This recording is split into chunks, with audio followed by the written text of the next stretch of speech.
America Unrivaled. The Future of the Balance of Power. Edited by G. John Ikenberry. Contents. Contributors. Acknowledgements. Introduction. G. John Ikenberry. Part I. The Durability of Unipolarity. 1. Structural Realism After the Cold War. Kenneth N. Waltz. 2. Hollow Hegemony or Stable Multipolarity. Charles A. Kupchan. 3. U.S. Strategy in a Unipolar World. William C. Walforth. Part 2. The Management of Unipolarity. 4. Keeping the World Off Balance, Self-Restraint and U.S. Foreign Policy. Stephen M. Walt.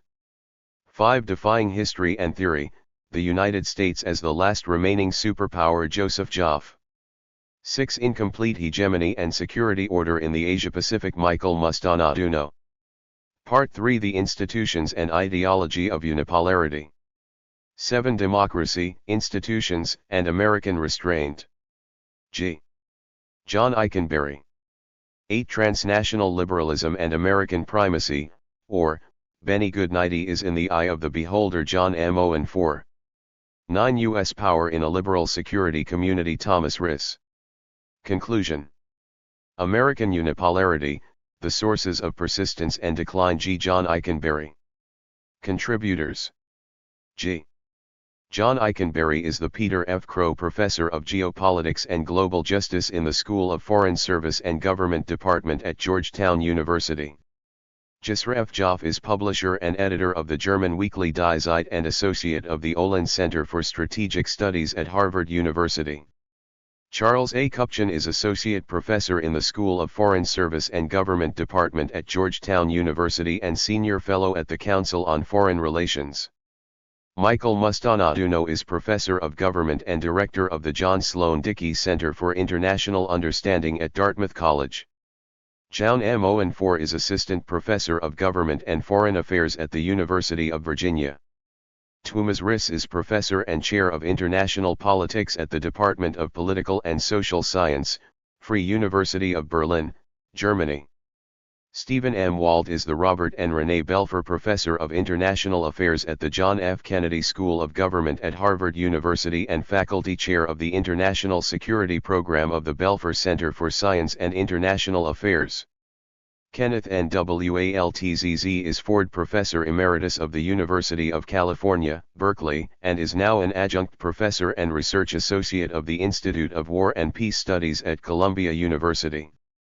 William C. Walforth is Associate Professor of Government at Dartmouth College. G.J. 1. Washington, D.C. America Unrivaled. Introduction. G. John Ikenberry. Modern History. No other great power has enjoyed such formidable advantages in military, economic, technological, cultural, or political capabilities. We live in a one-superpower world, and there is no serious competitor in sight. Other states rival the United States in one area or another, but it is the multifaceted character of American power that makes it so commanding, far-reaching, and provocative. The sudden collapse of the Soviet Union, the decline in rival ideologies, and the successful restructuring of the American economy all intensified these power asymmetries during the 1990s. Disparities in economic and military power between the United States and the other major states widened during the 1990s. Between 1990 and 1998, United States economy grew by 27%, almost twice that of the European Union and 3 times that of Japan. The weakness of the euro today is ultimately a result of these divergent European and American economic trends. While Europe and Japan have struggled with economic restructuring, the United States has ridden the wave of the new economy and rising productivity.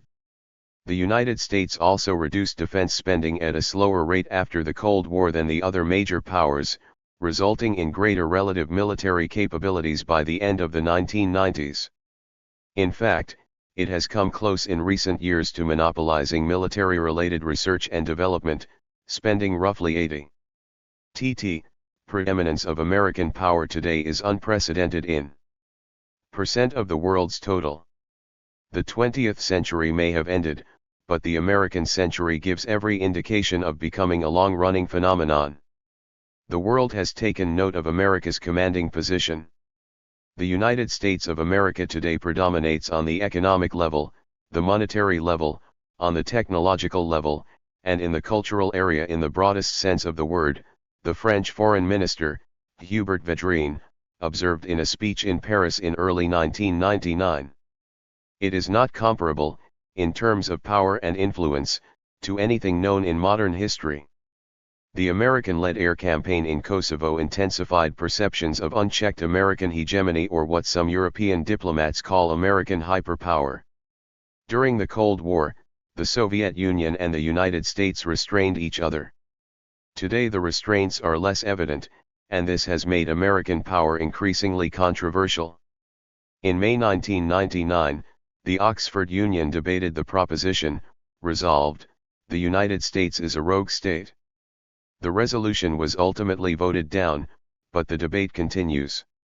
The rise of a unipolar American order after the Cold War has not yet triggered a global backlash, but it has unsettled relationships worldwide.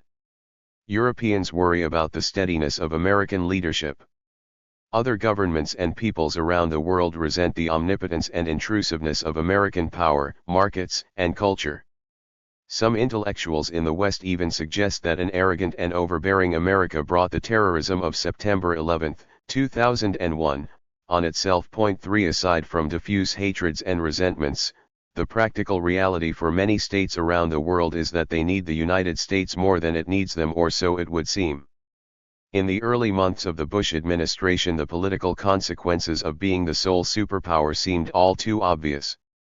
It could walk away from treaties and agreements with other countries, including the Kyoto Protocol, the International Criminal Court, the Germ weapons ban, and the Trade in Light Arms Treaty, and suffer fewer consequences than its partners. American unipolar power raises important theoretical and policy issues. Rapid shifts in the distribution of power are interesting to scholars because they allow more acute assessment of competing theories about the sources of international order. International relations theories advance very different views about the character and durability of order built on such an extraordinary concentration of power. During the Cold War, both realist and liberal theories posited similar patterns of order among the Western industrial democracies. Both expected high levels of cooperation and alliance cohesion. But the end of this Cold War threat combined with the recent intensification of American power lead these theories to expect very different outcomes. One debate that comes clearly into focus with these changing circumstances concerns the realist theory of balance of power. This is the most elegant and time-honored theory of international order. Order is the result of balancing by states under conditions of anarchy to counter opposing power concentrations or threats. In this view, American preponderance is unsustainable, it poses a basic threat to other states and balancing reactions are inevitable. There is one ideology left standing, liberal democratic capitalism, and one institution with universal reach, the United States, observes Fareed Zakaria. If the past is any guide, America's primacy will provoke growing resistance. Resistance has in fact appeared and may be growing. But it is remarkable that despite the sharp shifts in the distribution of power, the other great powers have not yet responded in a way anticipated by balance of power theory. The central puzzle that this book addresses is, why? Why, despite the widening power gulf between the United States and the other major states, has a counterbalancing reaction not yet taken place? Despite the disappearance of the Soviet threat, it is difficult to discern a significant decline in alliance solidarity between the United States and its European and Asian partners. Both NATO and the U.S. Japan alliance have recently reaffirmed and deepened their ties. Nor have wider realms of political and economic cooperation or accompanying multilateral relations declined in serious ways. Trade and investment has expanded across the Atlantic and Pacific, and an increasingly dense web of intergovernmental and transnational relations connect these countries. Rather than edging away from the United States, much less balancing against it, Germany and Japan have been determined to maintain the pattern of engagement that characterized the Cold War, argues Michael Mustanaduno. Neither China nor Russia, despite having some differences with the United States, has sought to organize a balancing coalition against it. Indeed, the main security concern for many countries in Europe and Asia is not how to distance from an all too powerful United States, but how to prevent the United States from drifting away. Despite the most radical shifts in international power in half a century, the relations among the major states have remained remarkably stable and continuous. This is surprising. According to the traditional realist account, there should be fewer reasons to ally with and more reasons to resist American power. For some, the realist expectation of a return to a global balance of power will eventually be realized. Kenneth Waltz argues in this volume that realist theory clearly expects that balances disturbed will one day be restored, but it cannot predict when national governments will respond to these structural pressures. In Waltz's structural realist view, unipolarity is the least durable of international configurations and inevitably will provoke actions and responses by the dominant and weaker states that will ultimately return the system to a more traditional balance of power order. A unipolar state is fundamentally unrestrained, and this makes its foreign policy less disciplined and more dangerous to other states. Resistance and counterbalancing will follow. Indeed, Waltz claims that one can observe balancing tendencies already taking place. But full-scale balancing has not yet been manifest. When Russian and Chinese leaders meet, they inevitably complain about the dangers of American hegemony, but serious counterbalancing steps such as a formal alliance or joint military mobilization have not occurred. As Stephen Walt notes, it is striking how half-hearted and ineffective these efforts are to counter American power. The puzzle is to explain the dog that has not yet barked. Or as the question is posed in this book, is a balance of power order triggered by a backlash against American unipolar power just around the corner, or has some characteristics of today's international order altered or even eliminated the logic of power balancing?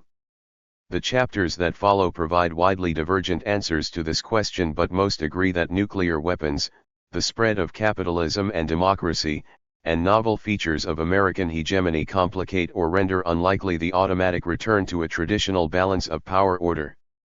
Beyond this, the arguments offered by the authors tend to hinge on their response to three questions about the character of American unipolarity. First, is American power different and less threatening to other states than that envisaged in theoretical and historical claims about the balance of power?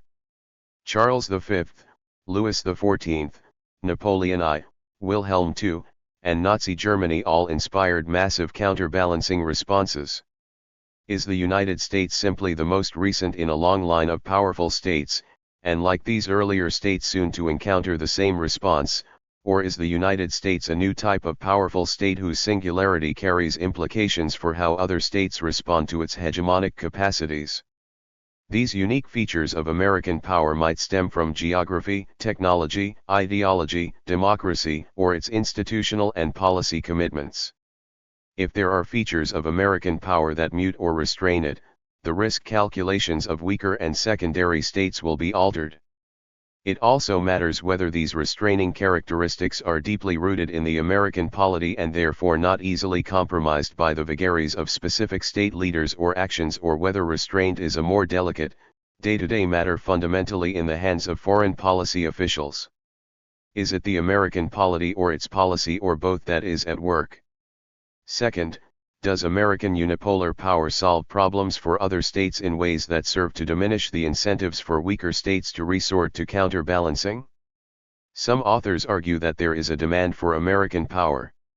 For example, its security commitments help overcome regional security dilemmas in Europe, Asia, and the Middle East, and its domestic Euroeconomy provides an essential market for exports.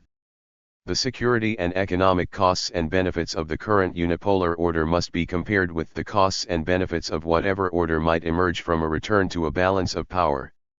It also matters if these American commitments, such as extended overseas security cooperation and an open domestic economy, are affordable to the United States. If the costs to the United States of its hegemonic services are modest and sustainable, and other states prefer the situation to any conceivable alternative, the unipolar order might well be stable. But if the domestic costs of hegemony are high, growing, and ultimately unsustainable regardless of the costs and benefits for other states, unipolar order is doomed. Finally, what does balancing really mean in today's global system? American power today is not just expressed in its military capabilities. It is also manifest in its expansive culture and economy. If the complaint about American power has to do with the spread of its popular culture, there are policy responses available such as trade protectionism, but this has little to do with the balance of power. If it is the dominance of America's so-called new economy, the response might entail policy and institutional reforms at home, but the reconfiguration of global military alliances is again not responsive to the underlying problem. Muslim fundamentalism may be threatened by the economic, social, and military reach of American power, but will terrorism even of the horrific sort inflicted on New York and Washington in September 2001 alter that long-run stability? Specifying the precise threat posed by American power and the likely responses is critical to understanding the coming politics of unipolarity.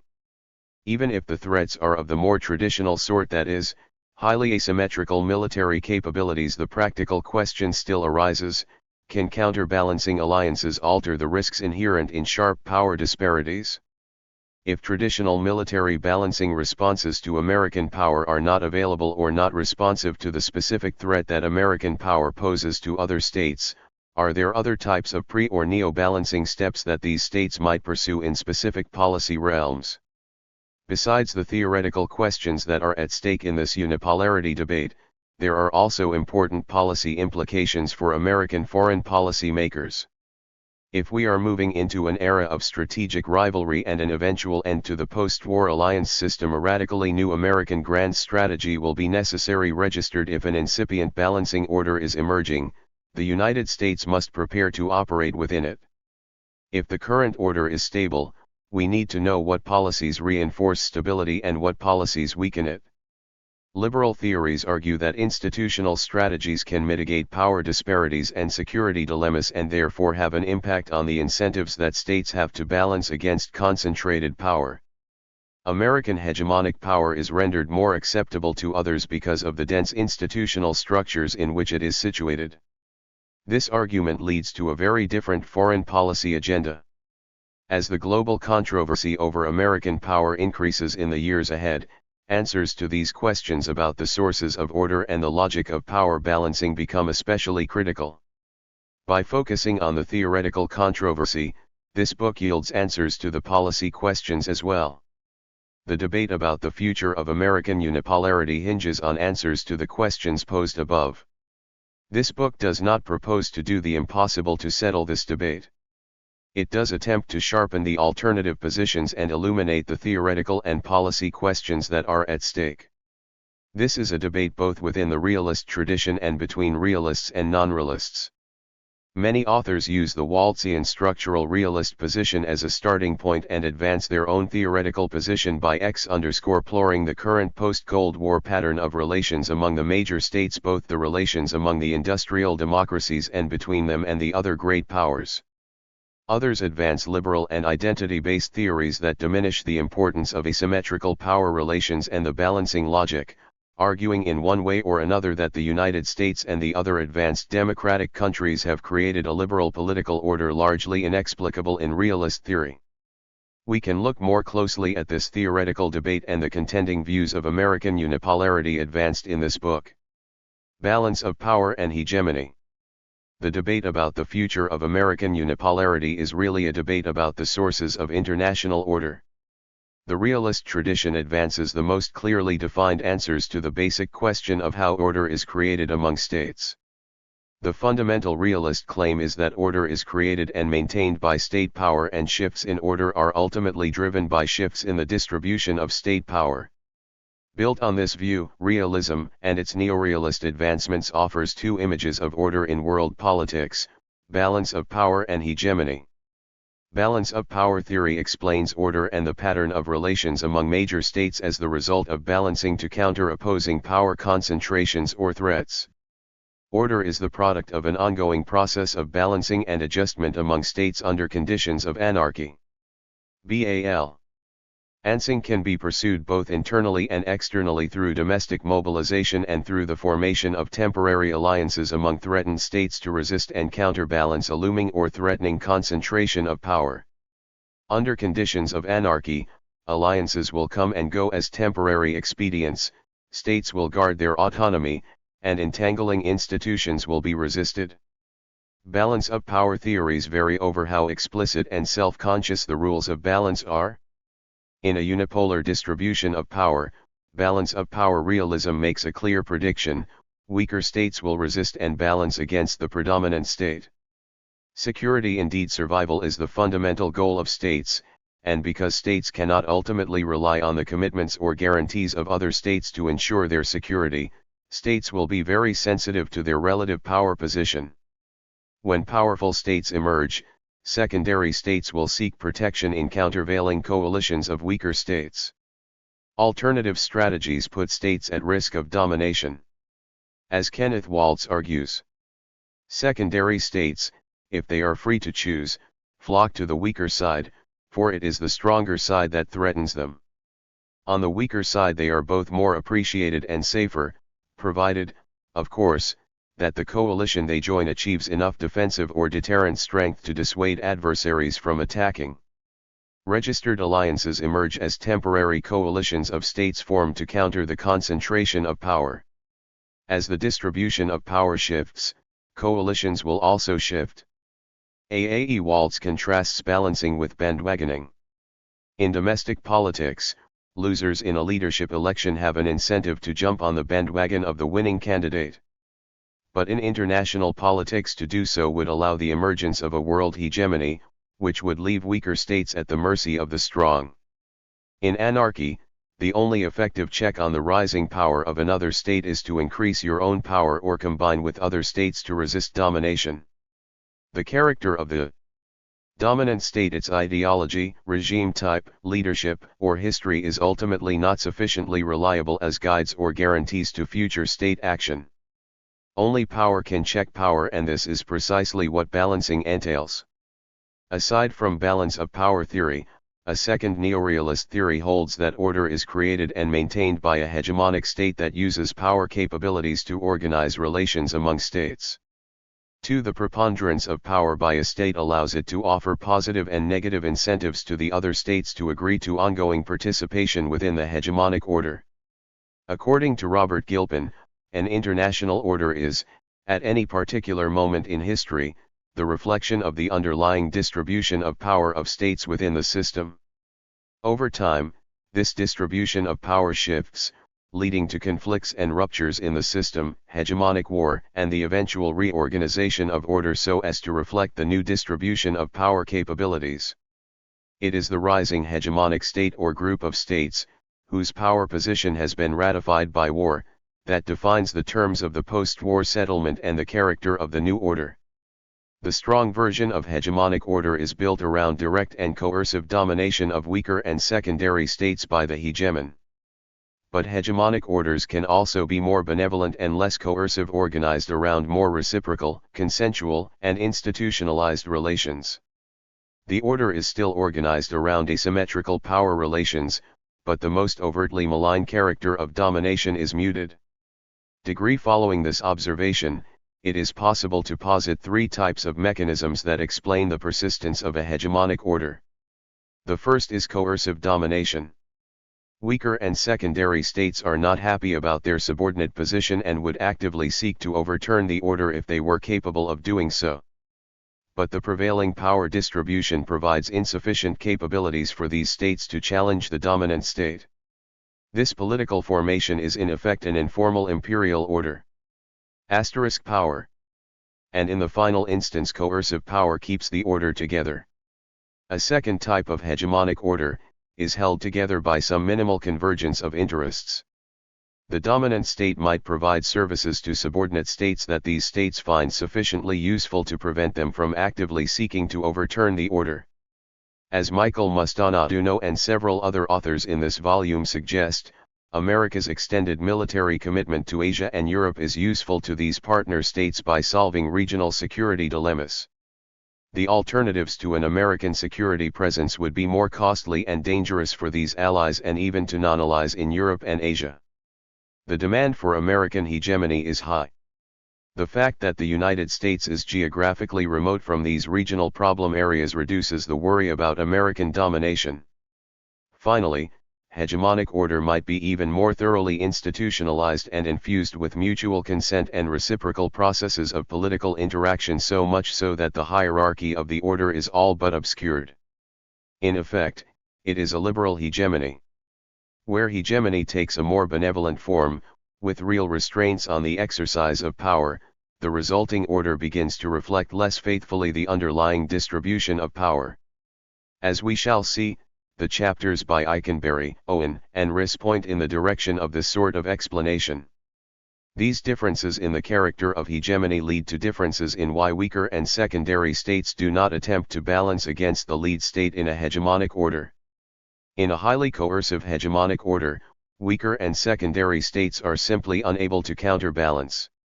Domination itself prevents the escape to a balance of power system. In more benign and consensual hegemonic orders, where restraints on hegemonic power are sufficiently developed, it is the expected value of balancing that is lowered. Balancing is a choice for weaker and secondary states, but the benign character and institutional limits on hegemonic power reduce the incentives to do so. The durability of unipolarity. Structural realism provides an elegant vision of international order and predicts a bleak future for unipolarity. This perspective expects the Cold War political and security relations between the United States and its allies to loosen and move toward more traditional great power balancing relations.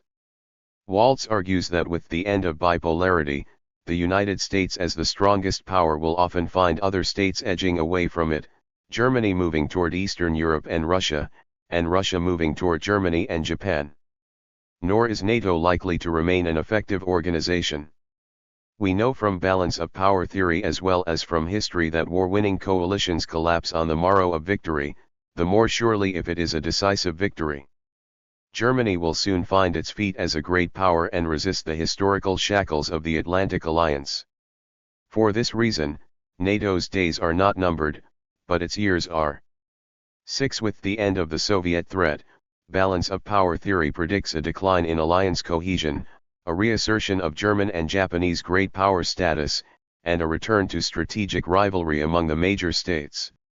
The intensification of American preponderance during the 1990s adds additional incentives for counterbalancing reactions by Asian and European allies, contributing to a loosening of the political and security ties that marked the Cold War era. Registered unipolar power is not stable. The problems of anarchy will be exacerbated in the years ahead. Economic rivalry, security dilemmas, alliance decay, and balance of power politics among the major states. Waltz acknowledges that balance of power dynamics can be suppressed by hegemony. European acceptance of American hegemonic leadership, for example, has helped prevent the return of a balance of power on the continent. But from a structural realist perspective, unipolarity is nonetheless likely to be the least durable of the various types of international order. Two reasons are offered for this view. First, the dominant state will tend to take on more tasks and responsibilities, which over the long term will weaken the state. The argument echoes the thesis made famous by Paul Kennedy that the United States would eventually go the way of all powers down. Dominant states tend to make mistakes in the exercise of their power, a problem that emerges directly from its concentration. 9. The other reason why unipolar order is unstable follows directly from the underlying condition of anarchy. Even if the dominant state acts with moderation, other states will still fear the insecurities of unchecked concentrated power. During the Cold War, the United States and the Soviet Union restrained each other, but today the United States is largely unrestrained. As Waltz argues, faced with unbalanced power, some states try to increase their own strength or they ally with others to bring the international distribution of power into balance. Regardless of its good intentions or eagerness of please, the United States will experience the same fate of other dominant states in history. Charles Kupchan also presents an argument that casts doubt on the stability of unipolarity but sees the sources of transition residing inside the United States and in the specific challenge of a rising Western Europe. The United States may have successfully established a stable and legitimate international order, centered around American power, but that order rests on a fragile foundation, the American political system and the parochialism of its domestic politics. The hegemonic structure is only as stable as the policies pursued by United States politicians, and their steady embrace of internationalism and an ethic of global leadership is increasingly problematic. The United States may be indispensable to the stable operation of global order, but American voters are not really aware of this or much impressed by its imperatives. The result is the possibility of a sort of hollowing out of American hegemony. The external support for American hegemony is not the threat to order, the demand is still there, but the willingness of the American polity to act accordingly is in some doubt. Charles Kupchan argues that a shrinking American willingness to be the global protector of last resort will be the primary engine of a changing global landscape. Today's hegemonic order will crack from a growing mismatch between domestic support and external commitments. The demand for American leadership draws the United States further outward into commitments and interventions near and far, but the expansion of these commitments triggers domestic backlash. The NATO air campaign in Kosovo is illustrative. The structure of the Atlantic Order made American involvement a logical and perhaps inevitable step in the chain of events. Only the United States has the military power and NATO command capacity to project force into the Balkans. But this external superstructure of commitments and leadership still rests on American public opinion. The viability of the operation and the functioning of the ordering mechanisms of the hegemonic system depends on whether American politicians can convince Middle America that the costs are worth it. The United States is thus taking the lead in building a larger European edifice covering the continent's new and aspiring democracies. But the foundation is shaky, because America has a dwindling interest in paying for the construction and upkeep. Rather than pursue a hollow hegemony that misleads and creates unmet expectations, it is better for the United States to give advance notice that its days as a guarantor of last resort may be numbered. The big oak tree of American hegemony has grown steadily over the decades. Others still want it and benefit from it, and the fact of its existence makes alternative ordering systems less viable, but it still depends on a subterranean water supply that seems to be drying up. The world needs to begin preparing for life after the American century. The coming retraction of American hegemonic leadership could result in either a hard or soft landing for international order. One view is that a shift in the system toward multipolarity and an international order built around regional power centers provides the most hopeful and constructive alternative. If these regional powers are sufficiently benign in their exercise of power, the result could be a stable and cooperative system with a more decentralized leadership structure. Alternatively, it might be that an abrupt and radical retrenchment of American power will trigger more convulsive responses in Europe and Asia. If American alliance commitments to Europe and Japan were to buckle, the response could be rapid upgrades in German and Japanese military capabilities, which in turn could trigger security dilemmas, arms races, and balancing actions in both regions. Although not strictly a theory of hegemonic domination, the argument advanced by William Walforth emphasizes that the sheer preponderance of American power prevents a return to a balance of power. American power is so overwhelming that a countervailing coalition is not possible. Weaker and secondary states are bandwagoning not because they want to do so but because they have no alternative. No other major power is in a position to follow any policy that depends for its success on prevailing against the United States in a war or an extended rivalry, Walforth argues. None is likely to take any step that might invite the focused enmity of the United States. The costs to balancing are simply too high. Moreover, even if potential rivals attempted to aggregate power to counter the United States either alone or in coalition, these states are likely to spark regional counterbalancing reactions that will resist such efforts.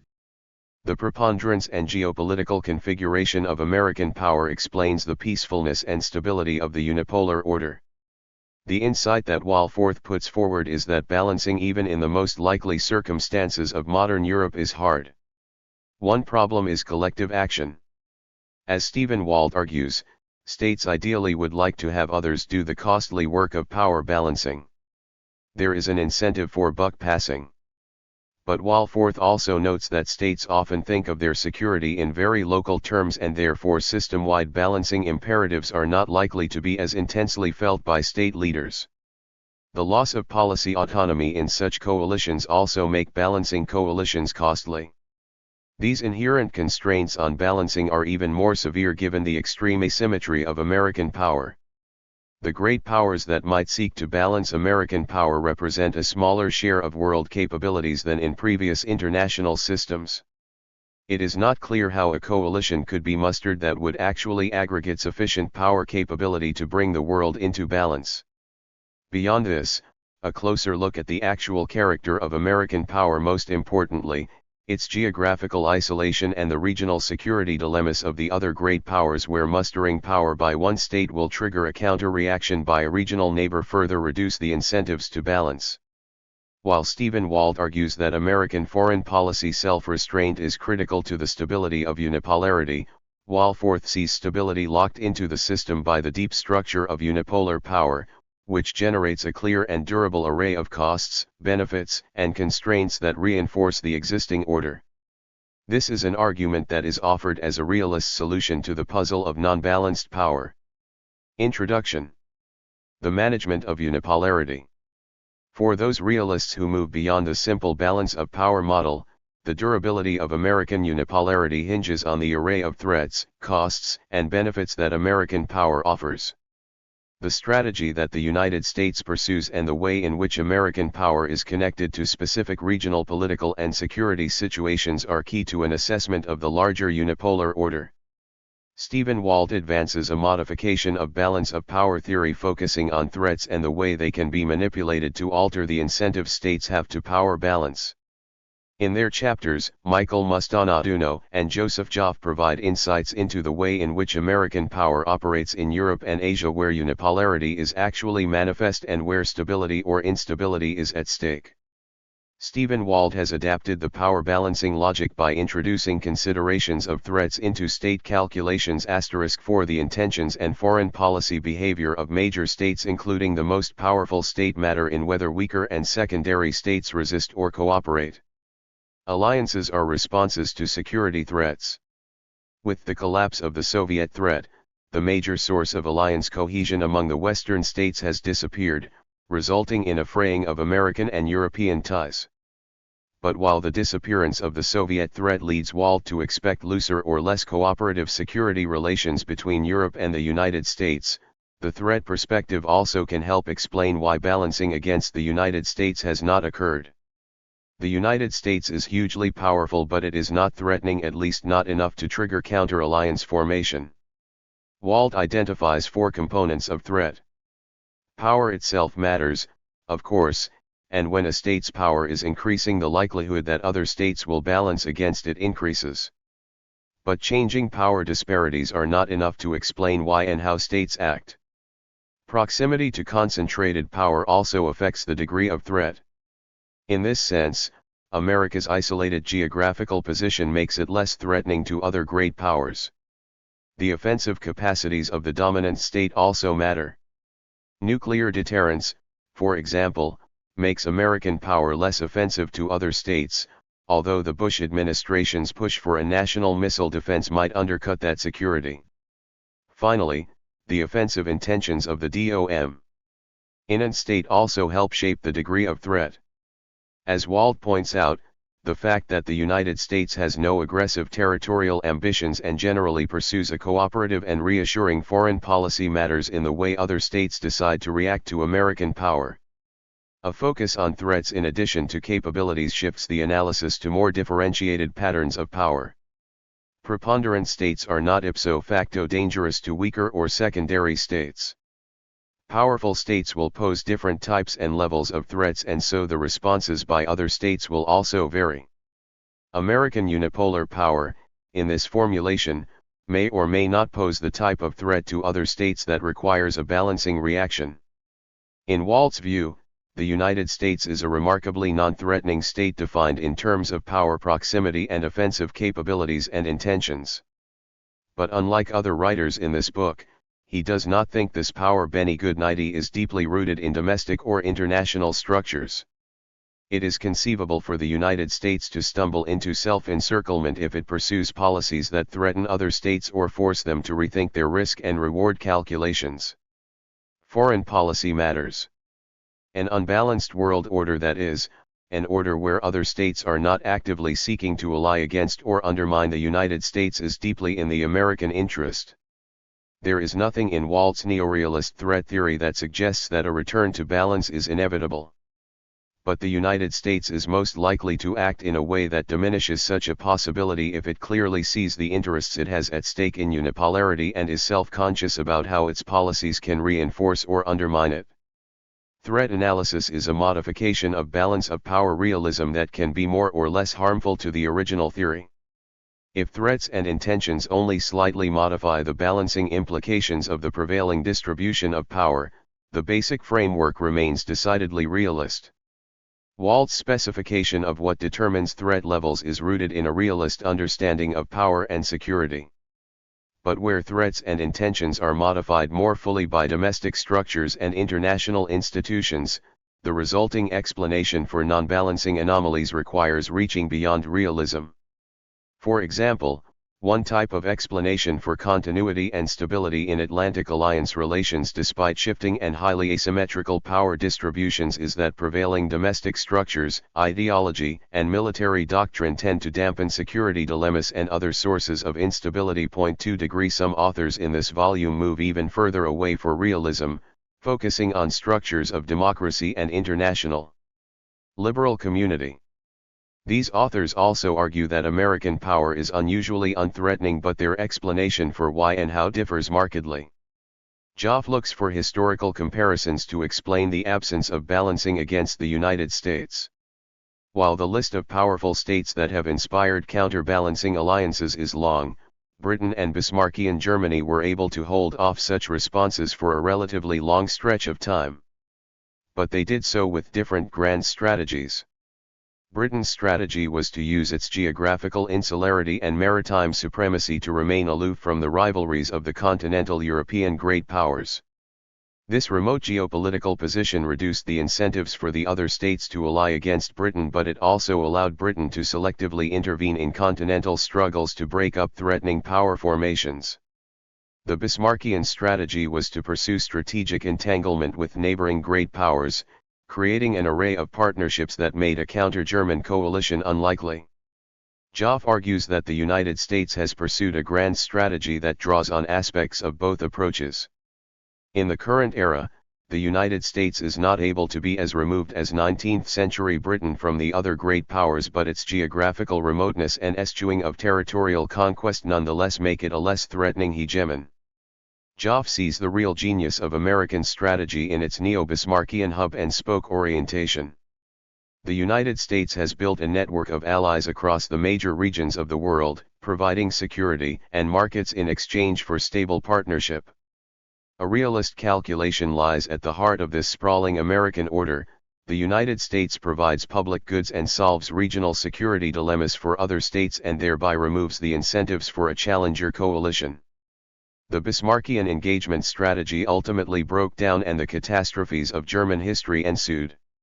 So the question is, can the United States avoid a similar fate? Joff does see important differences.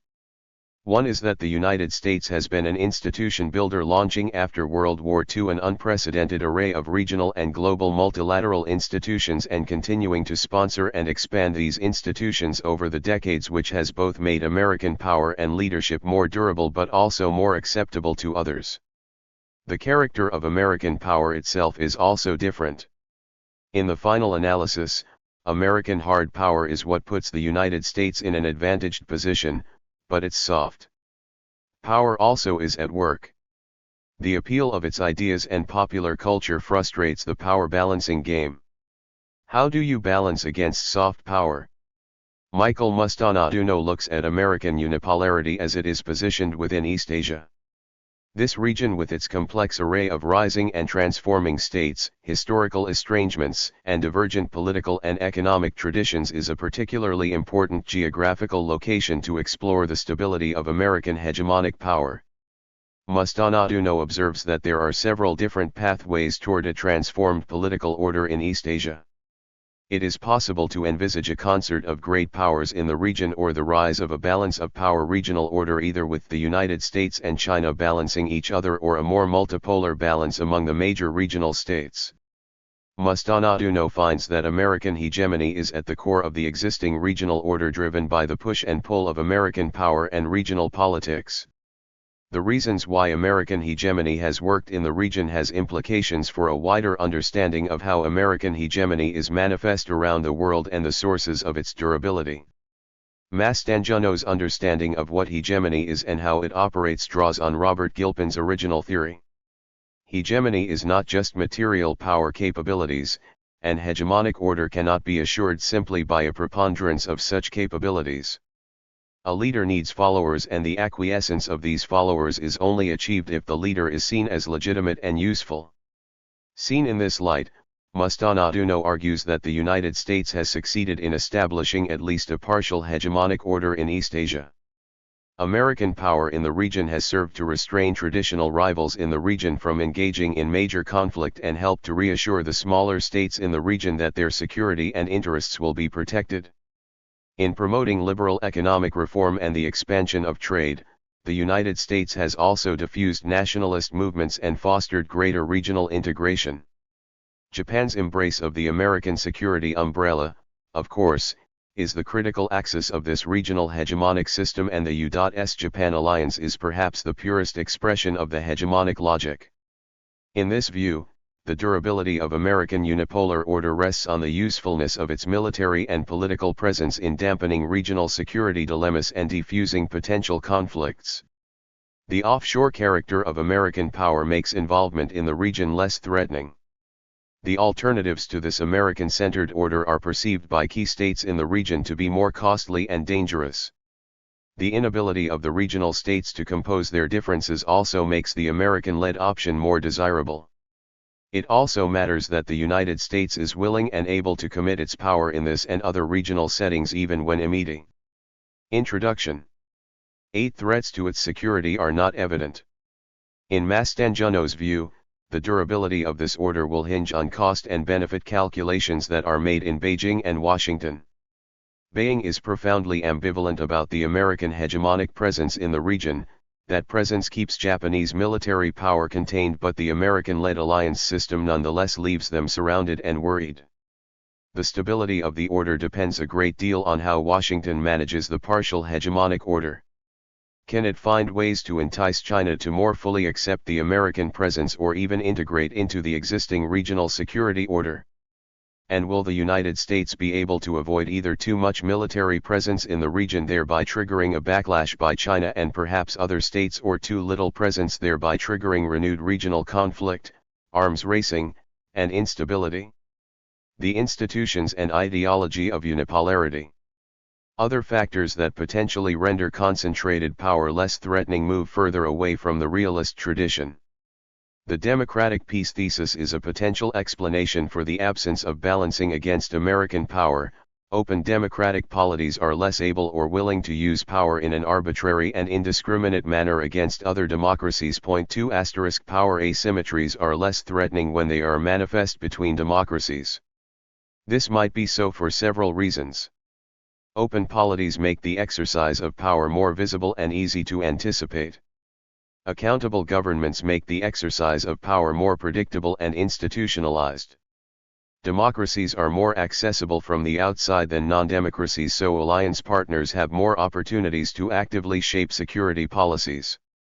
Leaders who rise through the ranks within democratic countries are more inclined to participate in give and take with other democratic leaders than those who rise up in autocratic and authoritarian states. 2. European and Asian governments are willing to bandwagon with American power because that power is wielded by a democracy that makes the United States unusually able to co-opt and reassure. I argue in my chapter that it is possible to spell out the logic of this stable pattern of order by looking more closely at the specific institutional character of American hegemony. The incentives to balance against the United States are low not because the costs of balancing are high but because the demand to do so is low. American hegemony is distinctive. It can be characterized as reluctant, open, and highly institutionalized. The reluctance is seen in the absence of a strong impulse to directly dominate or manage weaker and secondary states within the American order. In the early post-war years, the United States resisted making binding political and military commitments, and although the Cold War drew the United States into security alliances in Asia and Europe, the resulting political order was in many respects shaped by its junior partners as much as by the hegemon. The remarkable global reach of American post-war hegemony has been at least in part driven by the efforts of European and Asian governments to harness American power, render that power more predictable, and use it to overcome their own regional insecurities. The liberal character of the American polity has shaped the way American power is exercised. America's open, decentralized, and transparent democracy provides opportunities for other states to exercise their voice in the operation of the hegemonic order, thereby reassuring these states that their interests could be actively advanced and that processes exist to reconcile conflicts. The pluralistic and regularized way in which American foreign and security policy is made reduces surprises and allows other states to build long-term, mutually beneficial relations.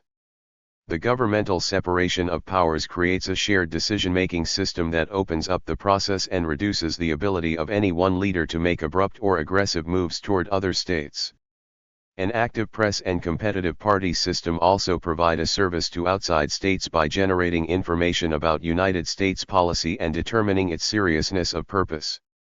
The messiness of democracy can frustrate American diplomats and confuse foreign observers. But over the long term, democratic institutions produce more consistent and credible policies than autocratic or authoritarian states. This American-led system of alliances and multilateral institutions are the core of today's world order.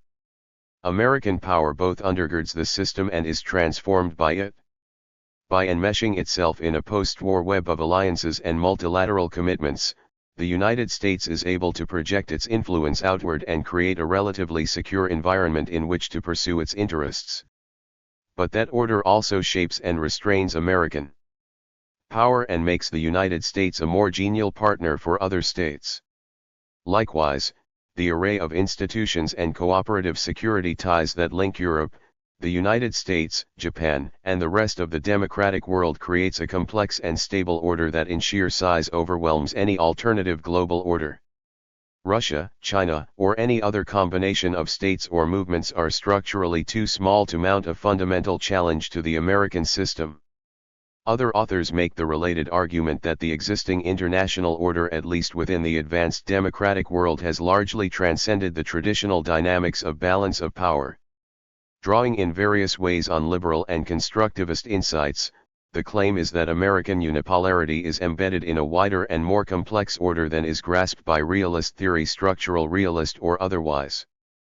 In effect, the deeper ideational structures of political order among the Western democracies lower the risks of asymmetrical power. The social purposes of power matter and, at least within the advanced industrial world, shared values and norms make power balancing less necessary. It is the fundamental unthinkableness of the use of force between these countries that erases the threats that otherwise trigger security dilemmas and strategic rivalry. John Owen argues that the inner workings of this stable liberal order can be seen in the shared values and interests of elites in democratic countries. The benign character of American hegemony is seen in the eyes of liberal elites. Where these elites are not present or widespread, such as in China and segments of Russia, the perception of American power is less sanguine. The focus on elite perceptions is useful in illuminating both the underlying structures of the order and the variation across countries in the willingness to accept American hegemony. Owen also shows that the elite support and opposition to American liberal hegemony is also tied to internal struggles for supremacy. Russian liberals, for example, welcome American predominance because it strengthens their position at home, and so they seek to prevent their country from balancing against the United States. Elite views ultimately reflect the socio-economic values that are dominant in their society. In this sense, Owen agrees that the post-World War II movement toward liberal democracy has been a critical precondition for the stable acceptance or support for American power. For the countries within the industrial democratic world, American values are essentially their values, and this congruence in elite opinion prevents states from acting on realist-style incentives to balance against the dominant state. Owen presents a theory of elite identity. Groups within society identify with others who share their ideological commitments, including other elites outside their national borders. Once in power, these elites seek to implement their ideas and value commitments and align themselves with like-minded states and against states governed by ideological opponents. Owen argues that this dynamic helps explain why American unipolarity persists. Potential challenger states aside from China are dominated by liberal elites who share American values and who therefore find American hegemony acceptable. While Owen sees this transnational liberal elite rooted in a democratic world that is in part an outgrowth of American hegemony, Thomas Riss argues that a Western security community is at the core of contemporary stable order. The claim is sweeping. The rise of capitalist democratic societies has transformed the basic structure of international politics within the West. Anarchy as the deep organizing principle of state relations has disappeared and a new social structure of state relations has emerged. The result is a security community where power configurations such as unipolarity and balancing alliances are irrelevant. In realist theory, anarchy provides the deep structure out of which states are constituted as actors and the logic of their interaction is determined. In the same way today, according to Riss, the social structure of the Western security community shapes the basic character and identities of the actors who operate within it. Point 3. This Western security community does not vanquish conflict, but it does radically reduce security dilemma dynamics and makes great power war impossible. In this view, it is not a benign America or the web of international institutions that reduce the incentives for great powers to balance against the United States. The roots of stable peace are deeper.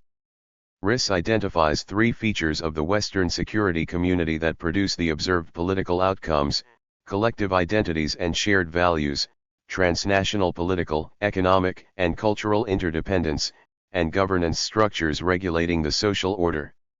Karl Deutsch originally defined a security community as a group of like-minded peoples who were economically and politically integrated, linked together by common institutions and practices, and united by a shared sense of community. Democracy, economic interdependence, and institutionalized governance relations are characteristics of Western political order that work together to produce shared values and collective identities. Peoples in Western states have attained a sufficient level of shared loyalty to each other and trust that the structure of interstate relations has changed. Riss argues that as a result of this shared sense of community and collective identity, countries within the Western order do not regard as threatening state actions that would be seen as highly threatening if they came from states outside the community. Disputes over trade, defense, and other issues do not disappear. Indeed, because these democratic societies are becoming more interdependent, such conflicts may actually increase, but they are contained within shared political institutions and stable expectations that their resolution can be achieved short of resort to armed violence. Because security threats and insecurity are circumscribed within the security community, the puzzle of unipolarity and the dog that has not barked disappear. Conclusion. Why has the unprecedented concentration of American power today not triggered balancing responses from other major states? One answer is to be patient. The slow distancing of allies and other states from the American imperium is only a matter of time. Perhaps the NATO campaign in Kosovo will be seen in retrospect as a watershed moment when European allies begin to develop more independent military capabilities, setting the stage for future strategic rivalry. The American campaign against terrorism, launched after September 11, 2001, could ultimately trigger a backlash if it takes the shape of a unilateral military crusade. But one of the insights that emerges from these chapters is that balancing is not an automatic or inevitable process. In an era of peace among the great powers, it is not clear what the triggering circumstances for the formation of a counter-hegemonic coalition might be. As Joseph Joff argues, even when Europeans faced the likes of Napoleon I or Wilhelm II, counter-coalitions did not instantly spring to life. But the chapters to follow also show that the distinctive complexity of great power politics today makes it even more unclear how the logic of balance can or will reassert itself. This book shows that the future of the balance of power in the age of American unipolarity hinges on three major factors. The first relates to the character of the United States itself. There is general agreement among the authors that American power is indeed unprecedented, but it is also fundamentally different than the power manifest by past would-be hegemons. America's geographical remoteness, its democratic institutions and liberal political orientation, its commitment after World War II to build a remarkable array of multilateral institutions, these and other features of American power make it less threatening and more usable to other states. But there is less agreement about how deeply rooted these features are. For some, such as Stephen Walt, the conduct of American foreign policy matters. It might take a great deal of foolish and self-destructive American behavior to return the world to balance. But an imperial and domineering foreign policy, for example, a unilateral move toward full-scale national missile defense, might trigger countermeasures that eventually make it easier for the other great powers to disengage strategically from the United States. Others, particularly Charles Kupchan, see American domestic pressure for strategic retreat as the threat to unipolar order. The political constituency for maintaining America's far-flung security commitments will wither and the unipolar order will crumble. Both these views, one warning of a too assertive foreign policy and the other of too littly, suggest that the stability of unipolarity is in the uncertain hands of American foreign policy makers. Other authors see a much more durable structure within which American hegemony can thrive. Riss also sees the deep logic of a Western security community muting the implications of power asymmetries. If the use of force between these countries is unthinkable, which is the claim of security community theory, American military power is also unusable and confers few if any advantages on the United States in its dealings with the other democratic states. In this view, there is little that the United States can do to undermine the existing order. The liberal democratic social structure of international relations has sunk its roots deeply and eliminated the realist logic of power balancing. The second factor that contributes to unipolar stability is the array of practical, everyday benefits that the American unipolar presence spreads around the world. A clear theme that emerges from several chapters is the usefulness of the American-led alliance system, which is perhaps the global spinal cord of unipolarity to various regions. The United States security commitment reduces regional security dilemmas. Even Russia and China indirectly have indicated that the American military presence in East Asia and Europe has had a stabilizing impact by reducing the incentives for Japan and Germany to acquire nuclear weapons and pursue more independent military roles in their respective regions. Walforth adds the interesting insight that efforts by any of the great powers to pursue a counterbalancing strategy against the United States through military mobilization would trigger a regional reaction, thereby raising the costs of such a strategy. This array of costs and benefits in comparing the unipolar introduction order to global and regional alternatives gives the status quo a stabilizing advantage. As mentioned earlier, the weak link in this logic is the American domestic support for a unipolar foreign policy.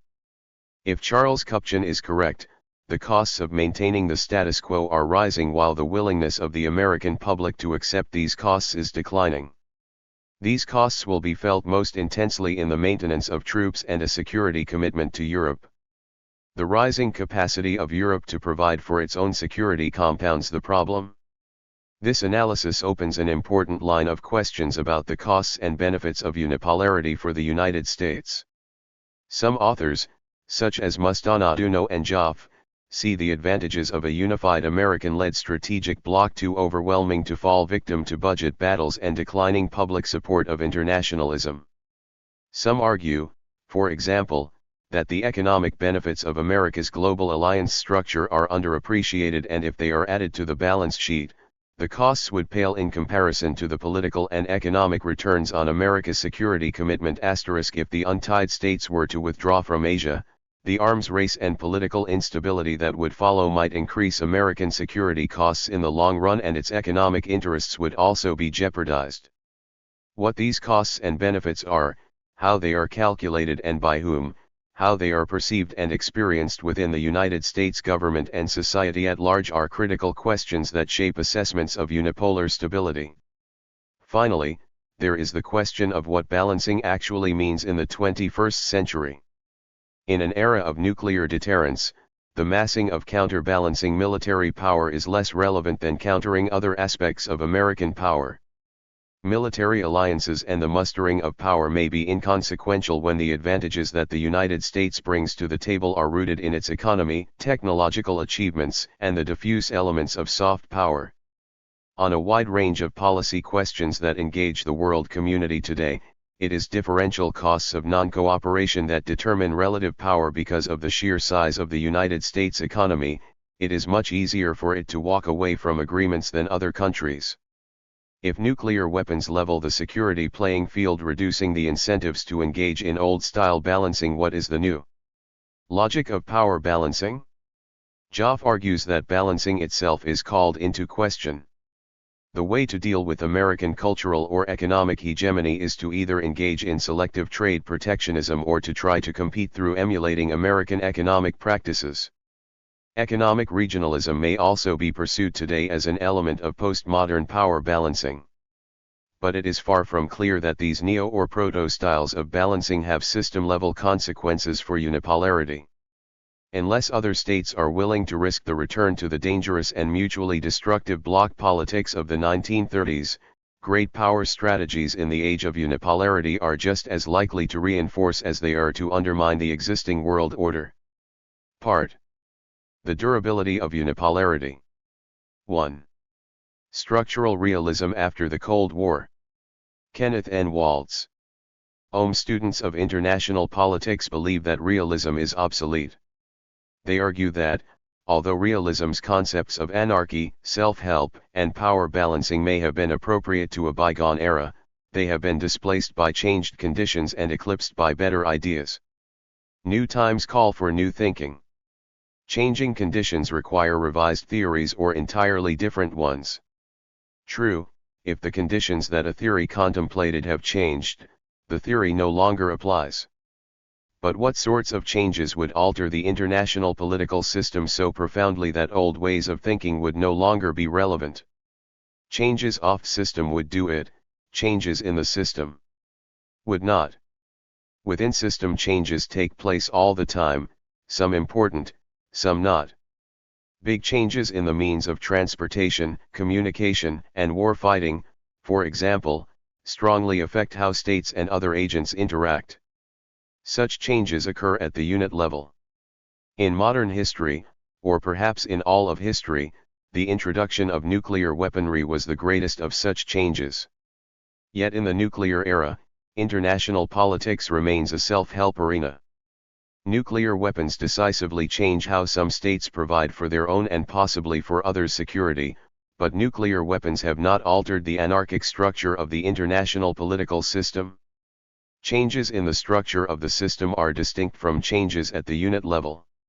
Thus, changes in polarity also affect how states provide for their security. Significant changes take place when the number of great powers reduces to 2 or 1.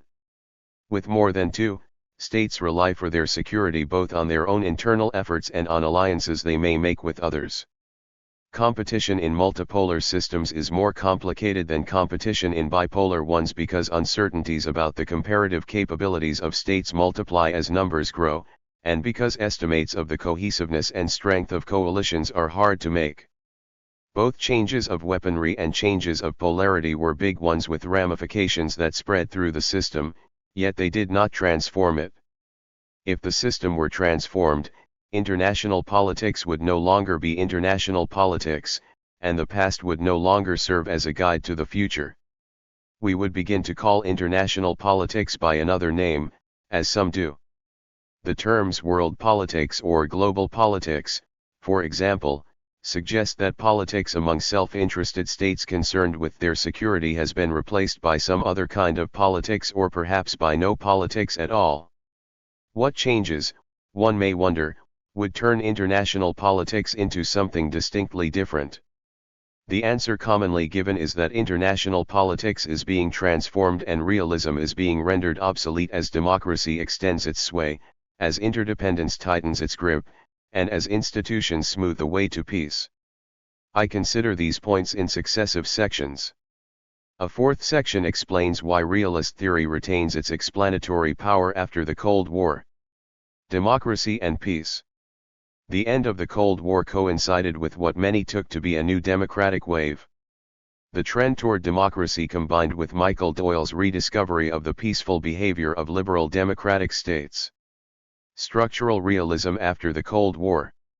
Inter-SE contributes strongly to the belief that war is obsolescent, if not obsolete, among the advanced industrial states of the world. The democratic peace thesis holds that democracies do not fight democracies. Notice that I say thesis, not theory. The belief that democracies constitute a zone of peace rests on a perceived high correlation between governmental form and international outcome. Francis Fukuyama thinks that the correlation is perfect, never once has a democracy fought another democracy. Jack Levy says that it is the closest thing we have to an empirical law in the study of international relations. But, if it is true that democracies rest reliably at peace among themselves, we have not a theory but a purported fact begging for an explanation, as facts do. The explanation given generally runs this way: democracies of the right kind are peaceful in relation to one another. This was Immanuel Kant's point. The term he used was Rechtsstaat or republic, and his definition of a republic was so restrictive that it was hard to believe that even one of them could come into existence, let alone two or more asterisk, and if they did, who can say that they would continue to be of the right sort or continue to be democracies at all? The short and sad life of the Weimar Republic is a reminder. And how does one define what the right sort of democracy is? Some American scholars thought that Wilhelmine Germany was the very model of a modern democratic state with a wide suffrage, honest elections, a legislature that controlled the purse, competitive parties, a free press, and a highly competent bureaucracy. But in the French, British, and American view after August of 1914, Germany turned out not to be a democracy of the right kind. John Owen tried to finesse the problem of definition by arguing that democracies that perceive one another to be liberal democracies will not fight, degree that rather gives the game away. Liberal democracies have at times prepared for wars against other liberal democracies and have sometimes come close to fighting them. Christopher Lane shows that some wars between democracies were averted not because of the reluctance of democracies to fight each other but for fear of a third party, a good realist reason. How, for example, could Britain and France fight each other over Fashoda in 1898 when Germany lurked in the background? In emphasizing the international political reasons for democracies not fighting each other, Lane gets to the heart of the matter.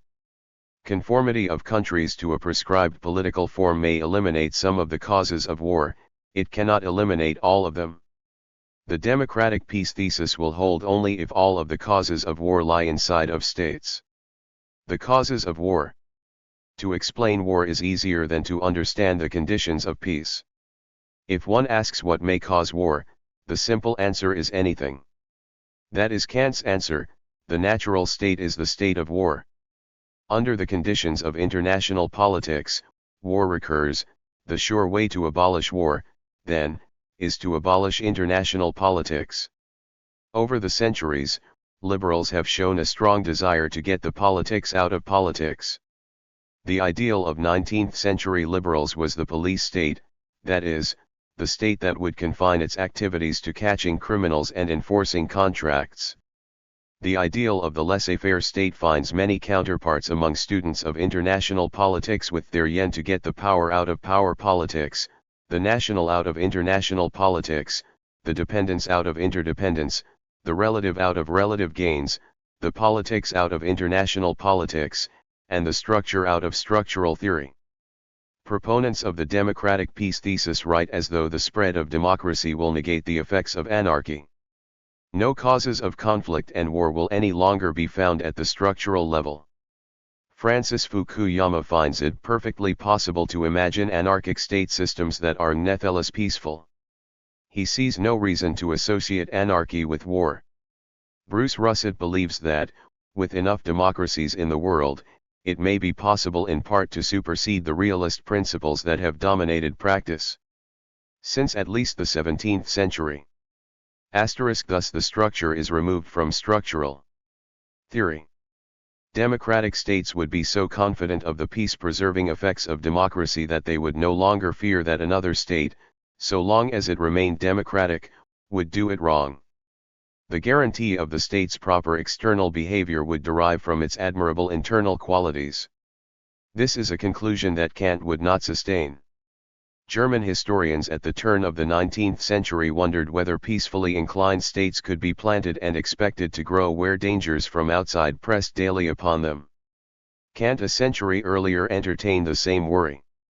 The seventh proposition of his Principles of the Political Order avers that establishment of the proper constitution internally requires the proper ordering of the external relations of states. The first duty of the state is to defend itself, and outside of a juridical order none but the state itself can define the action required. Lesion of a less powerful country, Kant writes, may be involved merely in the condition of a more powerful neighbor prior to any action at all, and in the state of nature an attack under such circumstances would be warrantable. In the state of nature, there is no such thing as an unjust war. Every student of international politics is aware of the statistical data supporting the democratic peace thesis. Everyone has also known at least since David Hume that we have no reason to believe that the association of events provides a basis for inferring the presence of a causal relation. John Mueller properly speculates that it is not democracy that causes peace but that other conditions cause both democracy and peace. Some of the major democracies, Britain in the 19th century and the United States in the 20th century, have been among the most powerful states of their eras.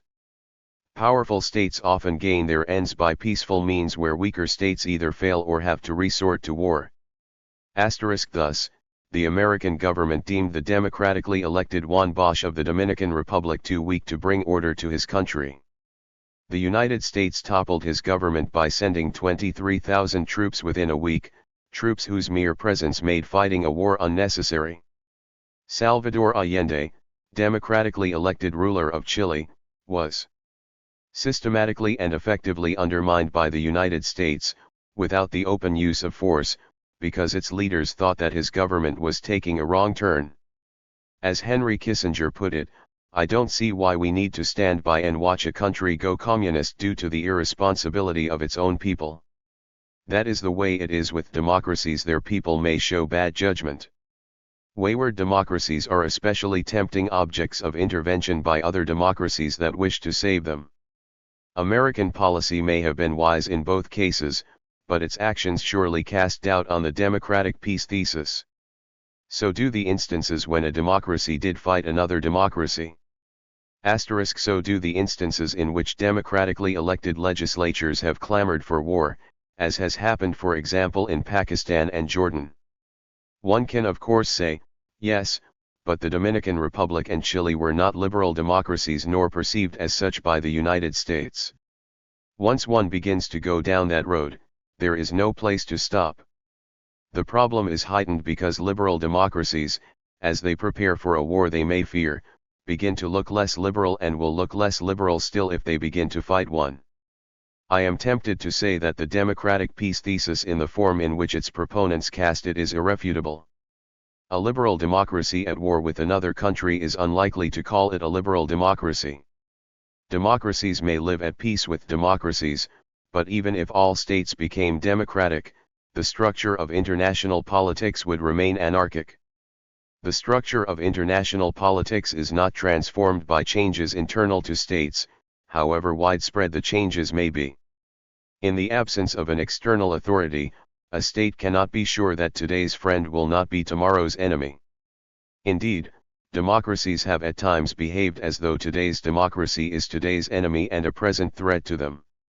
In Federalist Paper No. 6, Alexander Hamilton asked whether the 13 states of the Confederacy might live peacefully with one another as freely constituted republics. He answered that there have been almost as many popular as royal wars. He cited the many wars fought by Republican Sparta, Athens, Rome, Carthage, Venice, Holland, and Britain. John Quincy Adams, in response to James Monroe's contrary claim, averred that the government of a republic was as capable of intriguing with the leaders of a free people as neighboring monarchs. 5 In the latter half of the 19th century, as the United States and Britain became more democratic, bitterness grew between them, and the possibility of war was at times seriously entertained on both sides of the Atlantic.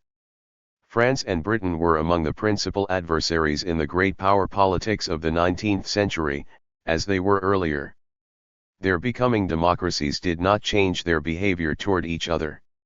In 1914, democratic England and France fought democratic Germany, and doubts about the latter's democratic standing merely illustrate the problem of definition. Indeed, the democratic pluralism of Germany was an underlying cause of the war. In response to domestic interests, Germany followed policies bound to frighten both Britain and Russia. And today, if a war that few have feared were fought by the United States and Japan, many Americans would say that Japan was not a democracy after all, but merely a one-party state. What can we conclude? Democracies rarely fight democracies, we might say, and then add as a word of essential caution that the internal excellence of states is a brittle basis of peace. Democratic wars. Democracies coexist with undemocratic states. Although democracies seldom fight democracies, they do, as Michael Doyle has noted, fight at least their share of wars against others. Citizens of democratic states tend to think of their countries as good, aside from what they do, simply because they are democratic. Thus former Secretary of State Warren Christopher claimed that democratic nations rarely start wars or threaten their neighbors. 7 One might suggest that he try his proposition out in Central or South America. Citizens of democratic states also tend to think of undemocratic states as bad, aside from what they do, simply because they are undemocratic. Democracies promote war because they at times decide that the way to preserve peace is to defeat non-democratic states and make them democratic. During World War I, Walter Hines Page, American ambassador to England, claimed that there is no security in any part of the world where people cannot think of a government without a king and never will be. During the Vietnam War, Secretary of State Dean Rusk claimed that the United States cannot be secure until the total international environment is ideologically safe. Policies aside, the very existence of undemocratic states is a danger to others. American political and intellectual leaders have often taken this view. Liberal interventionism is again on the march. President Bill Clinton and his National Security Advisor, Anthony Lake, urged the United States to take measures to enhance democracy around the world. The task, one fears, will be taken up by the American military with some enthusiasm. Former Army Chief of Staff, General Gordon Sullivan, for example, favored a new military model, replacing the negative aim of containment with a positive one, i.e. promote democracy, regional stability, and economic prosperity. Other voices urge us to enter into a struggle to ensure that people are governed well. Having apparently solved the problem of justice at home, the struggle for liberal government becomes a struggle not simply for justice but for survival. As R. H. Tawney said, either war is a crusade, or it is a crime. Crusades are frightening because crusaders go to war for righteous causes, which they define for themselves and try to impose on others. One might have hoped that Americans would have learned that they are not very good at causing democracy abroad. But, alas, if the world can be made safe for democracy only by making it democratic, then all means are permitted and to use them becomes a duty. The war fervor of people and their representatives is at times hard to contain. Thus Hans Morgenthau believed that the democratic selection and responsibility of government officials destroyed international morality as an effective system of restraint.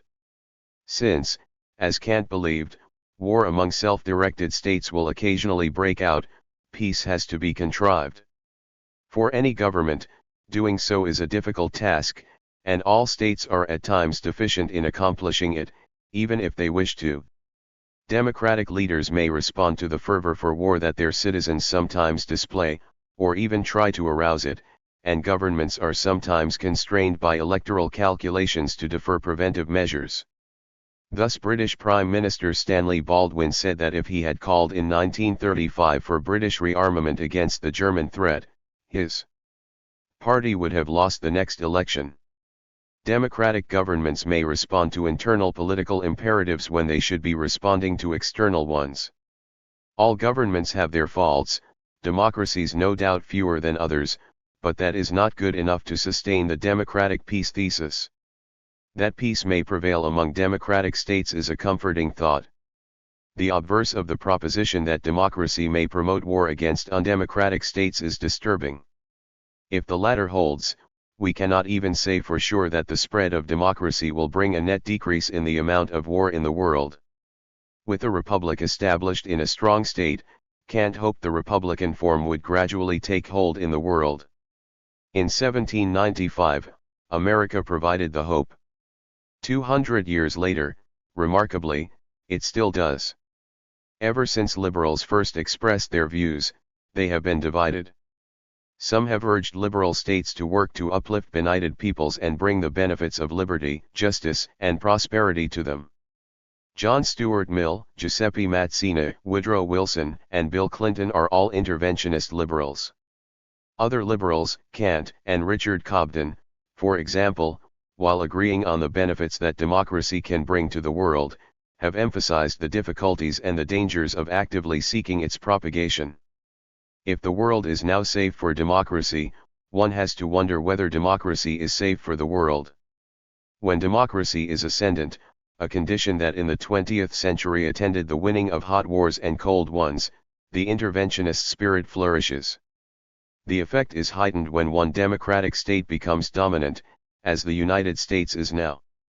Peace is the noblest cause of war. If the conditions of peace are lacking, then the country with the capability of creating them may be tempted to do so, whether or not by force. The end is noble, but as a matter of right, Kant insists, no state can intervene in the internal arrangements of another. As a matter of fact, one may notice that intervention, even for worthy ends, often brings more harm than good. The vice to which great powers easily succumb in a multipolar world is inattention, in a bipolar world, overreaction, in a unipolar world, overextension. Peace is maintained by a delicate balance of internal and external restraints. States having a surplus of power are tempted to use it, and weaker states fear their doing so.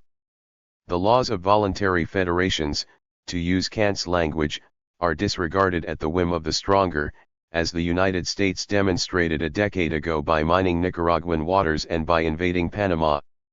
In both cases, the United States blatantly violated international law. In the first, it denied the jurisdiction of the International Court of Justice, which it had previously accepted. In the second, it flaunted the law embodied in the Charter of the Organization of American States, of which it was a principal sponsor.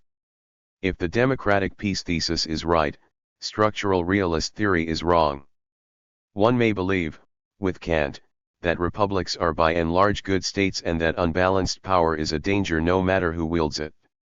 Inside of, as well as outside of, the circle of democratic states, peace depends on a precarious balance of forces. The causes of war lie not simply in states or in the state system, they are found in both. Kant understood this. Devotees of the democratic peace thesis overlook it. The weak effects of interdependence. If not democracy alone, may not the spread of democracy combined with the tightening of national interdependence fulfill the prescription for peace offered by 19th-century liberals and so often repeated today? To the supposedly peaceful inclination of democracies, interdependence adds the propulsive power of the profit motive. Democratic states may increasingly devote themselves to the pursuit of peace and profits. The trading state is replacing the political military state, and the power of the market now rivals or surpasses the power of the state, or so some believe.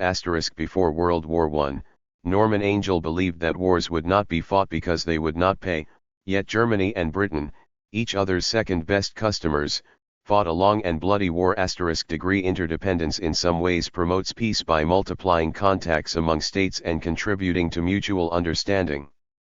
It also multiplies the occasions for conflicts that may promote resentment and even war.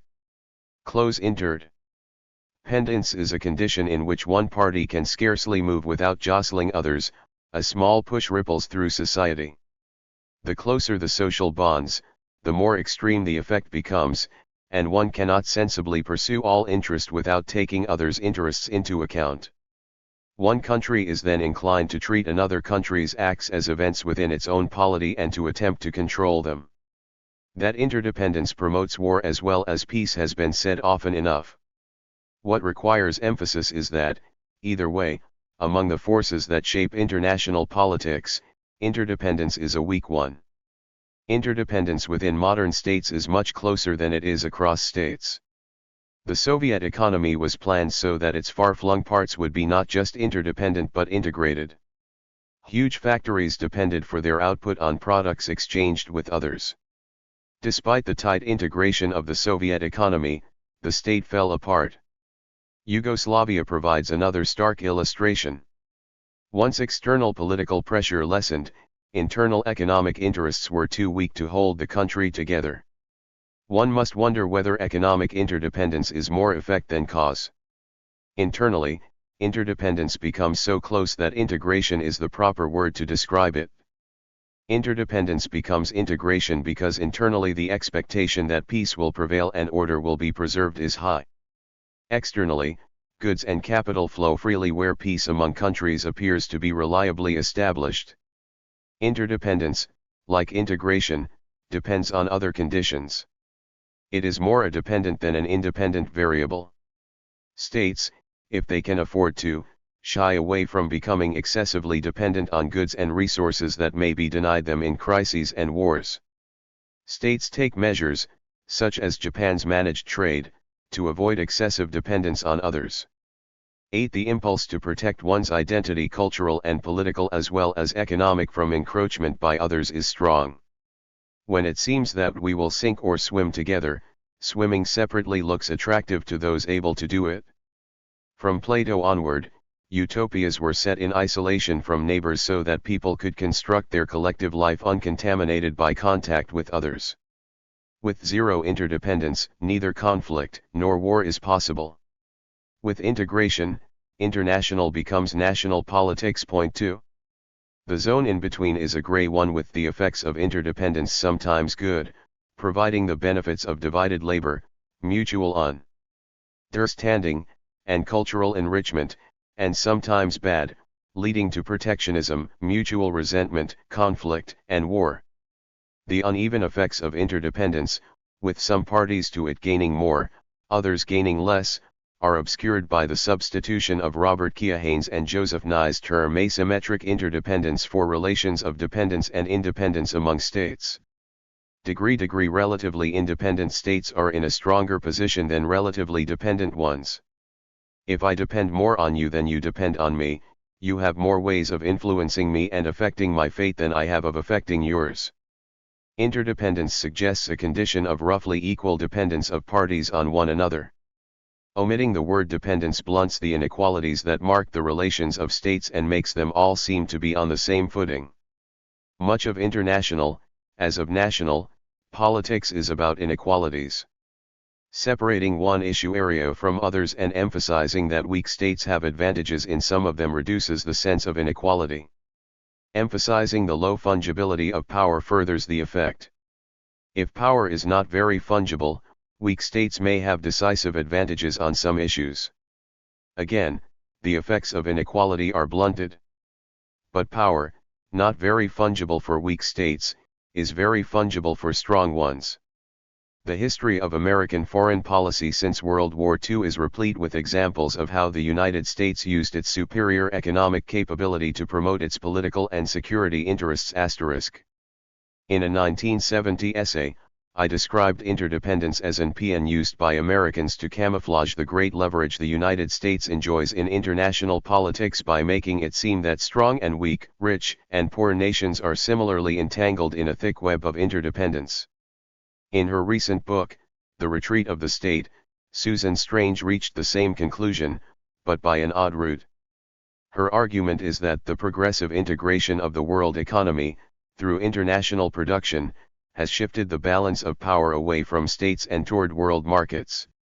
She advances three propositions in support of her argument. Power has shifted upward from weak states to stronger ones having global or regional reach. Power has shifted sideways from states to markets and thus to non-state authorities deriving power from their market shares, and some power has evaporated with no one exercising it. Degree in international politics, with no central authority, power does sometimes slip away and sometimes moves sideways to markets. When serious slippage occurs, however, stronger states step in to reverse it, and firms of the stronger states control the largest market shares anyway. One may doubt whether markets any more escape the control of major states now than they did in the 19th century or earlier, perhaps less so, since the competence of states has increased at least in proportion to increases in the size and complications of markets. Anyone, realist or not, might think Strange's first proposition is the important one. Never since the Roman Empire has power been so concentrated in one state. Despite believing that power has moved from states to markets, Strange recognized reality. She observed near the beginning of her book that the authority, the power over global outcomes enjoyed by American society, and therefore indirectly by the United States government, is still superior to that of any other society or any other government. And near the end, she remarked that the authority of governments tends to overrule the caution of markets. If one wondered which government she had in mind, she answered immediately, the fate of Mexico is decided in Washington more than Wall Street. And the International Monetary Fund is obliged to follow the American lead, despite the misgivings of Germany or Japan. The history of the past 2 centuries has been one of central government acquiring more and more power.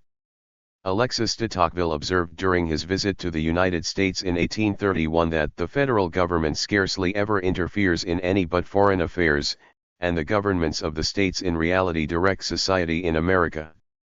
After World War II, governments in Western Europe disposed of about a quarter of their people's income. The proportion now is more than half. At a time when Americans, Britons, Russians, and Chinese were decrying the control of the state over their lives, it was puzzling to be told that states were losing control over their external affairs. Losing control, one wonders, as compared to when? Weak states have lost some of their influence and control over external matters, but strong states have not lost theirs. The patterns are hardly new ones. In the 18th and 19th centuries, the strongest state with the longest reach intervened all over the globe and built history's most extensive empire. In the 20th century, the strongest state with the longest reach repeated Britain's interventionist behavior and, since the end of the Cold War, on an ever-widening scale, without building an empire. The absence of empire hardly means, however, that the extent of America's influence and control over the actions of others is of lesser moment. The withering away of the power of the state, whether internally or externally, is more of a wish and an illusion than a reality in most of the world. Under the Pax Britannica, the interdependence of states became unusually close, which to many portended a peaceful and prosperous future. Instead, a prolonged period of war, autarky, and more war followed. The international economic system, constructed under American auspices after World War II and later amended to suit its purposes, may last longer, but then again it may not. The character of international politics changes as national interdependence tightens or loosens. Yet even as relations vary, states have to take care of themselves as best they can in an anarchic environment. Internationally, the 20th century for the most part was an unhappy one. In its last quarter, the clouds lifted a little, but 25 years is a slight base on which to ground optimistic conclusions. Not only are the effects of close interdependence problematic, but so also is its durability. The limited role of international institutions. One of the charges hurled at realist theory is that it depreciates the importance of institutions. The charge is justified, and the strange case of NATO's outliving its purpose shows why realists believe that international institutions are shaped and limited by the states that found and sustain them and have little independent effect.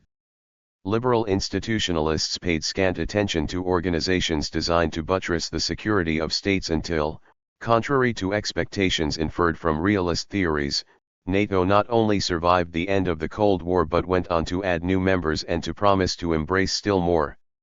Far from invalidating realist theory or casting doubt on it, however, the recent history of NATO illustrates the subordination of international institutions to national purposes. Explaining international institutions. The nature and purposes of institutions change as structures vary. In the old multipolar world, the core of an alliance consisted of a small number. Structural realism after the Cold War. Of states of comparable capability. Their contributions to one another's security were of crucial importance because they were of similar size. Because major allies were closely interdependent militarily, the defection of one would have made its partners vulnerable to a competing alliance. The members of opposing alliances before World War I were tightly knit because of their mutual dependence. In the new bipolar world, the word alliance took on a different meaning. One country, the United States or the Soviet Union, provided most of the security for its bloc. The withdrawal of France from NATO's command structure and the defection of China from the Soviet bloc failed even to tilt the central balance. Early in the Cold War, Americans spoke with alarm about the threat of monolithic communism arising from the combined strength of the Soviet Union and China, yet the bloc's disintegration caused scarcely a ripple. American officials did not proclaim that with China's defection, America's defense budget could safely be reduced by 20 or 10% or even be reduced at all. Similarly, when France stopped playing its part in NATO's military plans, American officials did not proclaim that defense spending had to be increased for that reason. Properly speaking, NATO and the WTO were treaties of guarantee rather than old-style military alliances. Registered Glenn Snyder has remarked that alliances have no meaning apart from the adversary threat to which they are a response. I expected NATO to dwindle at the Cold War's end and ultimately to disappear in a basic sense. The expectation has been borne out. NATO is no longer even a treaty of guarantee because one cannot answer the question, guarantee against whom? Functions vary as structures change, as does the behavior of units. Thus the end of the Cold War quickly changed the behavior of Allied countries. In early July 1990, NATO announced that the alliance would elaborate new force plans consistent with the revolutionary changes in Europe. By the end of July, without waiting for any such plans, the major European members of NATO unilaterally announced large reductions in their force levels. Even the pretense of continuing to act as an alliance in setting military policy disappeared. With its old purpose dead, and the individual and collective behavior of its members altered accordingly, how does one explain NATO's survival and expansion? Institutions are hard to create and set in motion, but once created, institutionalists claim, they may take on something of a life of their own, they may begin to act with a measure of autonomy, becoming less dependent on the wills of their sponsors and members. NATO supposedly validates these thoughts. Organizations, especially big ones with strong traditions, have long lives. The March of Dimes is an example sometimes cited. Having won the war against polio, its mission was accomplished. Nevertheless, it cast about for a new malady to cure or contain. Even though the most appealing ones, cancer, diseases of the heart and lungs, multiple sclerosis and cystic fibrosis, were already taken, it did find a worthy cause to pursue, the amelioration of birth defects. One can fairly claim that the March of Dimes enjoys continuity as an organization, pursuing an end consonant with its original purpose. How can one make such a claim for NATO? The question of purpose may not be a very important one. Create an organization and it will find something to do. Once created, and the more so once it has become well established, an organization becomes hard to get rid of. A big organization is managed by large numbers of bureaucrats who develop a strong interest in its perpetuation. According to Gunther Hellman and Reinhard Wolf, in 1993 NATO headquarters was manned by 2,640 officials, most of whom presumably wanted to keep their jobs. The durability of NATO, even as the structure of international politics has changed, and the old purpose of the organization has disappeared, is interpreted by institutionalists as evidence strongly arguing for the autonomy and vitality of institutions. The institutionalist interpretation misses the point. NATO is first of all a treaty made by states. A deeply entrenched international bureaucracy can help to sustain the organization, but states determine its fate. Liberal institutionalists take NATO's seeming vigor as confirmation of the importance of international institutions and as evidence of their resilience. Realists, noticing that as an alliance NATO has lost its major function, see it mainly as a means of maintaining and lengthening America's grip on the foreign and military policies of European states. John Kornblum, U.S. Senior Deputy to the Undersecretary of State for European Affairs, neatly described NATO's new role. The alliance, he wrote, provides a vehicle for the application of American power and vision to the security order in EU. Rope. The survival and expansion of NATO tell us much about American power and influence and little about institutions as multilateral entities. The ability of the United States to extend the life of a moribund institution nicely illustrates how international institutions are created and maintained by stronger states to serve their perceived or misperceived interests. The Bush administration saw, and the Clinton administration continued to see, NATO as the instrument for maintaining America's domination of the foreign and military policies of European states. In 1991, U.S. Undersecretary of State Reginald Bartholomew's letter to the governments of European members of NATO warned against Europe's formulating independent positions on defense. France and Germany had thought that a European security and defense identity might be developed within the EU and that the Western European Union, formed in 1954, could be revived as the instrument for its realization. The Bush administration quickly squelched these ideas.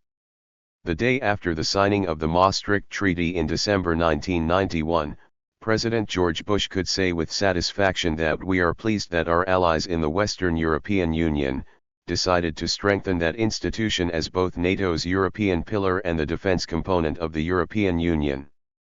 The European pillar was to be contained within NATO, and its policies were to be made in Washington.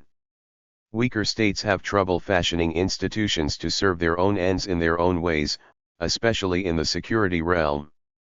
Think of the defeat of the European defense community in 1954, despite America's support of it, and the inability of the Western European Union in the more than 4 decades of its existence to find a significant role independent of the United States. Realism reveals what liberal institutionalist theory obscures, namely, that international institutions serve primarily national rather than international interests. Robert Keohane and Lisa Martin, replying to John Mearsheimer's criticism of liberal institutionalism, ask, how are we to account for the willingness of major states to invest resources in expanding international institutions if such institutions are lacking in significance? If the answer were not already obvious, the expansion of NATO would make it so, to serve what powerful states believe to be their interests. With the administration's Bosnian policy in trouble, Clinton needed to show himself an effective foreign policy leader.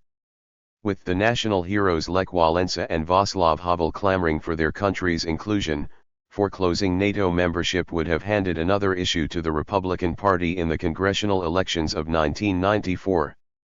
To tout NATO's eastward march, President Clinton gave major speeches in Milwaukee, Cleveland, and Detroit, cities with significant numbers of East European voters.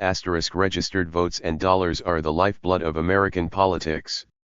New members of NATO will be required to improve their military infrastructure and to buy modern weapons. The American arms industry, expecting to capture its usual large share of a new market, has lobbied heavily in favor of NATO's expansion. The reasons for expanding NATO are weak. The reasons for opposing expansion are strong. It draws new lines of division in Europe, alienates those left out, and can find no logical stopping place west of Russia. It weakens those Russians most inclined toward liberal democracy and a market economy. It strengthens Russians of the opposite inclination. It reduces hope for further large reductions of nuclear weaponry. It pushes Russia toward China instead of drawing Russia toward Europe and America. NATO, led by America, scarcely considered the plight of its defeated adversary. Throughout modern history, Russia has been rebuffed by the West, isolated and at times surrounded. Many Russians believe that, by expanding, NATO brazenly broke promises it made in 1990 and 1991 that former WTO members would not be allowed to join NATO. With good reason, Russians fear that NATO will not only admit additional old members of the WTO but also former republics of the Soviet Union. In 1997, NATO held naval exercises with Ukraine in the Black Sea, with more joint exercises to come, and announced plans to use a military testing ground in western Ukraine.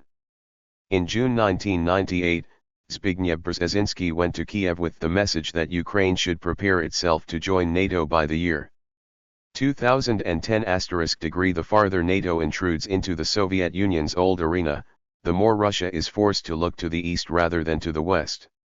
The expansion of NATO extends its military interests, enlarges its responsibilities, and increases its burdens. Not only do new members require NATO's protection, they also heighten its concern over destabilizing events near their borders. Thus Balkan eruptions become a NATO and not just a European concern. In the absence of European initiative, Americans believe they must lead the way because the credibility of NATO is at stake. Balkan operations in the air and even more so on the ground exacerbate differences of interest among NATO members and strain the alliance. European members marvel at the surveillance and communications capabilities of the United States and stand in awe of the modern military forces at its command. Aware of their weaknesses, Europeans express determination to modernize their forces and to develop their ability to deploy them independently. Europe's reaction to America's Balkan operations duplicates its determination to remedy deficiencies revealed in 1991 during the Gulf War, a determination that produced few results. Will it be different this time? Perhaps, yet if European states do achieve their goals of creating a 60,000-strong rapid reaction force and enlarging the role of the WEU, the tension between a NATO controlled by the United States and a NATO allowing for independent European action will again be bothersome. In any event, the prospect of militarily bogging down in the Balkans tests the alliance and may indefinitely delay its further expansion. Expansion buys trouble, and mounting troubles may bring expansion to a halt. European conditions and Russian opposition work against the eastward extension of NATO. Pressing in the opposite direction is the momentum of American expansion. The momentum of expansion has often been hard to break, a thought borne out by the empires of Republican Rome, of Tsarist Russia, and of liberal Britain. One is often reminded that the United States is not just the dominant power in the world but that it is a liberal dominant power. True, the motivations of the artificers of expansion President Clinton, National Security Advisor Anthony Lake, and others were to nurture democracy in young, fragile, long-suffering countries. One may wonder, however, why this should be an American rather than a European task and why a military rather than a political economic organization should be seen as the appropriate means for carrying it out. The task of building democracy is not a military one. The military security of new NATO members is not in jeopardy, their political development and economic well-being are. In 1997, U.S. Assistant Secretary of Defense Franklin D. Kramer told the Czech Defense Ministry that it was spending too little on defense. Yet investing in defense slows economic growth. By common calculation, defense spending stimulates economic growth about half as much as direct investment in the economy. In Eastern Europe, economic not military security is the problem and entering a military alliance compounds it. Using the example of NATO to reflect on the relevance of realism after the Cold War leads to some important conclusions. The winner of the Cold War and the sole remaining great power has behaved as unchecked powers have usually done. In the absence of counterweights, a country's internal impulses prevail, whether fueled by liberal or by other urges. The error of realist predictions that the end of the Cold War would mean the end of NATO arose not from a failure of realist theory to comprehend international politics, but from an underestimation of America's folly. The survival and expansion of NATO illustrate not the defects but the limitations of structural explanations. Structures shape and shove, they do not determine the actions of states. A state that is stronger than any other can decide for itself whether to conform its policies to structural pressures and whether to avail itself of the opportunities that structural change offers, with little fear of adverse effects in the short run. Do liberal institutionalists provide better leverage for explaining NATO's survival and expansion? According to Keohane and Martin, realists insist that institutions have only marginal effects. On the contrary, realists have noticed that whether institutions have strong or weak effects depends on what states intend. Strong states use institutions, as they interpret laws, in ways that suit them. Thus Susan Strange, in Pondering the State's Retreat, observes that international organization is above all a tool of national government, an instrument for the pursuit of national interest by other means. Interestingly, Keohane and Martin, in their effort to refute Mearsheimer's trenchant criticism of institutional theory, in effect agree with him. Having claimed that his realism is not well specified, they note that institutional theory conceptualizes institutions both as independent and dependent variables. Dependent on what? On the realities of power and interest. Institutions, it turns out, make a significant difference in conjunction with power realities. Degree 4 Yes. Liberal institutionalism, as Mearsheimer says, is no longer a clear alternative to realism, but has, in fact, been swallowed up by it. Degree indeed, it never was an alternative to realism. Institutionalist theory, as Keohane has stressed, has as its core structural realism, which Keohane and Nye sought to broaden. Degree 6 The institutional approach starts with structural theory, applies it to the origins and operations of institutions, and unsurprisingly ends with realist conclusions.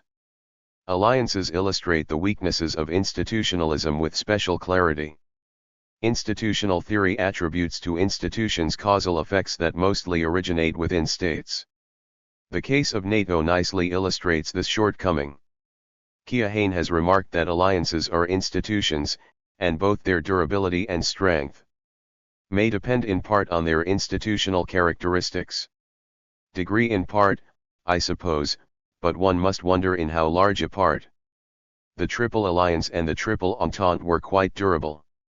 They lasted not because of alliance institutions, there hardly being any, but because the core members of each alliance looked outward and saw a pressing threat to their security. Previous alliances did not lack institutions because states had failed to figure out how to construct bureaucracies.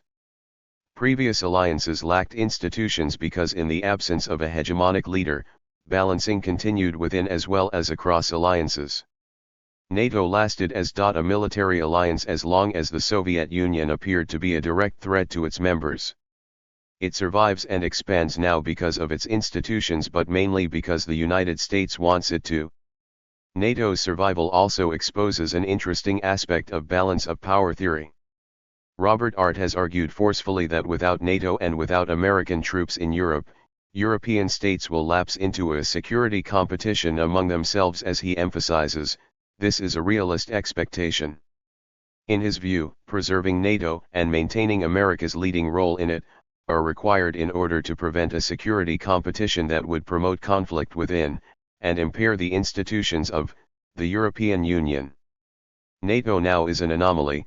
The dampening of intra-alliance tension is the main task left, and it is a task not for the alliance but for its leader.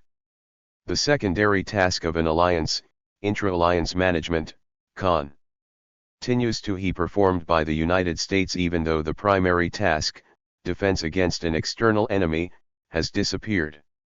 The point is worth pondering, but I need to say here only that it further illustrates the dependence of international institutions on national decisions. Balancing among states is not inevitable. As in Europe, a hegemonic power may suppress it. As a high-level European diplomat put it, it is not acceptable that the lead nation be European. A European power broker is a hegemonic power. We can agree on US leadership, but not on one of our own. Degree. Accepting the leadership of a hegemonic power prevents a balance of power from emerging in Europe, and better the hegemonic power should be at a distance than next door. Keohane believes that avoiding military conflict in Europe after the Cold War depends greatly on whether the next decade is characterized by a continuous pattern of institutionalized cooperation. Registered. If one accepts the conclusion, the question remains, what or who sustains the pattern of institutionalized cooperation? Realists know the answer. International institutions and national aims.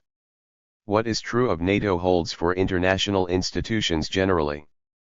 The effects that international institutions may have on national decisions are but one step removed from the capabilities and intentions of the major state or states that gave them birth and sustain them. The Bretton Woods system strongly affected individual states and the conduct of international affairs. But when the United States found that the system no longer served its interests, the Nixon shocks of 1971 were administered. International institutions are created by the more powerful states, and the institutions survive in their original form as long as they serve the major interests of their creators, or are thought to do so. The nature of institutional arrangements, as Stephen Krasner put it, is better explained by the distribution of national power capabilities than by efforts to solve problems of market failure registered or, I would add, by anything else. Either international conventions, treaties, and institutions remain close to the underlying distribution of national capabilities or they court fail.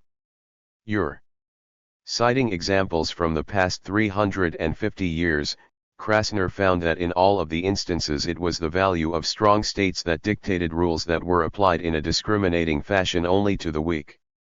The sovereignty of nations, a universally recognized international institution, hardly stands in the way of a strong nation that decides to intervene in a weak one.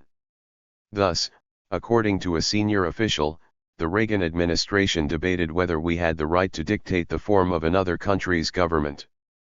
The bottom line was yes, that some rights are more fundamental than the right of nations to non-intervention. We don't have the right to subvert a democracy, but we do have the right against an undemocratic one. Degree *. Most international law is obeyed most of the time, but strong states bend or break laws when they choose to. Balancing power, not today but tomorrow.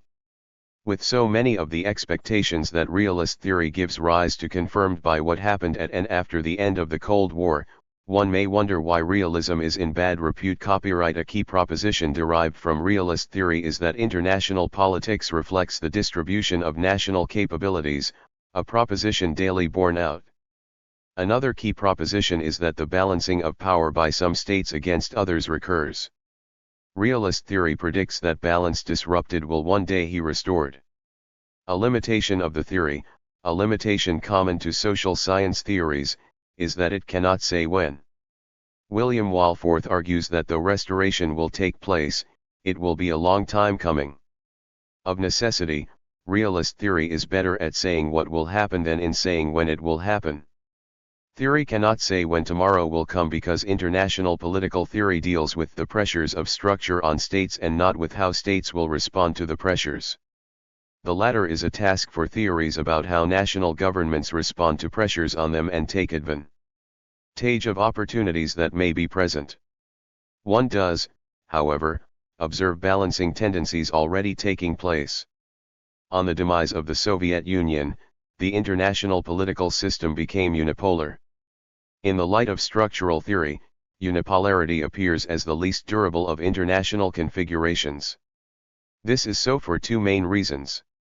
One is that dominant powers take on too many tasks beyond their own borders, thus weakening themselves in the long run. Ted Robert Gurr, after examining 336 polities, reached the same conclusion that Robert Wesson had reached earlier: imperial decay is primarily a result of the misuse of power which follows inevitably from its concentration. The other reason for the short duration of unipolarity is that even if a dominant power behaves with moderation, restraint, and forbearance, weaker states will worry about its future behavior. America's founding fathers warned against the perils of power in the absence of checks and balances. Is unbalanced power less of a danger in international than in national politics? Throughout the Cold War, what the United States and the Soviet Union did, and how they interacted, were dominant factors in international politics. The two countries, however, constrained each other. Now the United States is alone in the world. As nature abhors a vacuum, so international politics abhors unbalanced power. Faced with unbalanced power, some states try to increase their own strength or they ally with others to bring the international distribution of power into balance. The reactions of other states to the drive for dominance of Charles V, Habsburg ruler of Spain, of Louis XIV and Napoleon I of France, of Wilhelm II and Adolf Hitler of Germany illustrate the point. The behavior of dominant powers.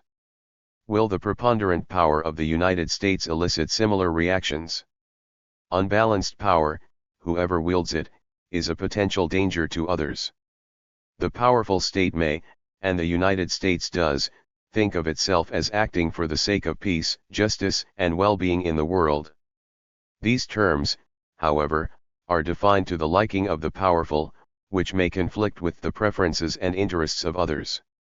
In international politics, overwhelming power repels and leads others to try to balance against it.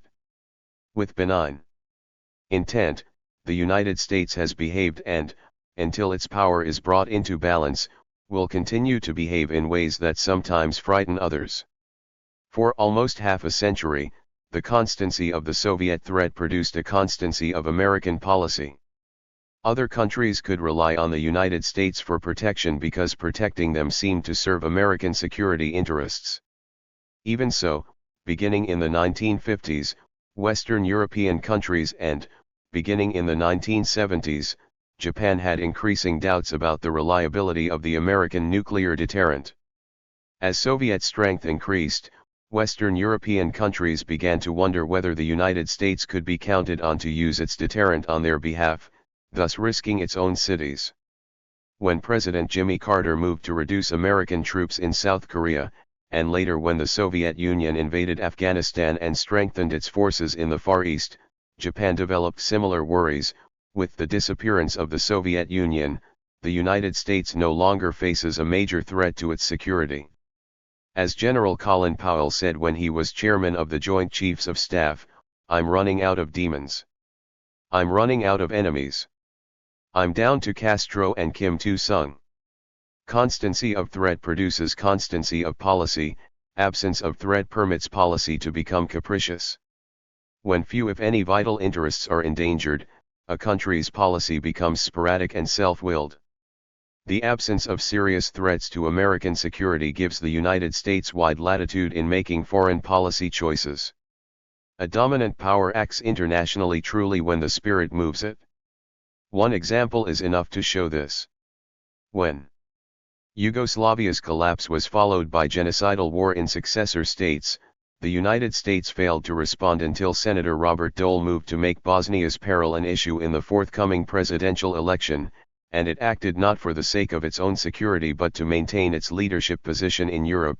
American policy was generated not by external security interests, but by internal political pressure and national ambition.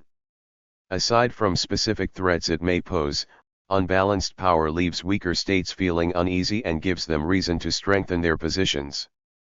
The United States has a long history of intervening in weak states, often with the intention of bringing democracy to them. American behavior over the past century in Central America provides little evidence of self-restraint in the absence of countervailing power. Contemplating the history of the United States and measuring its capabilities, other countries may well wish for ways to fend off its benign ministrations. Concentrated power invites distrust because it is so easily misused. To understand why some states want to bring power into a semblance of balance is easy, but with power so sharply skewed, what country or group of countries has the material capability and the political will to bring the unipolar moment to an end? Balancing power in a unipolar world. The expectation that following victory in a great war a new balance of power will form is firmly grounded in both history and theory. The last four grand coalitions collapsed once victory was achieved. Victories in major wars leave the balance of power badly skewed. The winning side emerges as a dominant coalition. The international equilibrium is broken, theory leads one to expect its restoration. Clearly something has changed. Some believe that the United States is so nice that, despite the dangers of unbalanced power, others do not feel the fear that would spur them to action. Michael Mustanaduno, among others, believes this to be so, although he ends his article with the thought that eventually, power will check power. Others believe that the leaders of states have learned that playing the game of power politics is costly and unnecessary. In fact, the explanation for sluggish balancing is a simple one.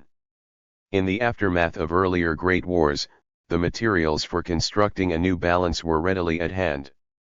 Previous wars left a sufficient number of great powers standing to permit a new balance to be rather easily constructed. Theory enables one to say that a new balance of power will form, but not to say how long it will take. National and international conditions determine that. Those who refer to the unipolar moment are right. In our perspective, the new balance is emerging slowly. In historical perspectives, it will come in the blink of an eye. I ended a 1993 article this way: one may hope that America's internal preoccupations will produce not an isolationist policy, which has become impossible, but a forbearance that will give other countries at long last the chance to deal with their own problems and make their own mistakes. But I would not bet on it. I should think that few would do so now. Charles Kegley has said, sensibly, that if the world becomes multipolar once again, realists will be vindicated. Seldom do signs of vindication appear so promptly. The candidates for becoming the next great powers, and thus restoring a balance, are the European Union or Germany leading a coalition, China, Japan, and in a more distant future, Russia. The countries of the European Union have been remarkably successful in integrating their national economics. The achievement of a large measure of economic integration without a corresponding political unity is an accomplishment without historical precedent. On questions of foreign and military policy, however, the European Union can act only with the consent of its members, making bold or risky action impossible. The European Union has all the tools, population, resources, technology, and military capabilities, but lacks the organizational ability and the collective will to use them. As Jacques Delors said when he was president of the European Commission, it will be for the European Council, consisting of heads of state and government, to agree on the essential interests they share and which they will agree to defend and promote together.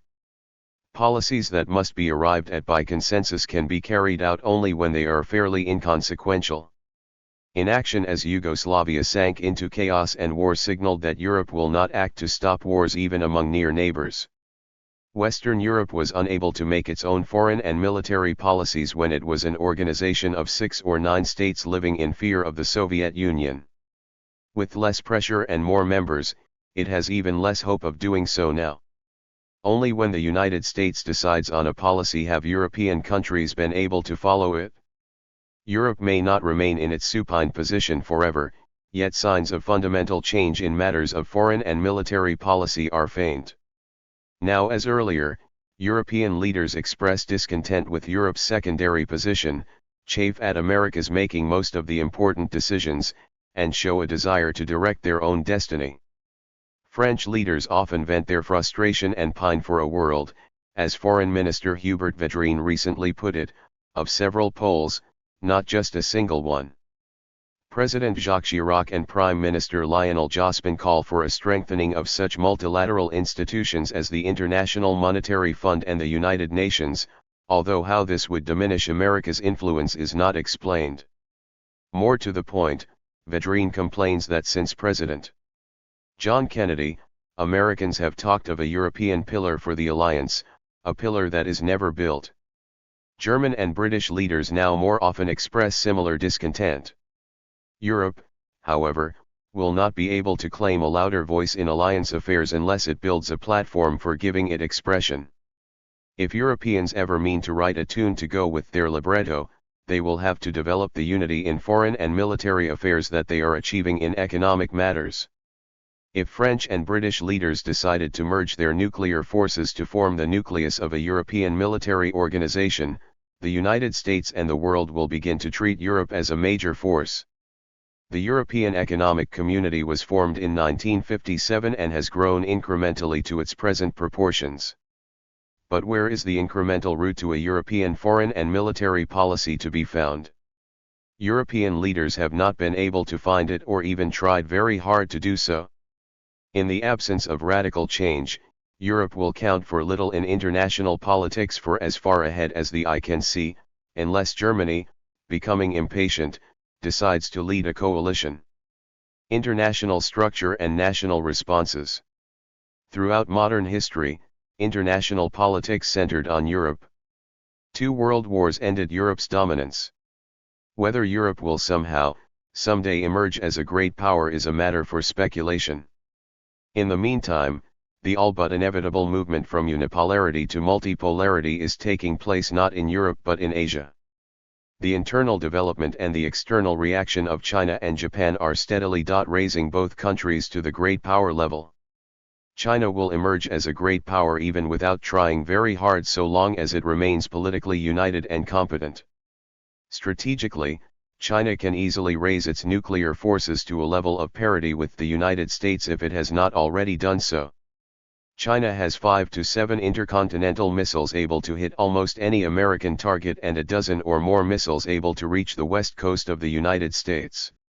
Liquid-fueled, immobile missiles are vulnerable, but would the United States risk the destruction of, say, Seattle, San Francisco, and San Diego if China happens to have a few more DF-4s than the United States thinks, or if it should fail to destroy all of them on the ground? Deterrence is much easier to contrive than most Americans have surmised. If it is possible to be extremely moderate, Chinese nuclear programs have been that. The Bush administration's zeal for national missile defense can, however, be counted on to spark the building of strategic arms in Asia and beyond. A light American defense with about 100 interceptors is expected to knock down 25 warheads. Impartial observers may not believe that defenses will do that well, but China will assume that they may do even better and arm itself accordingly. Where China leads, India and Pakistan will follow. The result, President Putin fears, may be a hectic uncontrolled arms race on the borders of our country. The only effective response to a nuclear threat, or to a conventional threat that one cannot meet, lies in the ability to retaliate. In the nuclear world, defense looks like offense. SDI should have been labeled SWAT, Strategic Offense Initiative. The shield makes the sword usable. Reagan understood the offensive implications of nuclear defenses, but played them down. With a lack of political sensibility that would be astonishing in other administrations, the present Bush administration plays them up. As Bush has said, they seek weapons of mass destruction, to keep the United States and other responsible nations from helping allies and friends in strategic parts of the world. In short, we want to be able to intervene militarily when and where we choose to. Our nuclear defenses would presumably make that possible even against countries lightly armed with nuclear weapons. The first effect of developing defenses is to cause other states to multiply the number of their nuclear weapons and to think of sneaky ways of delivering them. President Putin has said that if the ABM treaty is abrogated, then other arms control treaties of the past 30 years will be nullified. The 1993 treaty providing for the eventual elimination of missiles with multiple warheads was a proud achievement of the first Bush administration.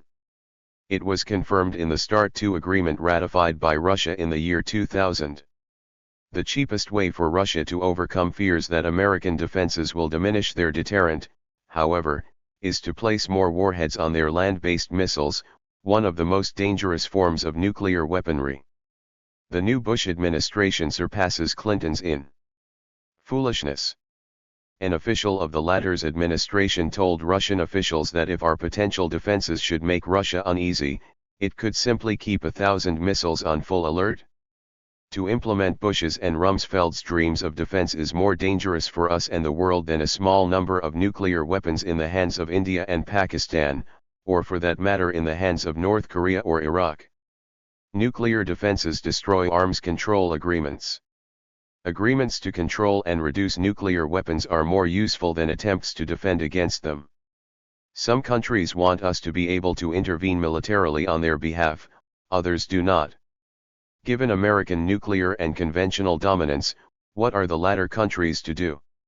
Our dominance presses them to find ways of blocking our interventionist moves. As ever, dominance coupled with immoderate behavior by one country causes others to look for ways to protect their interests. China wants to incorporate Taiwan if only in loose form.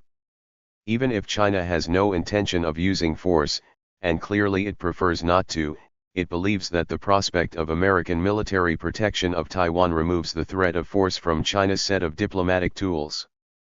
Taiwan will have less incentive to compromise. China reacts as one would expect it to.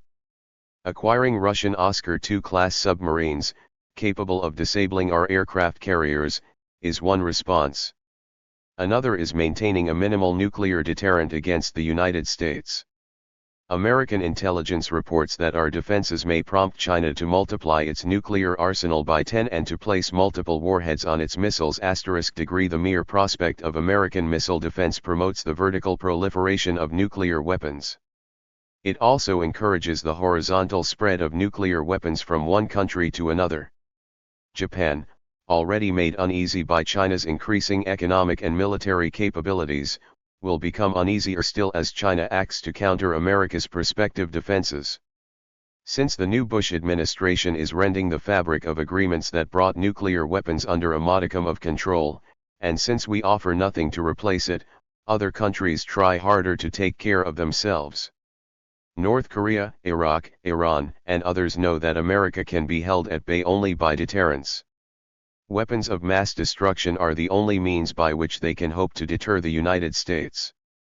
They cannot hope to do so by relying on conventional weapons. Unlike China, Japan is obviously reluctant to assume the mantle of a great power. Its reluctance, however, is steadily though slowly waning. Economically, Japan's power has grown and spread remarkably. The growth of a country's economic capability to the great power level places it at the center of regional and global affairs. It widens the range of a state's interests and increases their importance. The high volume of a country's external business thrusts it ever more deeply into world affairs. In a self-help system, the possession of most but not all of the capabilities of a great power leaves a state vulnerable to others that have the instruments that the lesser state lacks. Even though one may believe that fears of nuclear blackmail are misplaced, one must wonder whether Japan will remain immune to them. Countries have always competed for wealth and security, and the competition has often led to conflict. Historically, states have been sensitive to changing relations of power among them. Japan is made uneasy now by the steady growth of China's military budget. Its nearly 3 million strong army, undergoing modernization, and the gradual growth of its sea and air power projection capabilities, produce apprehension in all of China's neighbors and add to the sense of instability in a region where issues of sovereignty and disputes over territory abound. The Korean peninsula has more military forces per square kilometer than any other portion of the globe. Taiwan is an unending source of tension. Disputes exist between Japan and Russia over the Kuril Islands, and between Japan and China over the Senkaku or Diaoyu Islands.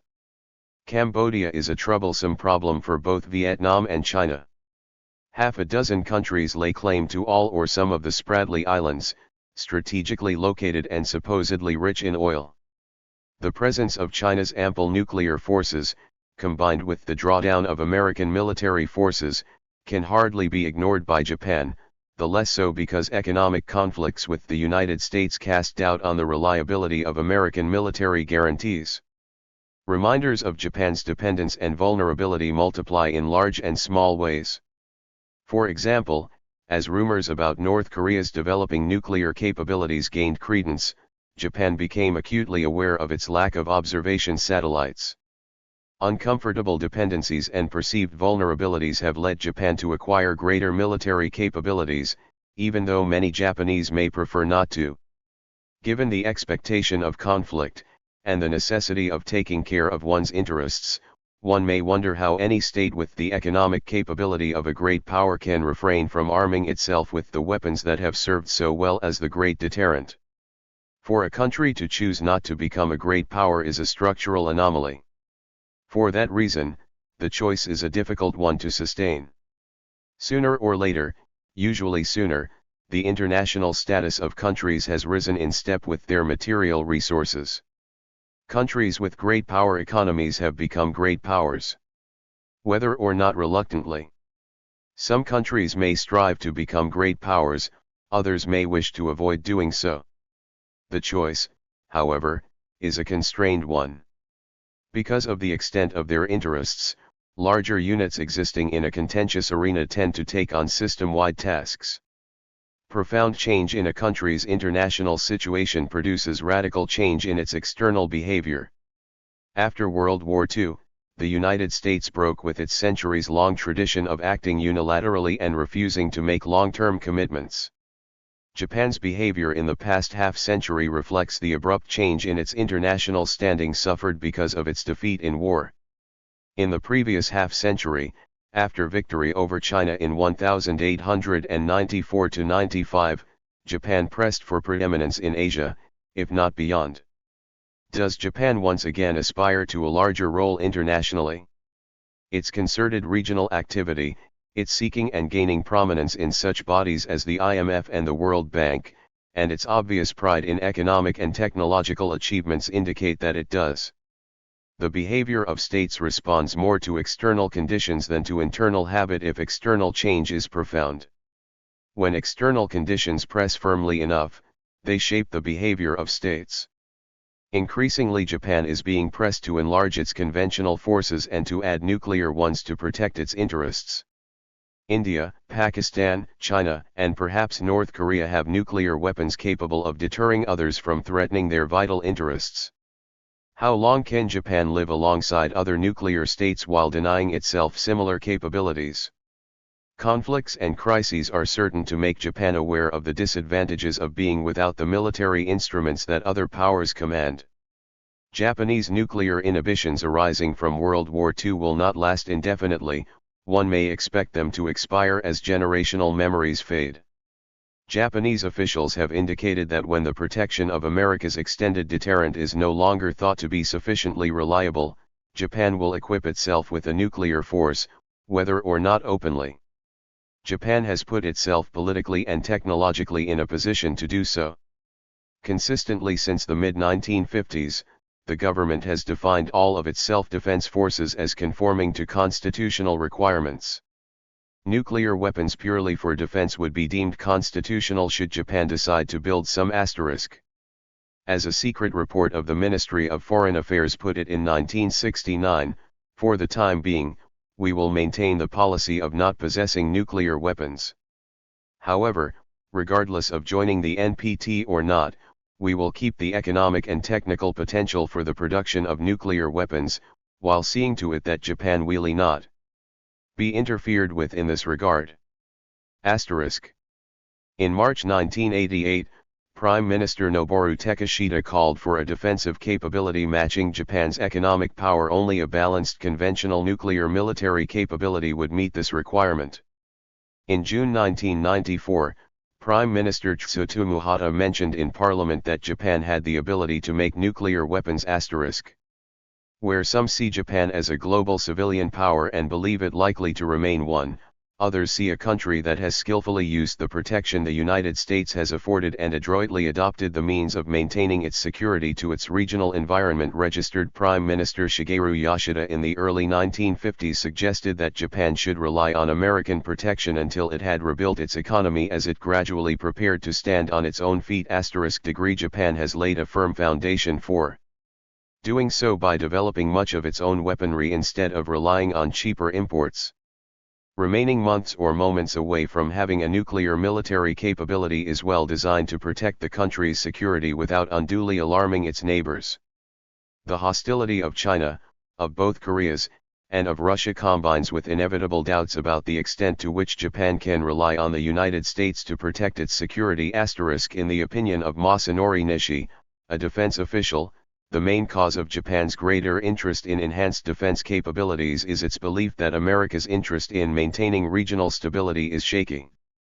Registered degree whether reluctantly or not, Japan and China will follow each other on the route to becoming great powers. China has the greater long-term potential. Japan, with the world's second or third largest defense budget and the ability to produce the most technologically advanced weaponry, is closer to great power status at the moment. When Americans speak of preserving the balance of power in East Asia through their military presence, the Chinese understandably take this to mean that they intend to maintain the strategic hegemony they now enjoy in the absence of such a balance. When China makes steady but modest efforts to improve the quality of its inferior forces, Americans see a future threat to their and others' interests. Whatever worries the United States has and whatever threats it feels, Japan has them earlier and feels them more intensely. Japan has gradually reacted to them.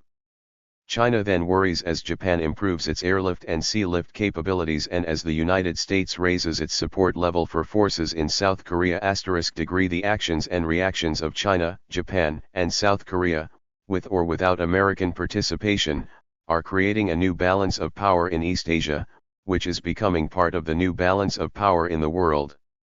Historically, encounters of East and West have often ended in tragedy. Yet, as we know from happy experience, nuclear weapons moderate the behavior of their possessors and render them cautious whenever crises threaten to spin out of control. Fortunately, the changing relations of East to West, and the changing relations of countries within the East and the West, are taking place in a nuclear context. The tensions and conflicts that intensify when profound changes in world politics take place will continue to mar the relations of nations, while nuclear weapons keep the peace among those who enjoy their protection. 5. America's policy of containing China by keeping 100,000 troops in East Asia and by providing security guarantees to Japan and South Korea is intended to keep a new balance of power from forming in Asia. By continuing to keep 100,000 troops in Western Europe, where no military threat is in sight, and by extending NATO eastward, the United States pursues the same goal in Europe. The American aspiration to freeze historical development by working to keep the world unipolar is doomed. In the not very long run, the task will exceed America's economic, military, demographic, and political resources, and the very effort to maintain a hegemonic position is the surest way to undermine it. The effort to maintain dominance stimulates some countries to work to overcome it. As theory shows and history confirms, that is how balances of power are made. Multipolarity is developing before our eyes. Moreover, it is emerging in accordance with the balancing imperative. American leaders seem to believe that America's preeminent position will last indefinitely. The United States would then remain the dominant power without rivals rising to challenge it, a position without precedent in modern history. Balancing, of course, is not universal and omnipresent. A dominant power may suppress balancing as the United States has done in Europe. Whether or not balancing takes place also depends on the decisions of governments. Stephanie Newman's book, International Relations Theory and the Third World, abounds in examples of states that failed to mind their own security interests through internal efforts or external arrangements, and as one would expect, suffered invasion, loss of autonomy, and dismemberment.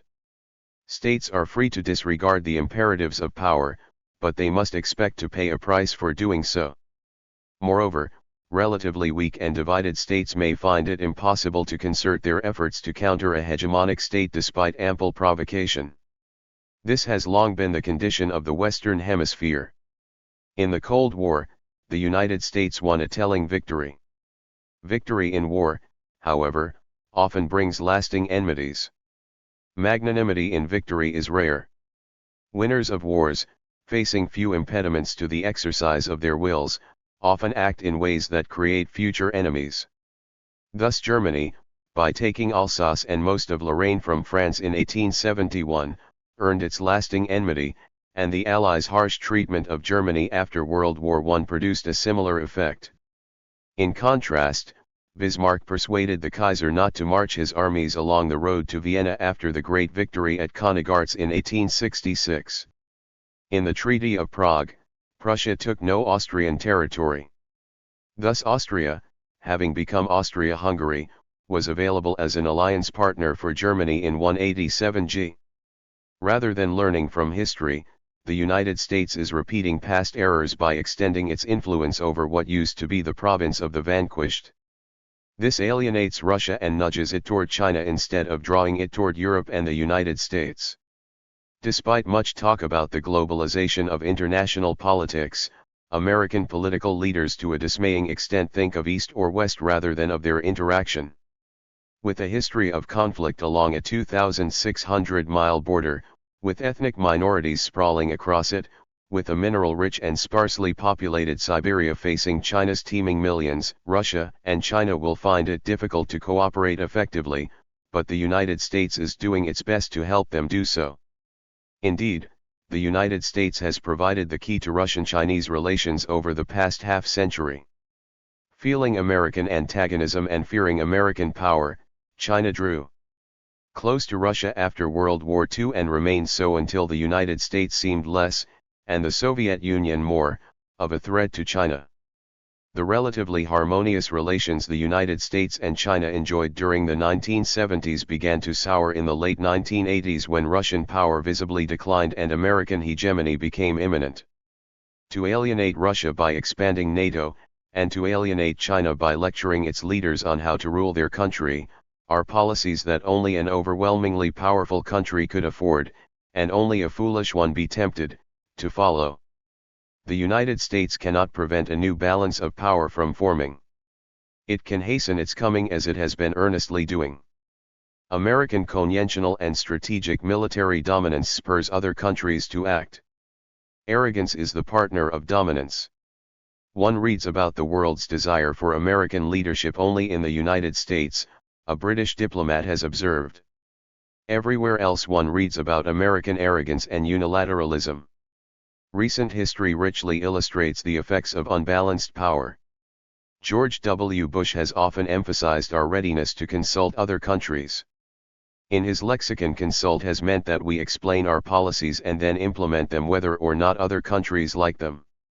When even overwhelming power is insufficient, and the strongest country needs help, however, unilateralism gives way to multilateralism, and arrogance wanes. The terrorist attacks on the World Trade Center and the Pentagon changed the international as well as the domestic behavior of the United States. Terrorists did not tilt the balance of power. They did change some of the effects of the gross imbalance of power. Asterisk in this section, the discussion of balancing has been more empirical and speculative than theoretical. I therefore end with some reflections on balancing theory. Structural theory, and the theory of balance of power that follows from it do not lead one to expect that states will always or even usually engage balancing behavior. Balancing is a strategy for survival, a way of attempting to maintain a state's autonomous way of life. To argue that bandwagoning represents a behavior more common to states than balancing has become a bit of a fad. Whether states bandwagon more often than they balance is an interesting question. To believe that an affirmative answer would refute balance of power theory is, however, to misinterpret the theory and to commit what one might call the numerical fallacy to draw a qualitative conclusion from a quantitative result. States try various strategies for survival. Balancing is one of them, bandwagoning is another. The latter may sometimes seem a less demanding and a more rewarding strategy than balancing, requiring less effort and extracting lower costs while promising concrete rewards. Amid the uncertainties of international politics and the shifting pressures of domestic politics, states have to make perilous choices. They may hope to avoid war by appeasing adversaries, a weak form of bandwagoning, rather than by rearming and realigning to thwart them. Moreover, many states have insufficient resources for balancing and little room for maneuver. They have to jump on the wagon only later to wish they could fall off. Balancing theory does not predict uniformity of behavior but rather the strong tendency of major states in the system, or in regional subsystems, to resort to balancing when they have to. That states try different strategies of survival is hardly surprising. The recurrent emergence of balancing behavior, and the appearance of the patterns the behavior produces, should all the more be seen as impressive evidence supporting the theory. Conclusion. Every time peace breaks out, people pop up to proclaim that realism is dead. That is another way of saying that international politics has been transformed. The world, however, has not been transformed. The structure of international politics has simply been remade by the disappearance of the Soviet Union, and for a time we will live with unipolarity. Moreover, international politics was not remade by the forces and factors that some believe are creating a new world order. Those who set the Soviet Union on the path of reform were old Soviet apparatchiks trying to right the Soviet economy in order to preserve its position in the world. The revolution in Soviet affairs and the end of the Cold War were not brought by democracy, interdependence, or international institutions. Instead, the Cold War ended exactly as structural realism led one to expect. As I wrote some years ago, the Cold War is firmly rooted in the structure of post-war international politics and will last as long as that structure endures. *4 So it did, and the Cold War ended only when the bipolar structure of the world disappeared. Structural change affects the behavior of states and the outcomes their interactions produce. It does not break the essential continuity of international politics. The transformation of international politics alone could do that. Transformation, however, awaits the day when the international system is no longer populated by states that have to help themselves. If the day were here, one would be able to say who could be relied on to help the disadvantaged or endangered. Instead, the ominous shadow of the future continues to cast its pall over interacting states. States' perennial uncertainty about their fates presses governments to prefer relative over absolute gains. Without the shadow, the leaders of states would no longer have to ask themselves how they will get along tomorrow as well as today. States could combine their efforts cheerfully and work to maximize collective gain without worrying about how each might fare in comparison to others. Occasionally, one finds the statement that governments in their natural, anarchic condition act myopically, that is, on calculations of immediate interest while hoping that the future will take care of itself. Realists are said to suffer from this optical defect. Registered political leaders may be astigmatic, but responsible ones who behave realistically do not suffer from myopia. Robert Axelrod and Robert Keohane believe that World War I might have been averted if certain states had been able to see how long the future's shadow was. Yet, as their own discussion shows, the future was what the major states were obsessively worried about. The war was prompted less by considerations of present security and more by worries about how the balance might change later. The problems of governments do not arise from their short time horizons. They see the long shadow of the future, but they have trouble reading its contours, perhaps because they try to look too far ahead and see imaginary dangers. In 1914, Germany feared Russia's rapid industrial and population growth. France and Britain suffered from the same fear about Germany, and in addition Britain worried about the rapid growth of Germany's navy. In an important sense, World War I was a preventive war all around. Future fears dominated hopes for short-term gains. States do not live in the happiest of conditions that Horace in one of his odes imagined for man. Happy the man, and happy he alone, who can say, tomorrow do thy worst, for I have lived today. Robert Axelrod has shown that the tit-for-tat tactic, and no other, maximizes collective gain over time. The one condition for success is that the game be played under the shadow of the future. Because states coexist in a self-help system, they may, however, have to concern themselves not with maximizing collective gain but with lessening, preserving, or widening the gap in welfare and strength between themselves and others. The contours of the future's shadow look different in hierarchic and anarchic systems. The shadow may facilitate cooperation in the former, it works against it in the latter.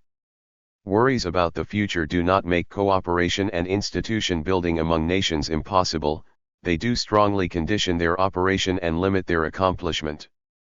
Liberal institutionalists were right to start their investigations with structural realism. Until and unless a transformation occurs, it remains the basic theory of international politics. Hollow hegemony or stable multipolarity. Charles A. Kupchan. Strategists. America's preponderant economic and military might produced a unipolar international structure, which in turn provided a ready foundation for global stability. Hierarchy and order devolved naturally from power asymmetries, making less urgent the mapping of a new international landscape and the formulation of a new grand strategy.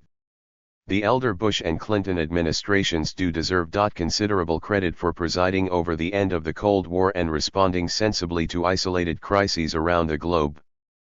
But America's uncontested hegemony spared them the task of managing competition among multiple poles of power, a challenge that has consistently bedeviled statesmen throughout history. This new decade will be a far less tractable one for the architects of U.S. foreign policy. Combating terrorism and enhancing homeland security represent new and demanding challenges.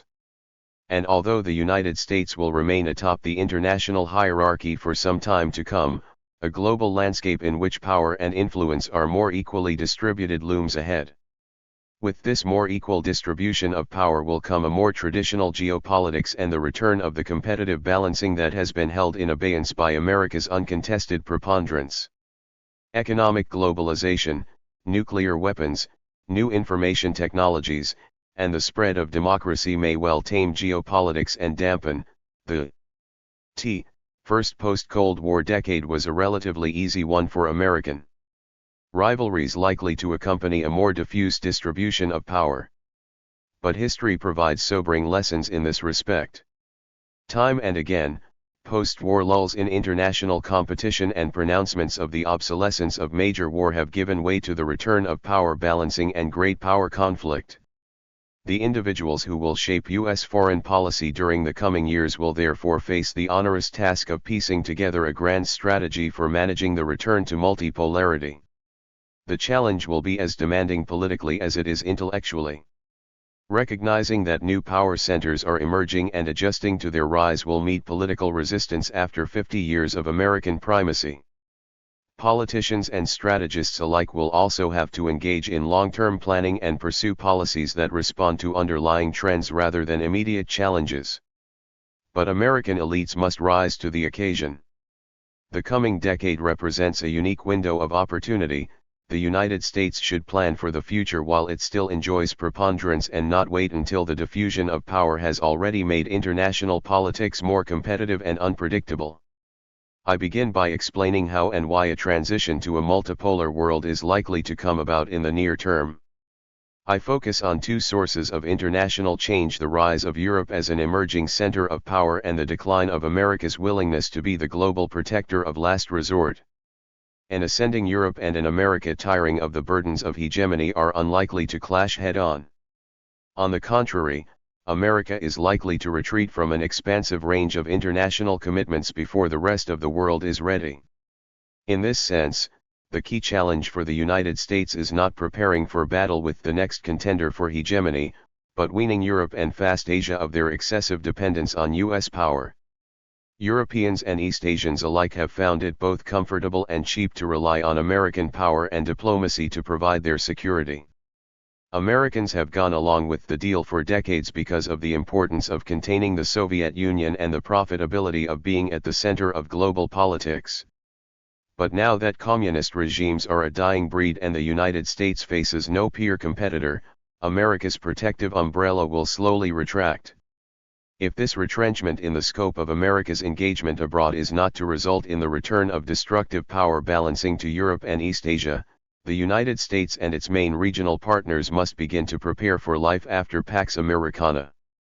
The sources of the return to multipolarity. Most analysts of international politics trace change in the distribution of power to two sources: the secular diffusion over time and space of productive capabilities and material resources, and balancing against concentrations of power motivated by the search for security and prestige. Today's great powers will become tomorrow's has-beens as nodes of innovation and efficiency move from the core to the periphery of the international system. In addition, reigning hegemons threaten rising secondary states and thereby provoke the formating of countervailing coalitions. Taken together, these dynamics drive the cyclical pattern of the rise and fall of great powers. The contemporary era departs from this historical pattern. Neither the diffusion of power nor balancing against the United States will be important factors driving the coming transition in the international system. It will be decades before any single state can match the United States in terms of either military or economic capability. Current power asymmetries are by historical standards extreme. The United States spends more on defense than all other great powers combined and more on defense R&D than the rest of the world combined. Its gross economic output dwarfs that of most other countries, and its expenditure on R&D points to a growing qualitative edge in a global economy increasingly dominated by high-technology sectors. As William Walforth sums up the prevailing wisdom emerging from these data, the current unipolarity is not only peaceful but durable. For many decades, no state is likely to be in a position to take on the United States in any of the underlying elements of power via, nor is balancing against American power likely to provoke a countervailing coalition. The United States is separated from both Europe and Asia by large expanses of water, making American power less threatening. Anti-American sentiment may run strong in the Middle East and other parts of the developing world. But it is hard to imagine that the United States would engage in behavior sufficiently aggressive to provoke an opposing alliance of industrialized countries. Local powers in Europe and East Asia for the most part welcome U.S. forces. Despite complaints from French, Russian, and Chinese officials about America's overbearing behavior, the United States is generally viewed as more of a benign power than a predatory hegemon. The rise of Europe.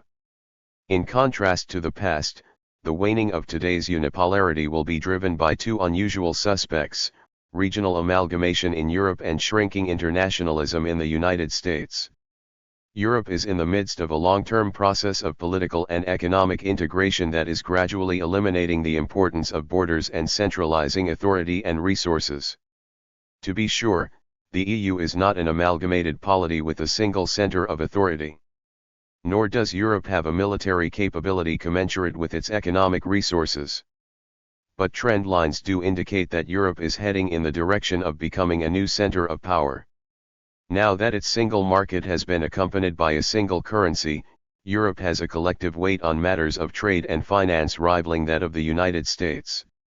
The aggregate wealth of the EU's 15 members is already approaching that of America, and the coming entry of a host of new members will tilt the balance in Europe's favor.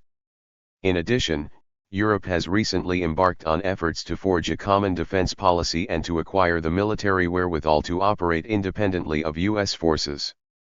The EU has set a goal of being able, by 2003, to deploy a force of roughly 60,000 troops within 60 days of notification and to sustain the deployment for 1 year. The Union has also appointed a High Representative for Foreign and Security Policy, created the bodies necessary to provide political oversight, and started to revamp its forces. The EU's military capability will certainly remain quite limited compared to that of the United States.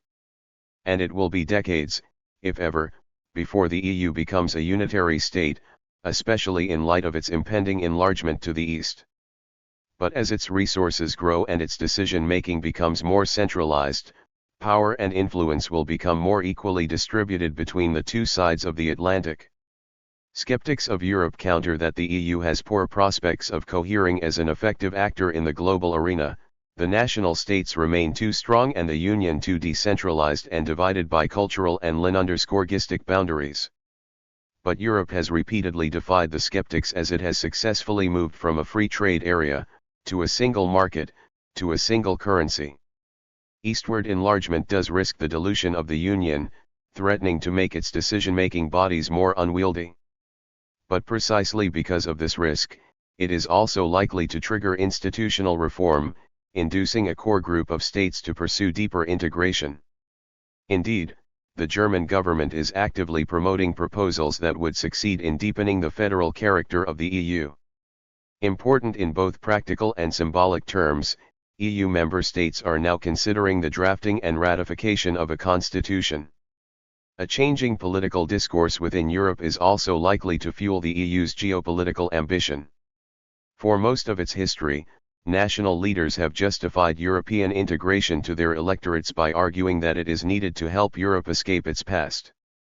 Union was the only way out of great power rivalry. This justification is now losing its political salience. World War II has receded sufficiently far into history that escaping the past no longer resonates as a pressing cause for many Europeans. The younger generations who lived through neither the war nor Europe's rebuilding have no past from which they seek escape. The dominant political discourse that has for decades given the EU its meaning and momentum is rapidly running out of steam. In its place is emerging a new discourse. This new discourse emphasizes Europe's future rather than its past. And instead of justifying integration as a way to check the power and geopolitical ambition of the national state, it portrays integration as a way to acquire power and project geopolitical ambition for Europe as a whole. French President Jacques Chirac, in a speech delivered in Paris in November 1999, could hardly have been clearer: the European Union itself become a major pole of international equilibrium, endowing itself with the instruments of a true power. Even the British, who for decades kept their distance from the EU, have changed their minds.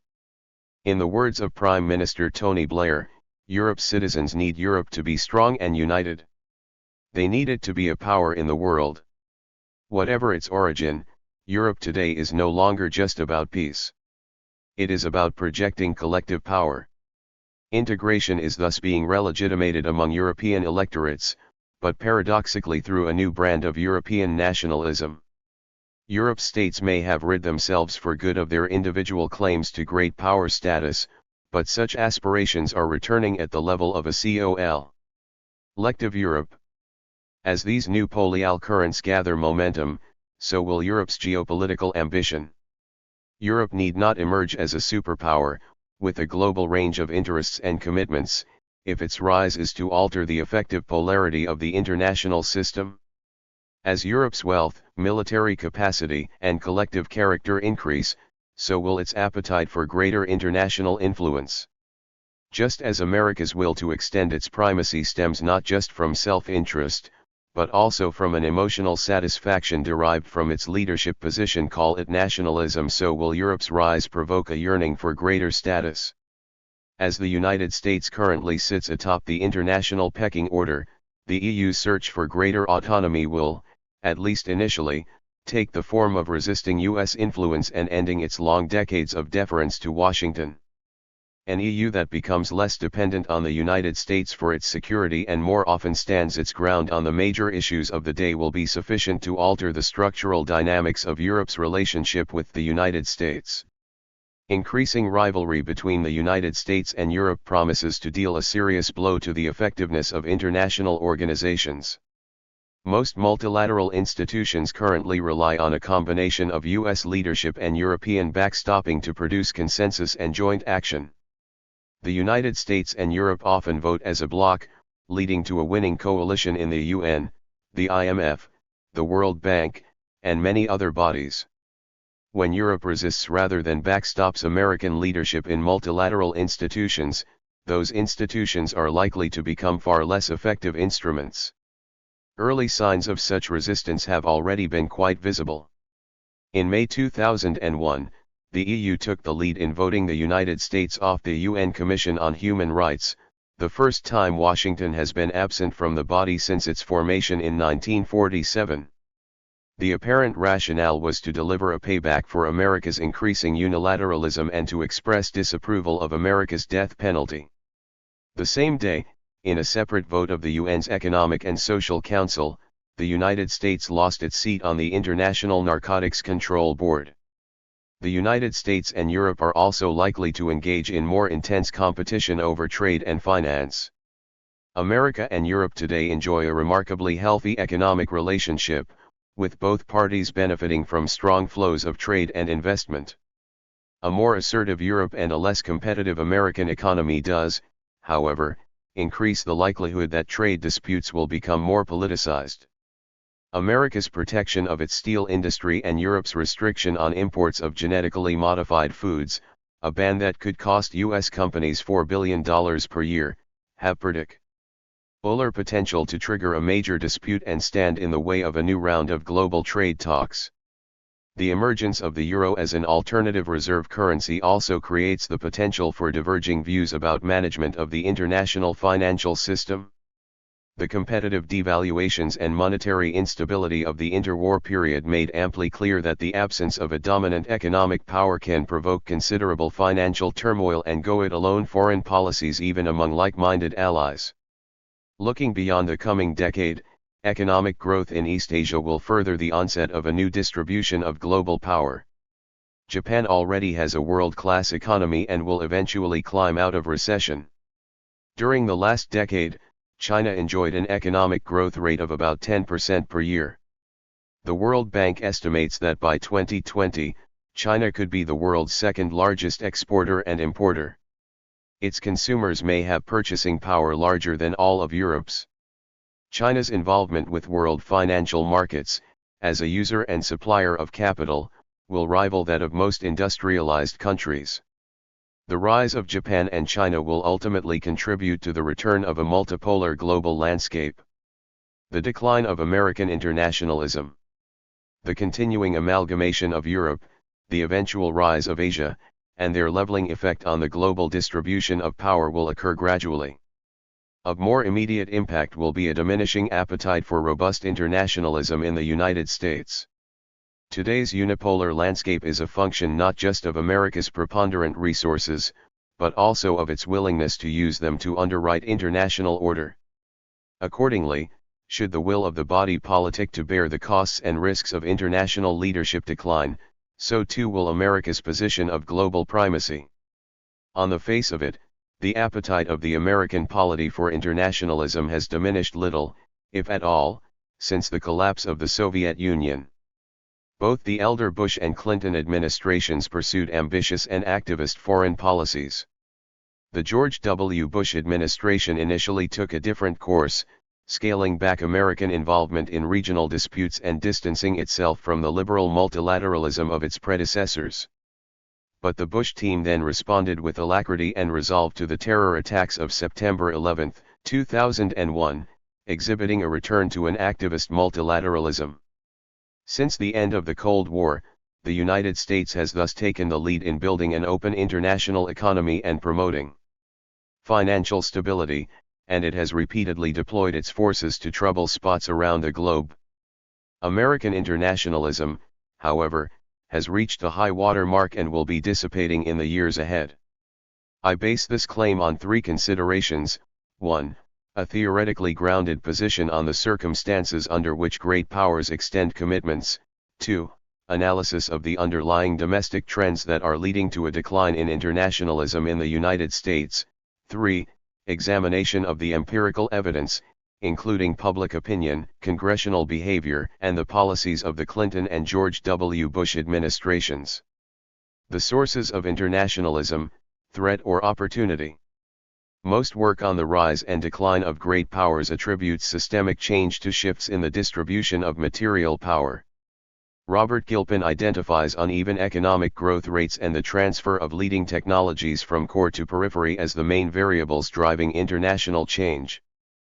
Paul Kennedy argues that leading powers tend to lose their positions of primacy because the defense costs associated with maintaining extensive international commitments ultimately undermine their economic base. Both take for granted the external ambition that comes with material preponderance and therefore present an account of systemic change that largely ignores strategic choice. Other scholars have attempted to incorporate strategic choice into their accounts of international change, distinguishing among different types of great powers. Randall Schweller, for example, differentiates revisionist states from status quo states. A revisionist state is a rising power that seeks to overturn the existing international system in favor of one more conducive to its interests. A status quo state is a power already at the top of the hierarchy. It is interested primarily in preserving and meeting threats to the existing international system. In similar fashion, offensive realists and defensive realists disagree about whether states pursue external ambition to acquire power or to acquire security. Offensive realists assume that great powers always behave like rising states, constantly seeking to increase their power. In contrast, defensive realists assume that great powers can and do behave like status quo states, constantly seeking to enhance their security, but not always to enhance their power. Stephen Walt's work on alliances draws a similar distinction. His claim that states balance against threats rather than power per se incorporates strategic choice and assessment of intentions into an account of the relationship between structure and the behavior of poles. The analysis in this essay follows logically from this effort to incorporate strategic choice into structural realism.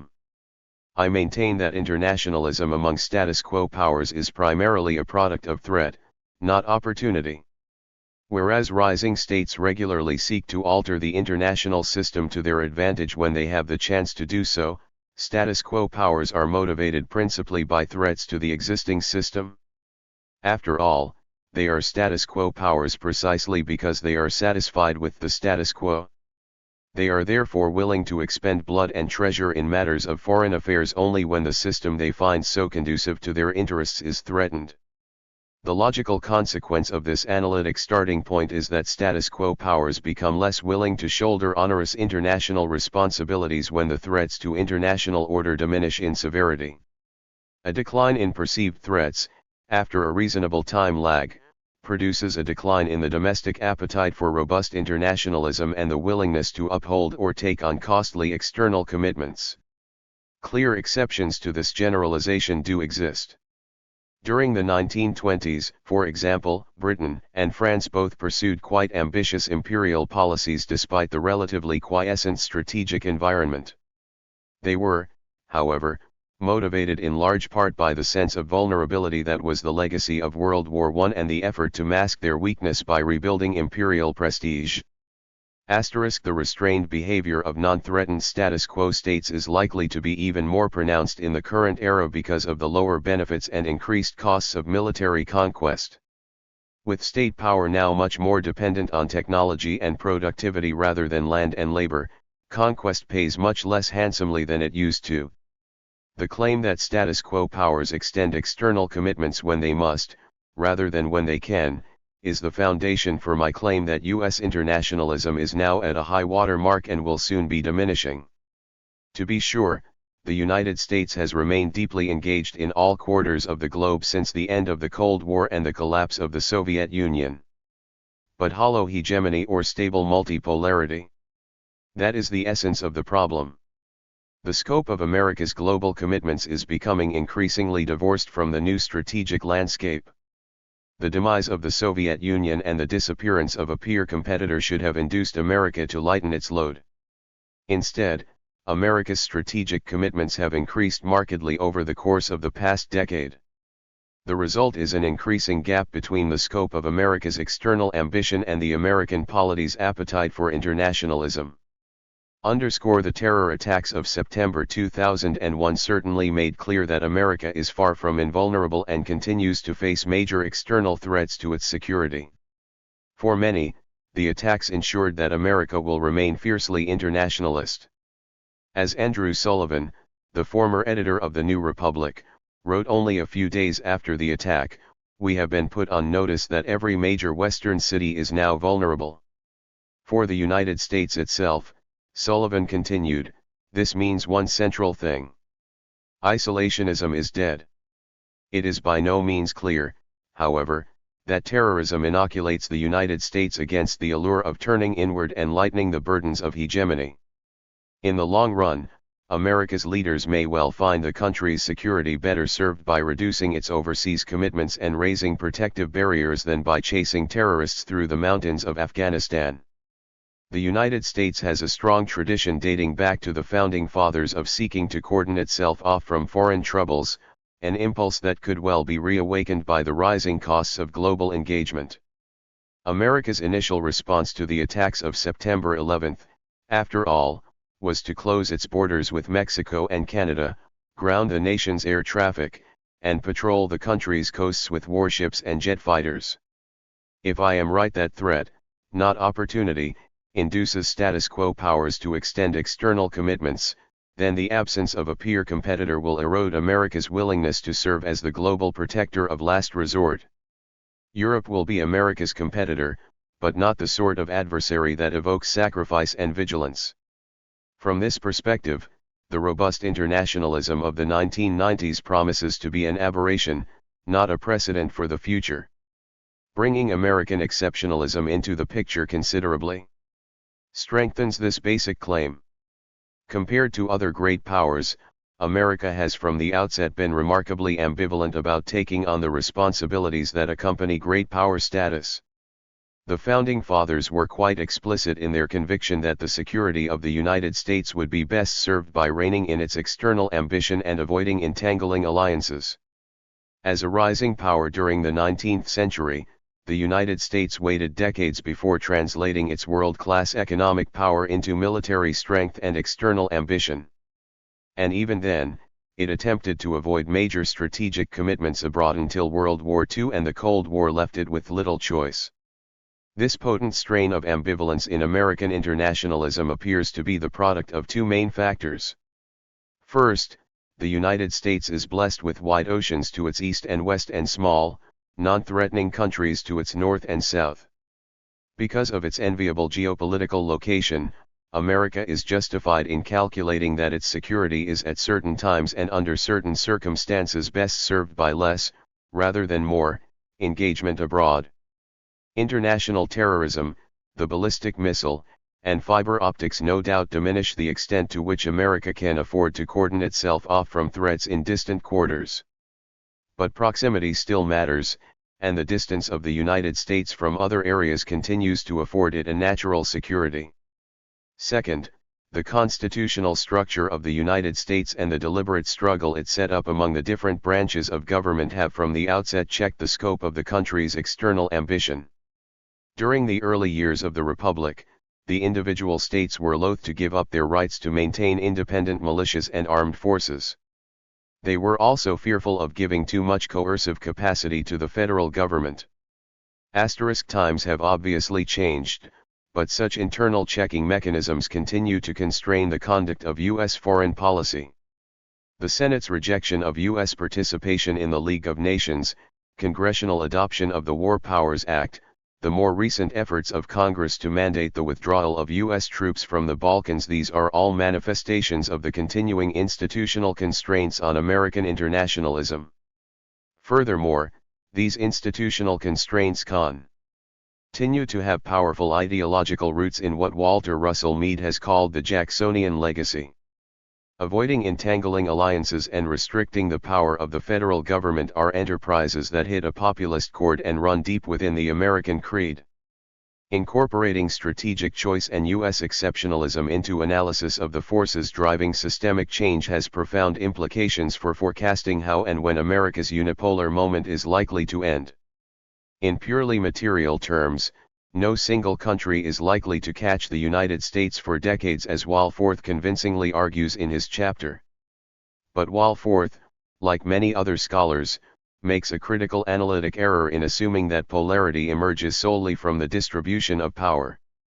The willingness of states to deploy their resources and the ends to which they deploy their resources also play a role in shaping polarity.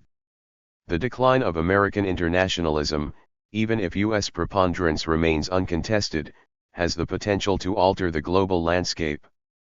Consider the degree to which strategic choice affected Europe's geopolitical landscape during the operation of the Concert of Europe. In material terms, the European landscape was effectively bipolar after the defeat of Napoleonic France, with Britain and Russia much stronger than the other powers. Nonetheless, the Concert of Europe was predicated on a rough equivalence of power among five states: Austria, Prussia, and France, as well as Britain and Russia. The effective influence and status of Austria, Prussia, and France were deliberately elevated beyond their material power in order to establish a cooperative mechanism for preserving peace. In addition, the strongest power in Europe, Britain, was looking to limit its direct strategic engagement on the continent, thereby enabling greater focus on its overseas empire. Although bipolar in material terms, strategic choice and diplomatic practice meant that Europe's landscape was effectively multipolar. In similar fashion, the choices that America makes in the years ahead about when and how it will use its material power will have a direct impact on the effective polarity of the global landscape. As America's appetite for robust internationalism wanes, the hierarchy that has naturally devolved from its preponderance will diminish as well. Add to this picture Europe's amalgamation and its rise as an alternative center of power, and America's unipolar moment is just that, a passing moment. American internationalism, the trends. It may seem odd to presage a consequential decline in America's external ambition at a time when the United States is deeply engaged in ally every quarter of the globe. America is the dominant strategic actor in Europe and Asia and the main diplomatic broker in many of the world's main regional disputes. I maintain, however, that this current level of activism and engagement will not be sustained. It is a legacy of the Cold War and a product of America's unchallenged primacy. It takes time for change in the external environment to filter through the polity and affect both elite and popular attitudes and ultimately policy. Furthermore, the robust internationalism of the 1990s was made possible by three extraordinary trends. As these three trends dissipate, America's robust internationalism will diminish as well. First, the internationalism of the 1990s was sustained by a period of unprecedented economic growth in the United States. A booming stock market, an expanding economy, and substantial budget surpluses created a political atmosphere conducive to trade liberalization, expenditure on the military, and repeated engagement in solving problems in less fortunate parts of the globe. And even under these auspicious conditions, the internationalist agenda showed signs of faltering. Congress, for example, mustered only a fickle enthusiasm for free trade, approving NAFTA in 1993 and the Uruguay Round in 1994, but then denying President Clinton fast-track negotiating authority when he sought it in 1997. Congress was also skeptical of America's interventions in Bosnia and Kosovo, tolerating them, but little more. Now that the stock market boom has ended and the U.S. economy slowed, these inward-looking currents will grow much stronger. Support for free trade will be even harder to come by. And such stinginess is likely to spread into the security realm, intensifying the domestic debate over burden sharing and calls within Congress for America's regional partners to shoulder increased defense responsibilities. Second, although the United States pursued a very activist defense policy during the 1990s, it did so in a way that did not directly test the public's willingness to tolerate considerable sacrifice. Clinton repeatedly authorized the use of force in the Balkans and in the Middle East. But he relied almost exclusively on air power, successfully avoiding the casualties likely to accompany the introduction of ground troops. In the one operation in which U.S. troops suffered casualties in combat Somalia, the United States promptly withdrew its forces from the mission. In laying the groundwork for the military component of the battle against terrorism, President Bush did go out of his way to warn Americans that U.S. casualties were likely. Nonetheless, the attack against Afghanistan was conducted largely from the air, with the United States sending into the country only a limited number of its own forces, instead relying heavily on local opponents of the Taliban to carry out the bulk of the ground operations. However professional and well prepared, U.S. forces are not likely always to be so fortunate. Americans will sooner or later die in combat, probably in significant numbers. It may be a suicide bomber targeting an American barracks, as in Lebanon in 1983. It may simply be that America finds itself in battle against an adversary more formidable than Iraq, Yugoslavia, or the Taliban. When a mission eventually goes awry or American units suffer considerable losses, the illusion that military interventions can be carried out with no or minimal casualties will likely come back to haunt the United States, contributing to a rapidly diminishing appetite for a robust internationalism. Third, the internationalism of the 1990s was sustained in part by an older generation of politicians that brought to the table guiding assumptions and perspectives forged as a result of World War II and the Cold War. The younger Americans already rising to positions of influence in the public and private sectors have not lived through these formative experiences that have been serving as historical anchors of U.S. internationalism. Individuals coming of age after 1990 will have tasted the fear of terrorism, but they will not have known geopolitical urgency firsthand. Rising generations are unlikely to be isolationist. They face more opportunities for travel than their elders, and many of them are partaking of the globalized economy with gusto. But being cosmopolitan and worldly is not the same thing as being internationalist. As these individuals rise to positions of prominence, the reflexive internationalism of the 1990s is likely to dissipate. Generational change is thus likely to take a toll on the character and scope of U.S. engagement abroad. As detailed in the next section, congressional behavior has already begun to reflect this turnover and the diminishing appetite for internationalism that is accompanying it. In the absence of the manifest threat to American national security posed by a peer competitor, making the case for engagement and sacrifice abroad promises to grow increasingly difficult with time. These trend lines reinforce the theoretical argument spelled out above and strengthen the credibility of the claim that America's willingness to carry the burdens of global leadership will diminish in the years ahead. American internationalism: the evidence. I have thus far built what is primarily a deductive case for the proposition that the United States will soon gravitate toward a more constrained internationalism. I now provide empirical evidence that this turning inward is in fact already taking place. I examine briefly public opinion, congressional behavior, U.S. policy during the war over Kosovo, and the foreign policy of George W. Bush, including the likely long-term impact of the war against terrorism.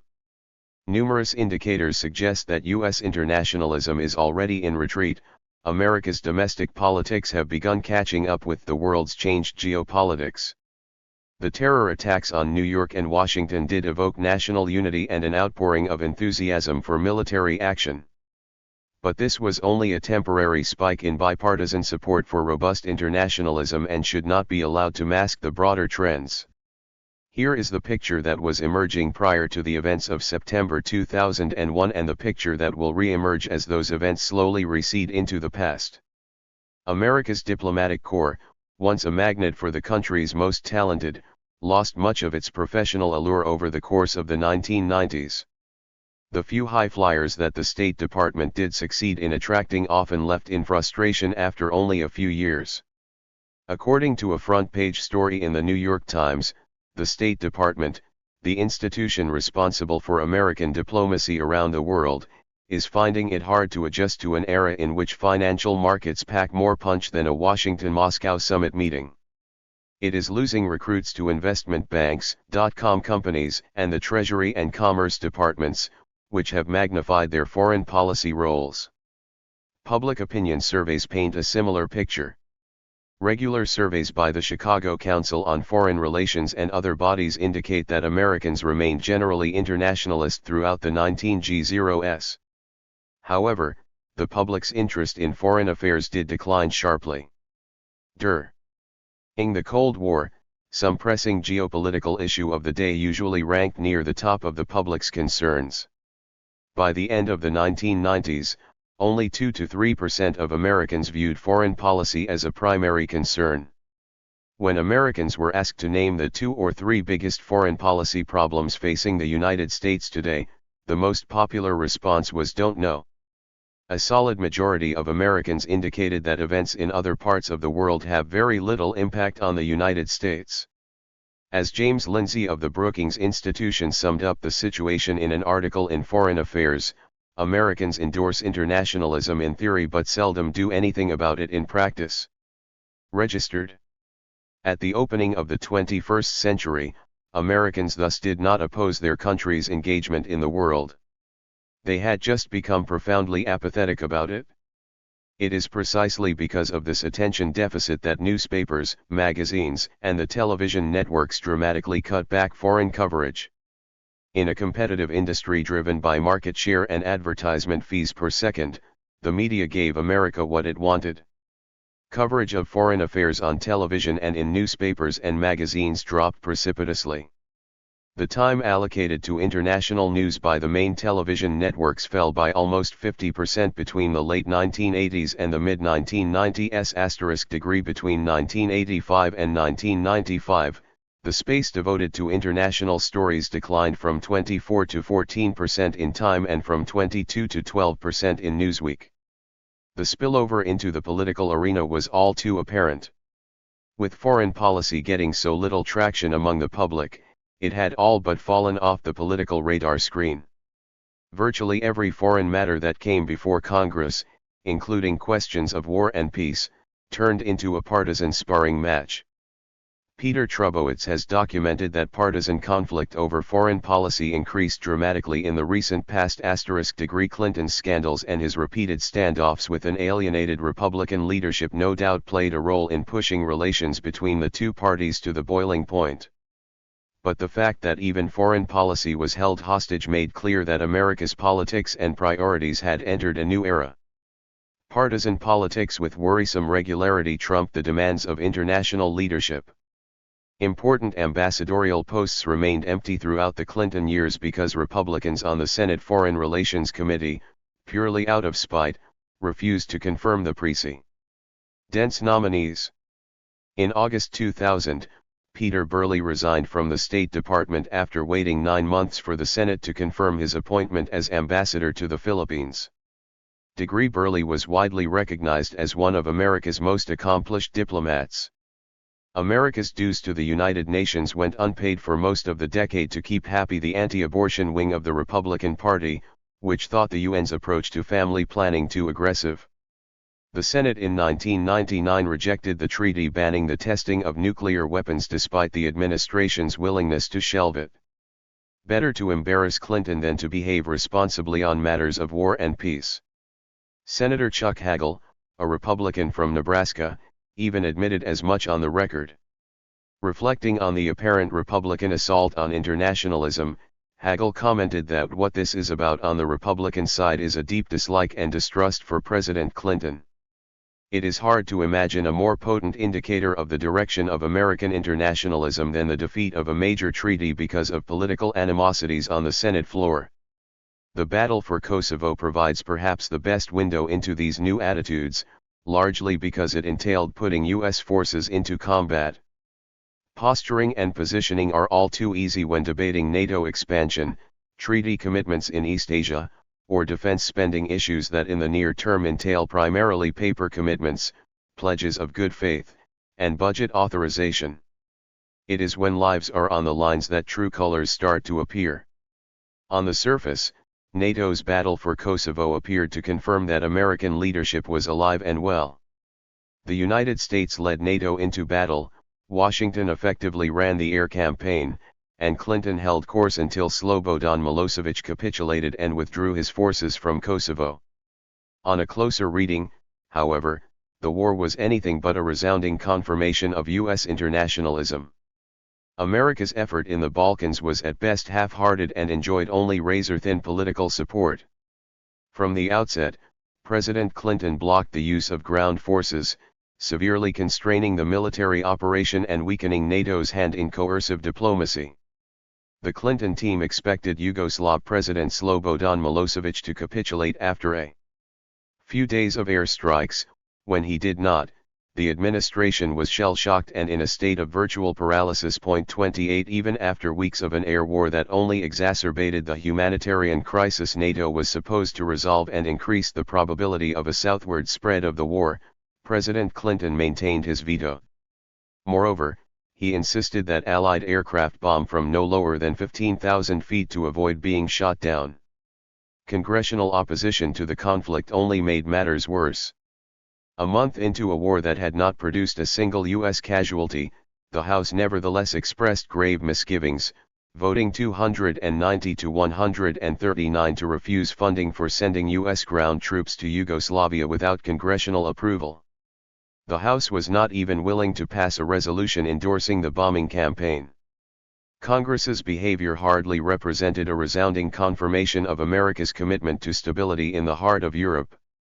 American behavior after the end of the conflict over Kosovo gave further indication of Washington's clear intent to limit the scope of U.S. commitments in the Balkans. European forces picked up the bulk of peacekeeping responsibilities in Kosovo, and the EU took the lead on economic reconstruction. Even before the end of the fighting, President Clinton promised Americans in his Memorial Day address that when the peacekeeping force goes in there, the overwhelming majority of people will be European, and that when the reconstruction begins, the overwhelming amount of investment will be European. Asterisk. When KFOR was deployed, American troops were sent to the east of Kosovo, where the likelihood of violence was presumed to be lower. In February 2000, a small contingent of U.S. troops was dispatched to the northern city of Mitrovica to help quell ethnic violence. When the troops were stoned by angry Serbs, the Pentagon responded by ordering U.S. forces back to their sector, making clear that Washington was prepared to undercut the KFOR commander on the ground and put U.S. forces under special restrictions. Despite the unusual protections afforded U.S. troops, American law makers continued to complain about the need for Europe to do more. Republican Senator John Warner, chairman of the Senate Armed Services Committee, in March 2000 pledged to seek to withhold half of the $2 billion appropriation for American troops in Kosovo unless European nations increase their financial contributions to the UN efforts there. And Democratic Senator Robert Byrd proposed that the United States should turn over to the EU the peacekeeping and reconstruction effort in Kosovo and withdraw U.S. troops from the region in a timely fashion. Despite the facade of unity within NATO, America's deep ambivalence about the war and its aversion to casualties did not go unnoticed in Europe.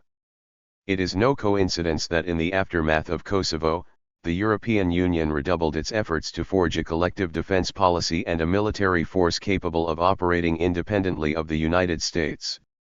Europeans were acting on the recognition that they may well be on their own when the next military crisis emerges on the continent. As British Prime Minister Tony Blair asserted in justifying the initiative, we Europeans should not expect the United States to have to play a part in every disorder in our own backyard. As Europeans clearly noticed, the war over Kosovo made plain America's dissipating willingness to be Europe's chief peacemaker and its protector of last resort. Signs of a diminishing appetite for internationalism only intensified after George W. Bush succeeded Clinton. As a candidate, Bush promised to pursue a more humble foreign policy, scale back America's international commitments, be more selective in picking the country's fights, and focus more attention on its own hemisphere. After taking the helm, Bush generally adhered to these promises. During his first months in office, he drew down U.S. troop levels in Bosnia and kept U.S. troops in Kosovo on a tight leash despite the spread of fighting to Macedonia. He reduced America's role as a mediator in many different regional conflicts. Secretary of State Colin Powell followed suit by dropping from the State Department's roster more than one-third of the 55 special envoys that the Clinton administration had appointed to deal with trouble spots around the world. The Washington Post summed up the thrust of these moves in its headline, "Bush retreats from U.S. role as peace broker." *4 In similar fashion, Bush made good on his promise to focus U.S. foreign policy on the Americas. President Bush's first two meetings with foreigner leaders were with Canadian Prime Minister Jean Chrétien and Mexican President Vicente Fox. His first foreign trip was to Mexico. His first major international meeting was a summit of the Americas in Quebec, at which he announced that he would host his first state dinner later in the year for Vicente Fox. The Bush administration also stepped away from a host of multilateral commitments, preferring the autonomy that comes with unilateral initiative. Within 6 months of taking office, Bush had pulled out of the Kyoto Protocol on global warming, made clear his intention to withdraw from the Anti-Ballistic Missile Treaty, stated his opposition to the Comprehensive Test Ban Treaty and the treaty establishing the International Criminal Court, backed away from establishing a body to verify the 1972 Biological Weapons Convention, and watered down a UN pact aimed at controlling the proliferation of small arms. The terror attacks of September 2001 were widely interpreted as an antidote to these unilateralist and isolationist trends. And they were, at least in the short run. Far from acting unilaterally, the Bush administration went out of its way to build a broad coalition, enlisting the support of not just NATO allies, but also Russia, China, and moderate Arab regimes. Far from reining in America's commitments, Bush declared a war on terrorism, sending large numbers of ground troops, aircraft, and warships to the Middle East. And Congress and the American people were fully engaged, with the Senate, the House, and the public overwhelmingly behind Bush's decision to use military force to combat the Al-Qaeda network and its supporters. In the long run, however, the struggle against terror is unlikely to serve as a solid basis for ensuring either multilateral engagement or a robust brand of American internationalism.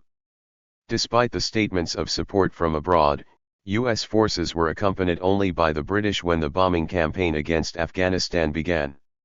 A host of other countries offered logistical and intelligence support, but Americans did almost all the fighting. And that is exactly how both the United States and its allies wanted it. America was loath to give up the autonomy that would have been compromised by a broader coalition. Other states were meanwhile happy to let America take the lead, thereby distancing themselves from the operation. Many countries in the theater of conflict, such as Saudi Arabia and Pakistan, were jittery about offering U.S. forces access to their bases, justifiably fearful that they might suffer a domestic backlash for supporting attacks against another Muslim country. And America's NATO allies were cautioning restraint, concerned that they too could face retribution from a radicalized Islamic world. After all, although terrorists pose a collective threat, they are quite careful to single out their actual targets. That is why the apparent solidarity did not run deep. That is why terrorism is unlikely to make of America an avowed multilateralist. It is also by no means clear that terrorism will eradicate, rather than fuel, isolationist strains within American society. The United States responded with alacrity and resolve to the attacks on New York and Washington. But the call for increased engagement in the global battle against terror was accompanied by an alternative logic, one that gained currency over time. A basic dictum of the country's founding fathers was that America should stay out of the affairs of other countries so that they stay out of America's affairs. The United States is a formidable adversary and is unlikely to let any attack on its own go unpunished. But should the price of hegemony mount and Americans come to believe that their commitments abroad are compromising their security at home, they will legitimately question whether the benefits of global engagement are worth the costs. The potential allure of the founding fathers' admonition against foreign entanglement explains why, as one scholar put it, the attacks made Israelis worry that Americans may now think that supporting Israel is too costly. This logic also explains why François Heisbourg, one of France's leading analysts, commented in Le Monde the day after the attacks that it is to be feared that the same temptation could again shape the conduct of the United States once the barbarians of September 11 have been punished. In this respect, the Pearl Harbor of 2001 could come to close the era opened by the Pearl Harbor of 1941. The long-term consequences of the events of September 2001 could thus be an America that devotes much more attention and energy to the security of its homeland and much less attention to resolving problems far from its borders. The more time U.S. forces spend defending American territory, the less time they will spend defending the territory of others. The Bush administration admittedly showed no lack of enthusiasm for waging a comprehensive and resolute war against terrorism. But prior to the events of September 2001, the initial instincts of Bush and his advisers were to scale back, not to deepen, America's involvement in distant disputes.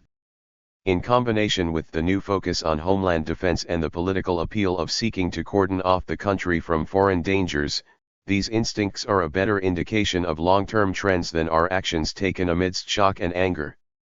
It is equally doubtful that the threat of terror will over the long run ensure a more responsible Congress and a more engaged and attentive public. Bipartisan rancor did disappear instantly on September 11, 2001, and the U.S. public stood firmly behind military retaliation. But these were temporary phenomena arising from the grief of the moment. After a few months, partisan wrangling returned to Capitol Hill and the public mind again began to wander. The relatively rapid return to business as usual stemmed from the fact that the United States proceeded to embark on a long march, not a war. After Pearl Harbor, American leaders had in Imperial Japan and Nazi Germany formidable and identifiable enemies against which to mobilize the nation and evoke continued sacrifice. The threat posed by the Soviet Union similarly kept America focused and determined during the long decades of the Cold War. In contrast, terrorism represents a far more elusive enemy. Instead of facing a tangible adversary with armored columns and aircraft carriers, America confronts an enemy schooled in guerrilla tactics, a type of warfare that, as the Vietnam War demonstrated, plays to the strengths of neither America's armed forces nor its citizens. In this battle, patience and tact are more useful weapons than military force. With much of the struggle against terrorism occurring quietly beyond the public eye through intelligence, surveillance, and covert operations, this new challenge will not be accompanied by the evocative images that help rally the country around the flag. And far from inducing Americans to join the army or the production line to contribute to the war effort, terrorism's main impact on the average citizen is to induce him to stay at home. In the wake of the attacks on New York and Washington and the anthrax scare that followed, President Bush asked of Americans not that they make a special sacrifice, but that they return to normal life by shopping in malls and traveling by air. As before September 2001, keeping the U.S. public engaged in international affairs promises to be an uphill battle. America is a status quo power. It faces no peer competitor. Ambivalence toward international engagement, stemming from both its geographic location and political culture, is very much a part of America's creed. The new threat of terror attacks against the U.S. homeland may well hasten rather than forestall a turning inward and efforts to distance the country from external threats. America's waning internationalism promises to play a major role in bringing about the onset of a multipolar world. Managing the return to multipolarity. The bad news is that the global stability that unipolarity has engendered will be jeopardized as power becomes more equally distributed in the international system. The good news is that this structural change will occur through different mechanisms than in the past, and therefore may be easier to manage peacefully.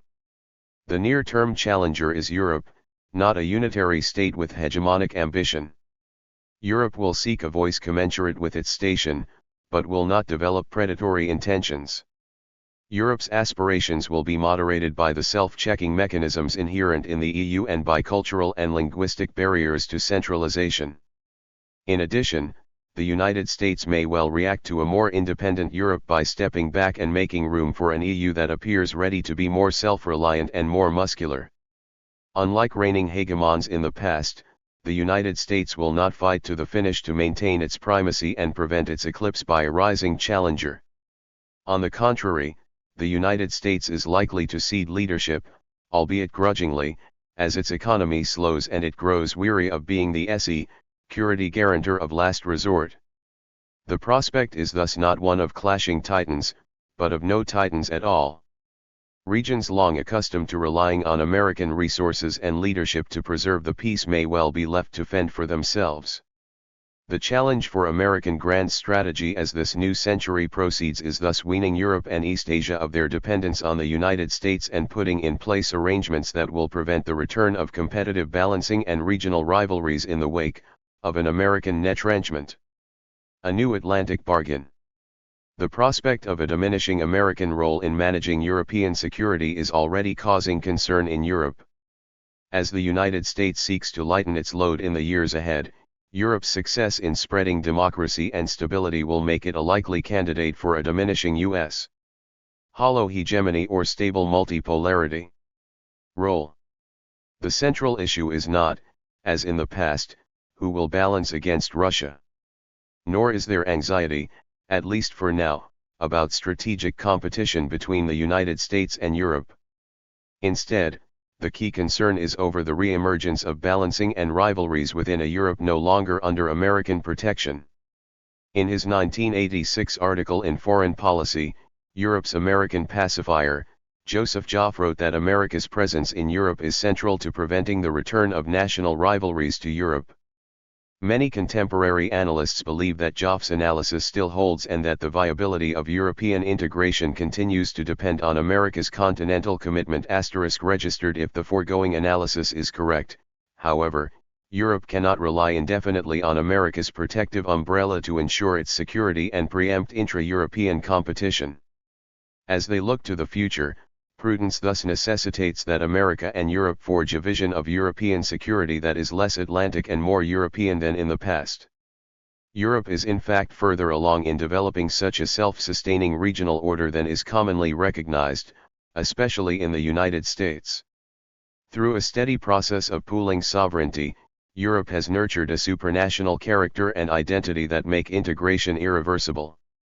American power and purpose unquestionably facilitated European integration. American guarantees enabled West Europeans to be comfortable with German recovery and rearmament. And NATO effectively took the weightiest security issues off the European agenda, allowing the European project to focus almost exclusively on economic and political integration. But Europe is now to a significant extent running on its own steam, making the prospect of less reliance on its American pacifier far less worrisome. The success of the European project stems from the fact that Europe integrated itself internally at the same time that it was integrated into the Atlantic community of capitalist democracies. Germany dealt with its past and made peace with its neighbors, paving the way for a collective process of integration that has produced dramatic results. Decades of economic and political integration have succeeded in transforming Europe's geopolitical landscape.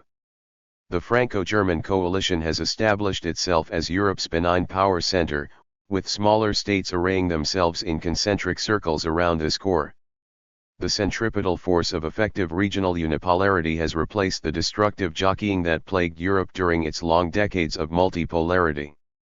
In addition, through a host of institutions and practices, a European Parliament, a common market, a single currency, EU members have gradually pooled their sovereignty, enabling the national state to exist comfortably alongside a supranational union. That most of Europe's new democracies are now waiting impatiently for entry into the EU makes clear the appeal of this construction.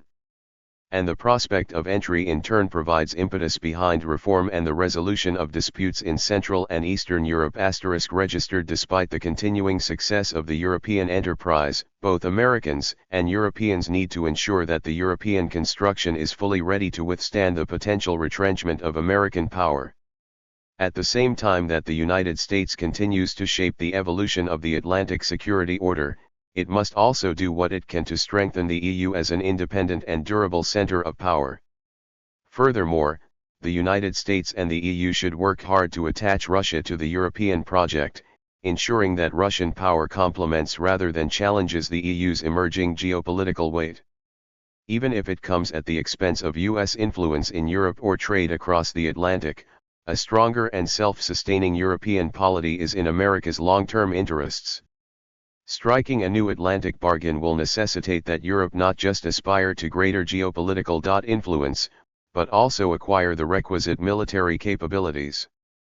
In return, the United States should cease its grumbling about an EU that is becoming more autonomous and enthusiastically and unequivocally support Europe's defense efforts. The United States has essentially been telling the Europeans that it welcomes more European defense capability and a more equitable sharing of burdens, but that it really is not interested in sharing power with the EU. Washington enjoys calling the shots. The United States effectively wants to remain the unipolar power, but not to bear the associated costs and responsibilities. Instead, Washington should make clear to Europe that when its new capability is available, the United States will accord the EU greater voice. Capabilities buy and justify influence. This deal should be at the core of a new Atlantic bargain that seeks to lay the foundation for an equitable and lasting partnership. East Asia, Sino-Japanese rapprochement or multipolar balancing. The implications of diminishing American internationalism are less immediate for East Asia than for Europe. Unlike in Europe, the end of the Cold War has not resolved the region's main geopolitical cleavages. As a result, the United States is likely to continue its role as East Asia's extra-regional balancer. From this perspective, the United States will effectively gravitate to an Asia-first posture in the years ahead, not because America's interests in Asia are any greater than those in Europe, but because the threats to U.S. interests are far more pressing in Asia than they are in Europe. As a status quo power motivated more by threat than opportunity, the United States will likely sustain its major strategic commitments in East Asia for the foreseeable future. Nonetheless, it is still important for East Asian countries to work toward a regional security structure that is less dependent on American power. If the United States does practice a more discriminating internationalism in the coming years, East Asia is likely to feel at least some of the consequences. The burgeoning rapprochement between North Korea and South Korea could also affect the scope and tenor of America's strategic commitment in the region. Although the North Koreans have suggested that they might welcome a U.S. presence even after unification, the absence of a geopolitical divide on the Korean peninsula could induce an American retrenchment. Defending South Korea, at least in terms of public diplomacy, remains one of the main missions justifying America's forward presence in East Asia. If that mission disappears, it may be hard to make the case in the United States as well as in America's regional allies such as Japan that America's forward strategic posture should continue in its current form. At a minimum, the United States and East Asia's regional powers should begin a dialogue on how to move toward a more self-sustaining and stable regional order. Preparing East Asia for less reliance on American power is a far more complicated and dangerous than the parallel task in Europe. The key difference is that states in Europe took advantage of America's protective umbrella to deal with the past and pursue an ambitious agenda of regional cooperation and integration. Europeans have accordingly succeeded in fashioning a regional order that is likely to withstand the retraction of American power. In contrast, states in East Asia have hidden behind America's presence, pursuing neither reconciliation nor regional integration. East Asia's major powers remain estranged. The United States therefore faces a severe trade-off in East Asia between the dependence on American power arising from its predominant role in the region and the intra-regional balancing that would ensue in the wake of an American retrenchment. America's sizable military presence keeps the peace and checks regional rivalries. But it also alienates China and holds in place a polarized political landscape. As China's economy and military capability grow, its efforts to balance against the United States could grow more pronounced. Were the United States to reduce its role as regional arbiter and protector, relations with China would likely improve, but at the expense of regional stability. Japan and Korea would no doubt increase their own military capabilities, risking a region-wide arms race and spiraling tensions. If the United States is to escape the horns of this dilemma, it must help repair the region's main line of cleavage and facilitate rapprochement between East Asia's two major powers, Japan and China. Just as reconciliation between France and Germany was the critical ingredient in building a stable zone of peace in Europe, so too is Sino-Japanese rapprochement the sine qua non of a self-sustaining regional order in East Asia. Primary responsibility for improving Sino-Japanese ties lies with Japan. With an economy and political system much more developed than China's, Japan has far more latitude in pushing their relationship forward. As in Europe, economic ties should serve as the vehicle for promoting closer political ties. Japan can also make a major step forward by finally acknowledging and formally apologizing for its behavior during World War II. The United States can further this process by welcoming and helping to facilitate overtures between Tokyo and Beijing. Washington should also help dislodge the inertia that pervades politics in Tokyo by making clear to the Japanese that they cannot indefinitely rely on American guarantees to ensure their security. Japan therefore needs to take advantage of America's protective umbrella while it lasts, pursuing the policies of reconciliation and integration essential to constructing a regional security order resting on cooperation rather than deterrence. China has its own work to do if its relationship with Japan is to move and cold peace. Beijing should respond with unequivocal enthusiasm should Japan address its past more openly. It would be particularly important for Beijing to take advantage of a resolute accounting and apology to shape public opinion and moderate the resentment toward Japan that still runs deep in Chinese society. According to a public opinion survey carried out in 1997, over 40% of Chinese have a bad impression of Japan, while 44% have an average impression, and only 14% have a good impression. Over 80% of respondents indicated that Japan's invasion of China during World War II remains their main association with Japan *. Loosening the domestic constraints stemming from these public attitudes is a necessity if rapprochement is to have any chance of getting off the ground. China could also improve the chances of rapprochement by being more receptive to regular, high-level contact with Japan's politicians and its defense establishment. The two countries established diplomatic relations in 1972, but it was not until 1998 that a Chinese head of state visited Japan.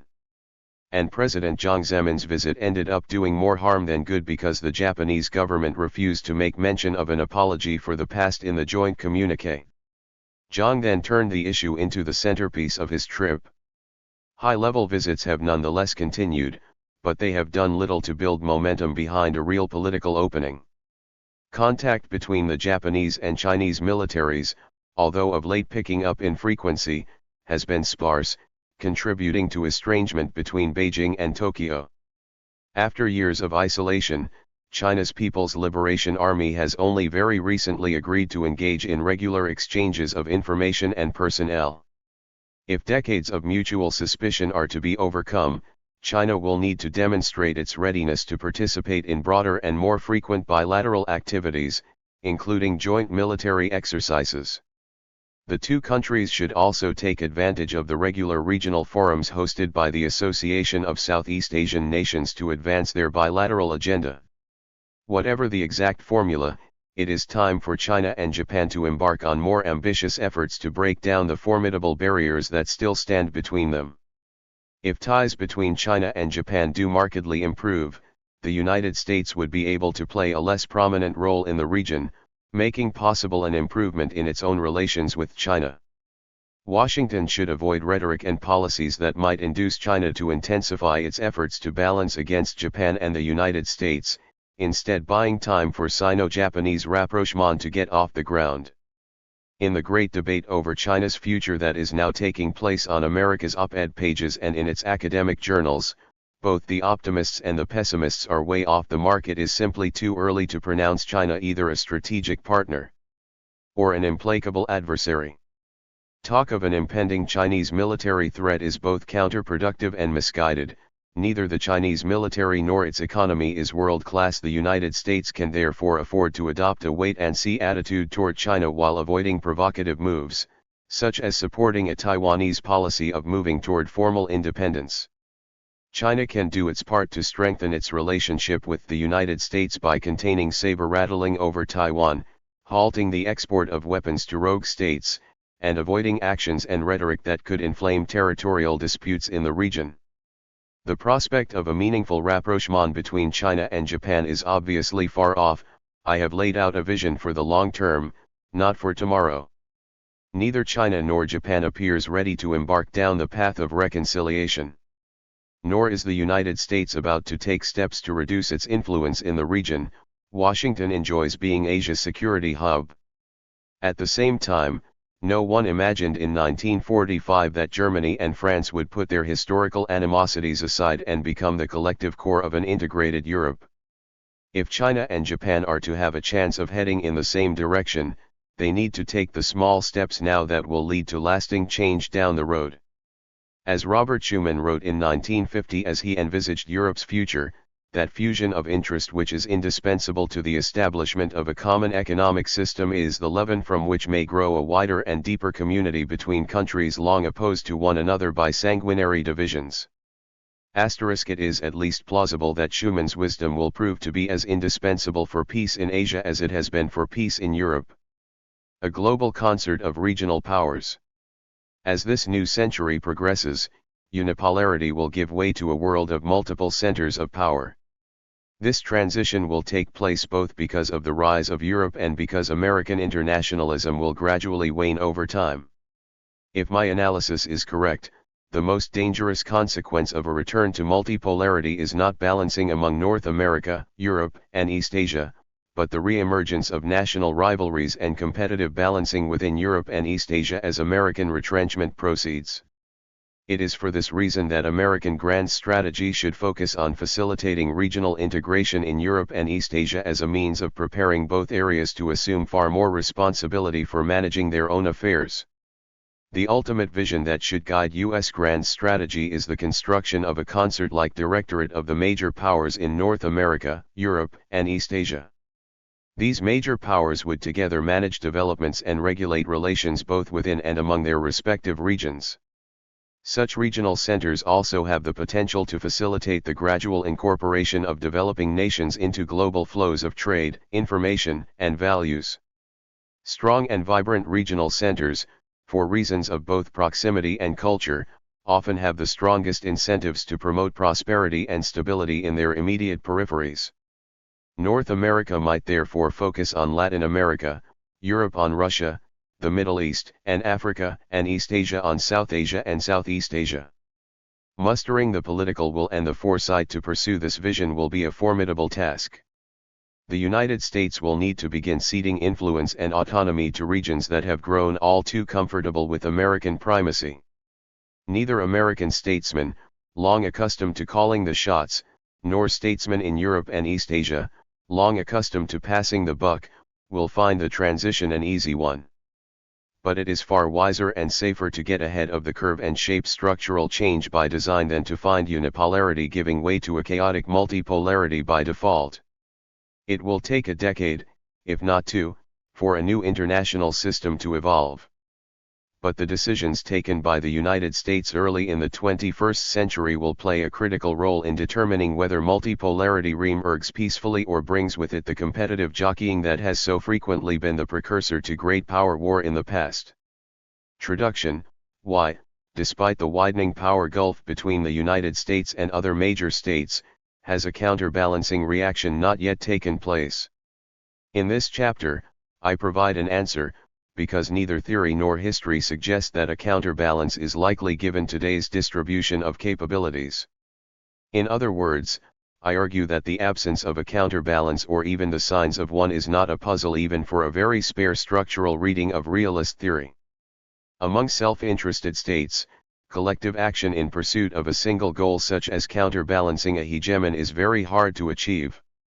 In the history of ancient and modern state systems, durable hegemonies are common. The conditions that make for counter-hegemonic alliances are rare. They are not only absent from the current unipolar system, but they are unlikely to be present for a very long time. Before the September 11, 2001, terrorist attacks on the United States, many analysts argued that the U.S. grand strategy of global engagement would precipitate counterbalancing by other major powers. Given that the initial American response to the attack was an intensified engagement policy that entailed even greater involvement in the security affairs of Eurasia and heightened demands on the policies of other states, counterbalancing would appear to be an even greater concern. If the world is, as T.T. book addresses the central puzzle posed by Ikenberry in the In. Some contributors to this volume believe, on the cusp of a new balancing order, then the United States must proceed very circumspectly in its campaign against terrorism. Will a proactive anti-terror strategy provoke counterbalancing among great powers? Because my explanation for the absence of balancing under unipolarity is rooted in the distribution of capabilities itself rather than more ephemeral factors, I do not expect even an intensified counter-terror campaign embedded within a renewed USS. Strategy of engagement to provoke systemic counterbalancing on the part of other states. I base the analysis on the assumption that a sound grand strategy must be attuned to long-term considerations of relative power. I seek to isolate the causal effect of such power considerations by analyzing current world politics as if nothing has changed since the 18th century except the distribution of material resources. In other words, by excluding all the factors that might mitigate the effect of classical balance of power considerations, I employ assumptions that are most favorable to the argument that a U.S. strategy of engagement will spark a counterbalance. I acknowledge that this is an analytical procedure that may not be persuasive to most policymakers and many scholars. Yet the arguments both scholars and practitioners make about world politics and U.S. policy presuppose just such a procedure. Regardless of one's stance regarding realism, the power-centric and structural analysis I perform here is necessary to advance the debate. My objective is to assess one argument in a large and complex debate over U.S. grand strategy. Scholars have proposed many candidate explanations for the absence of balancing behavior after 1991, such as globalization, democracy, and nuclear deterrence. Moreover, balance of power considerations are only one contested part of the overall debate over grand strategy. Even realists who highlight the importance of the distribution of capabilities understand that it is but one of the many factors that must figure in the calculations of policymakers. Truth in advertising compels strict limits on any claims that can be made on behalf of the kind of analysis I present here. The ultimate contribution of this chapter is negative. International relations scholarship on the balance of power does not yield a clear finding that impugns the wisdom of a strategy of engagement for a state in America's unipolar position. In the complex calculation of the costs and benefits of engagement, the risk of sparking a counterbalance should not figure prominently. Given that many disengagers write as if their preferred strategy is backed up by a preponderance of scholarship on the balance of power, this negative contribution is quite relevant to the debate. The absence of balancing among the great powers is a fact. To counterbalance, great powers must either increase military strength or aggregate their capabilities in an alliance. During unipolarity's first decade, neither form of balancing took place. After the Cold War's end and the collapse of the Soviet Union in 1991, most major powers cut defense outlays significantly. As Table 3.1 shows, military spending by the major powers from 1995 to 2000 remained at historically low levels, in most cases declining as a share of economic output. And none of the much heralded moves by other states to coordinate policy, the European Troika of France, Germany, and Russia, the special relationship between Germany and Russia, the strategic triangle of Russia, China, and India, and the strategic partnership between China and Russia came anywhere close to aggregating capabilities to match the United States. The balancing rhetoric that accompanied these moves masked far more limited objectives: coordinating policy on regional issues, enhancing leverage in policy bargaining with the United States, and prestige balancing, the technique of using relatively low-cost gestures to distance oneself politically from Washington. Even as efforts to coordinate policy against Washington, these arrangements fell far short, as member states periodically demonstrated a willingness to cooperate closely with the United States when it suited their interests of the day, as, for example, Russia chose to do in the immediate aftermath of the September 11 attacks. By any reasonable benchmark, the current international system is one in which both external and internal balancing among great powers is at a historical low. Three propositions that are consistent with realist theory solve the mystery of the missing balance. First, balancing is inefficient even in settings where the incentives to balance are strong, tightly interdependent regional systems with aggressive revisionists that are weak enough to be countered. In other words, balancing is hard even in systems like modern Europe, from whose experience most balance of power theory is derived. Second, the concentration of capabilities in the United States passes the threshold at which counterbalancing becomes prohibitively costly, and thus the dominant strategy for other major powers is some form of engagement. Third, in the current globally dispersed system, balancing is much less efficient and the threshold concentration of capabilities necessary to sustain unpolarity is far lower than it was in Europe. Imagine a debate in London in May 1811 on the question at heart of this book: why no counterbalance? 15 years of war would have demonstrated French power and threat. Yet, we would have witnessed the failure of 5 coalitions against France, each ending in disaster as one or more members chose to bandwagon with or hide from Napoleon. We would know that Foreign Secretary George Canning had offered France an uti possidetis peace, only to see it rejected by Napoleon. France would be at the peak of its power, ruling Spain, Italy, the Low Countries, and much of Germany directly. Austria, Prussia, Norway, and Denmark would be mere satellites of the Grand Empire. Only Britain, Sweden, Portugal, and Russia would be out of Napoleon's grasp, but of these only Britain would actively be balancing France. The small countries on the continent by now would have no choice but to bandwagon. But surely the greatest puzzle of all would be Russia, the one empire other than the British that could actually choose to balance, which would be busily collaborating with France against Britain. St. Petersburg would, in short, be undermining and alienating the only possible ally against French hegemony in Europe. To be sure, balancing eventually did occur in the sixth, final, and finally successful coalition. But that coalition was only made possible by two events: Napoleon's invasion of Russia, which, not surprisingly, had the effect of strengthening the anti-French party in Tsar Alexander's court, and by far the most important, the revealed weakening of France. Events in Russia and Spain revealed that France was less powerful than previously imagined. As a result, one by one the other great powers concluded that they would be better off joining a winning coalition against France than continuing to accommodate the preferences of a weakening Paris. The example illustrates three theoretical reasons to expect balancing among rational, self-interested states to be difficult. First, as Glenn Snyder notes, the logic of collective goods undercuts balance of power theory. The security associated with an international equilibrium can be enjoyed by all states, whether or not they pay for it by balancing. Hence, the standard logic of collective action predicts balancing capabilities are likely to be systematically undersupplied. The implication is that balancing will be inefficient, as in the Napoleonic example. Second, politics, even international politics, is most often local. Because power, especially the power to take and hold territory, is difficult to project over long distances, for any state the most salient threats and opportunities tend to be nearby. Consequently, states are usually more concerned with their neighborhoods than with the global equilibrium. In the Napoleonic case, Russia opted for engagement with France in part because it had aims against the Ottoman Empire that Britain opposed. All the other powers had similar hopes and gripes, all of which played into Napoleon's hands. As Kenneth N. Waltz points out, balancing may occur despite states' short-sighted intentions.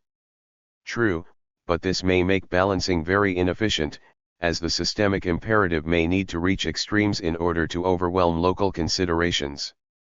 Third, to quote Snyder again, rational alliance formation is a matter of optimizing across security gains and autonomy losses.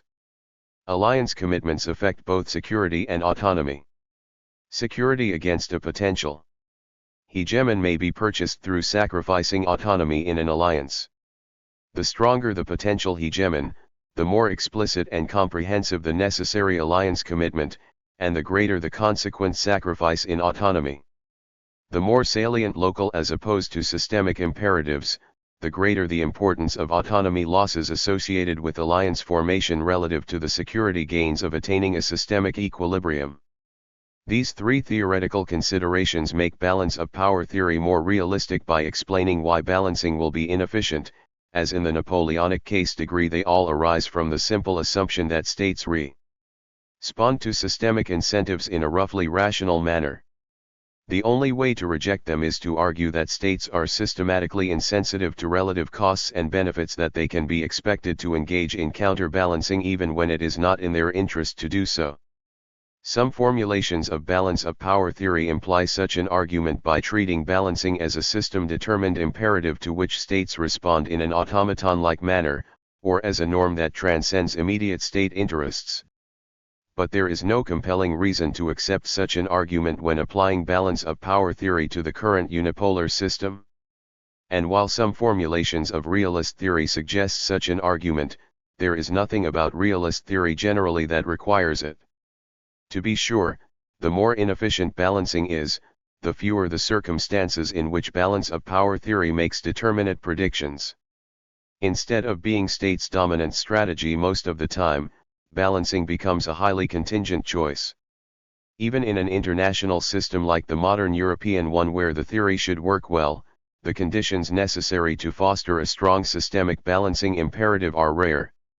Systemic balancing only occurs when members of the prospective anti-hegemonic coalition conclude they have the capability to balance at less cost in the things they value than bandwagoning with the strongest power or standing aside from the contest. Had France been somewhat stronger, there is little in the historical record to suggest that its hegemony in Europe would not have lasted many decades. And had that been the case, rather than explaining the inefficiency of the anti-French balancing coalitions, these same three theoretical considerations would explain their complete absence. The unipolar threshold. This discussion brings us to one final proposition that is both consistent with realism and illuminated by the example of Napoleon's Grand Empire. This proposition concerns not the efficiency but the very possibility of balancing. In any system, there is a threshold concentration of power in the strongest state that makes a counterbalance prohibitively costly. This is what it means to call a system unipolar. Once again, we should not expect states to engage in counterbalancing when it is manifestly beyond their capability to do so. Once the system is past this threshold, further concentration of capabilities in the hands of the sole pole reinforces rather than undermines equilibrium. And the level of the unipolar threshold, the percentage of power that must be concentrated in the unipolar state in order to preclude systemic balancing, depends on the relative salience of local as opposed to global imperatives. That is, the unipolar threshold will vary in different international systems depending on the number and location of the states that comprise them. Bearing these theoretical propositions in mind, consider the following three empirical attributes of the current international system. Degree 1. The United States is far more capable relative to other great powers than Napoleonic France or any other European great power in the last 3 centuries. The graphs in Figure 1 plot rough measures of economic and military capabilities in the European and global international systems since the 18th century. More detailed historical research ratifies the impression those rough measures convey. The states responsible for all the classical bids for hegemony in Europe possessed a much smaller initial share of the total capabilities in the great power subsystem. From a much narrower material base than the United States currently possesses, France actually managed to pass the unipolar threshold for the years of the Grand Empire. 2. The United States possesses a much more complete portfolio of material capabilities than any European system leader. The graphs in Figure 1 illustrate the conventional wisdom that the United States' post-1991 dominance in military and economic power is unprecedented in modern history. Not only does the United States have a margin of superiority that greatly exceeds that of the British Empire at its peak, it also has the edge in every important dimension of power. By devoting only 3 to 4% of its economy to the military, it generates 55% of all defense spending and 80% of military research and development among the world's 7 most powerful states. It also accounts for 43% of economic production, 40% of high-technology production, and 50% of total research and development expenditures. No state in history could do this. Leading states tended to be either great commercial and naval powers or great land powers, never both.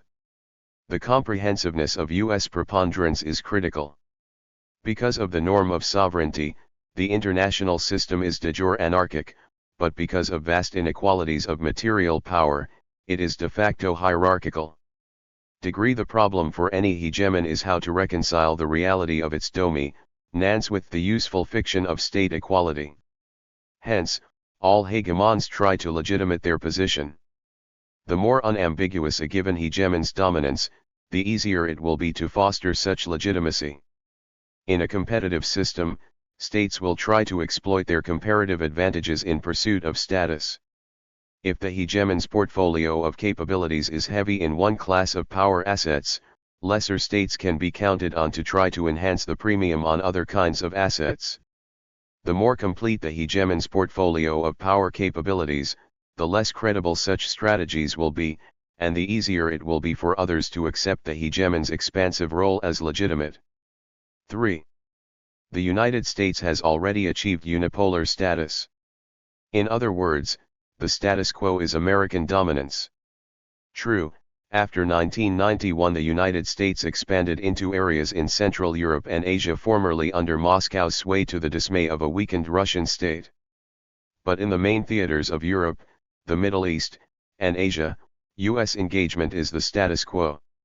While most alliance theory concerns counterbalancing by status quo states against an aspiring, revisionist power, in the current system restoring equilibrium is a revisionist project.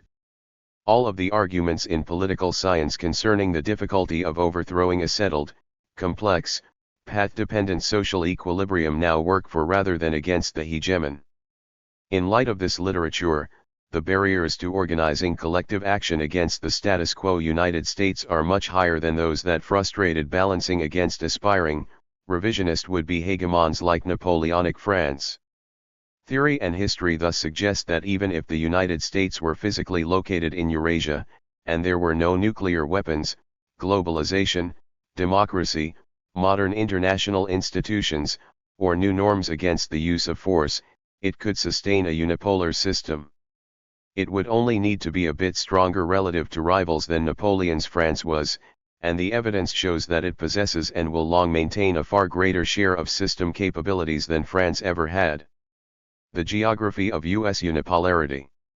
Of course, the United States is not in Eurasia, while all other great powers and potential great powers are. This simple reality captures two further attributes of the current international system that differentiate it from its European predecessors. 4. United States capabilities are offshore. Geography is a material explanation for reduced threat perceptions.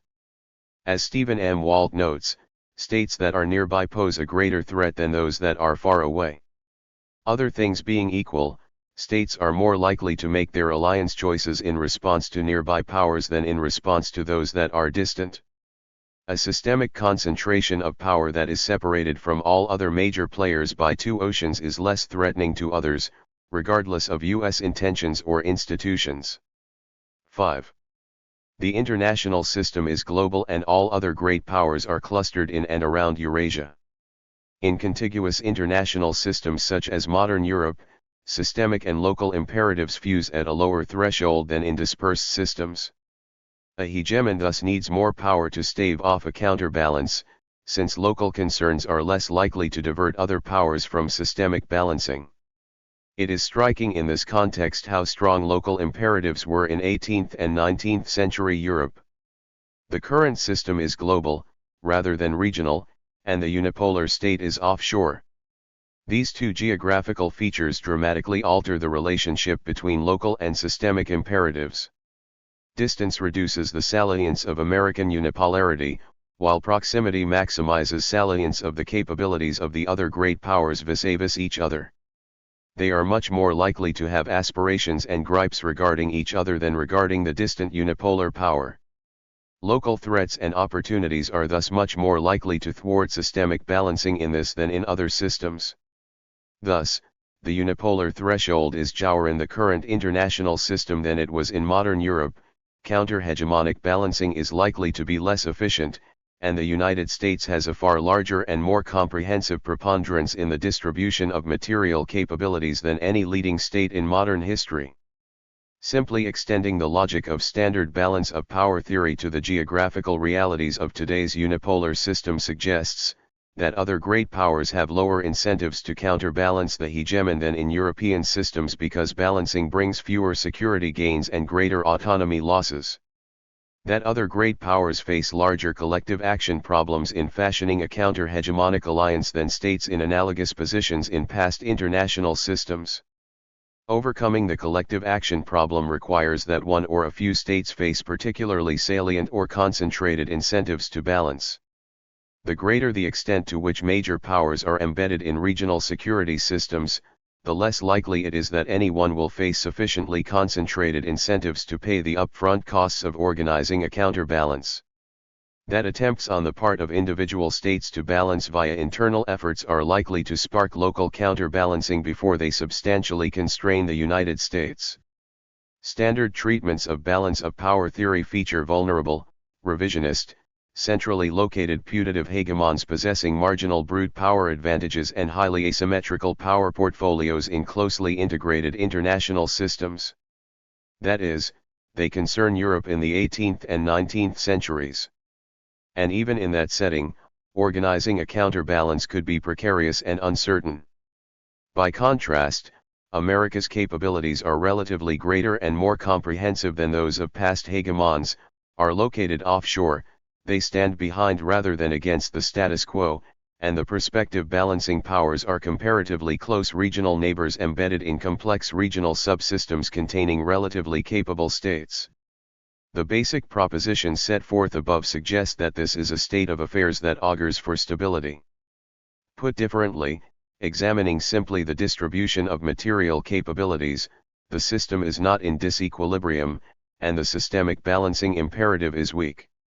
Simply by considering non-controversial propositions about the inefficiency of balancing and factoring in geography, the mystery of the missing counterbalance is solved, even if we do not consider nuclear weapons and other clearly important new factors in world politics. Explaining the unipolarity debate. This discussion does leave one puzzle unanswered: why do so many thoughtful people think the current system is incipiently multipolar? 2. According to Richard Haas, as power diffuses around the world, America's position relative to others will inevitably erode. Charles Kupchan sees a global landscape in which power and influence are more equally distributed as a near-term prospect that will bring the return of competitive balancing among great powers. Samuel Huntington agrees, arguing that America's unipolar moment has already given way to a unimultipolar structure that will soon yield to an unambiguously multipolar one. Registered one answer is the common tendency of commentators to shift the goalposts. Under bi- or multipolarity, the prolonged absence of a major power war was considered a historical achievement. In those systems, even the temporary abeyance of geopolitical competition among great powers was a striking puzzle that scholars labored long to try to explain. Under unipolarity, scholars appear to take comparatively amicable relations among all the great powers for granted, and suddenly the sine qua non of polar status is the ability to impose solutions to intractable regional conflicts or civil wars within distant states of little or no strategic importance. Thus, in Huntington's view, a truly unipolar state could effectively resolve all important international issues alone, and no combination of other states would have the power to prevent it from doing so. This is demanding standard, to say the least. When the European great powers failed to get their way in the Balkans in the 19th century, they did not cease being great powers, just as United States did not lose its superpower status when it failed to prevail in Vietnam. It would never have occurred to any observer of any other interstate system to apply Huntington's definition to any previous hegemon. A second explanation for inflated expectations of multipolarity's return is the selection of misleading reference points. For example, the only historical referent Huntington identifies for a unipolar system is the Roman Empire at its peak, not a state system at all, nor indeed a system to which anyone before 1991 would have thought to apply the concept of polarity. Compared to a military empire like Rome, any state system seems multipolar. Perhaps more influential is the memory of the tight bipolar system of the early Cold War. Figure 2 plots a standard measure of the systemic concentration of capabilities for the top 6 great powers over the last 2 centuries. What this indicator seeks to capture is the degree to which capabilities are concentrated in the hands of one or a few states within the great power subsystem. Overall, the story this index tells is that in the post-World War II era, capabilities have been much more concentrated than in the 19th century. Capabilities were remarkably evenly distributed among great powers in the classical era of the balance of power in Europe. Waltz truly captured the uniqueness of post-World War II international politics with his structural concept of bipolarity.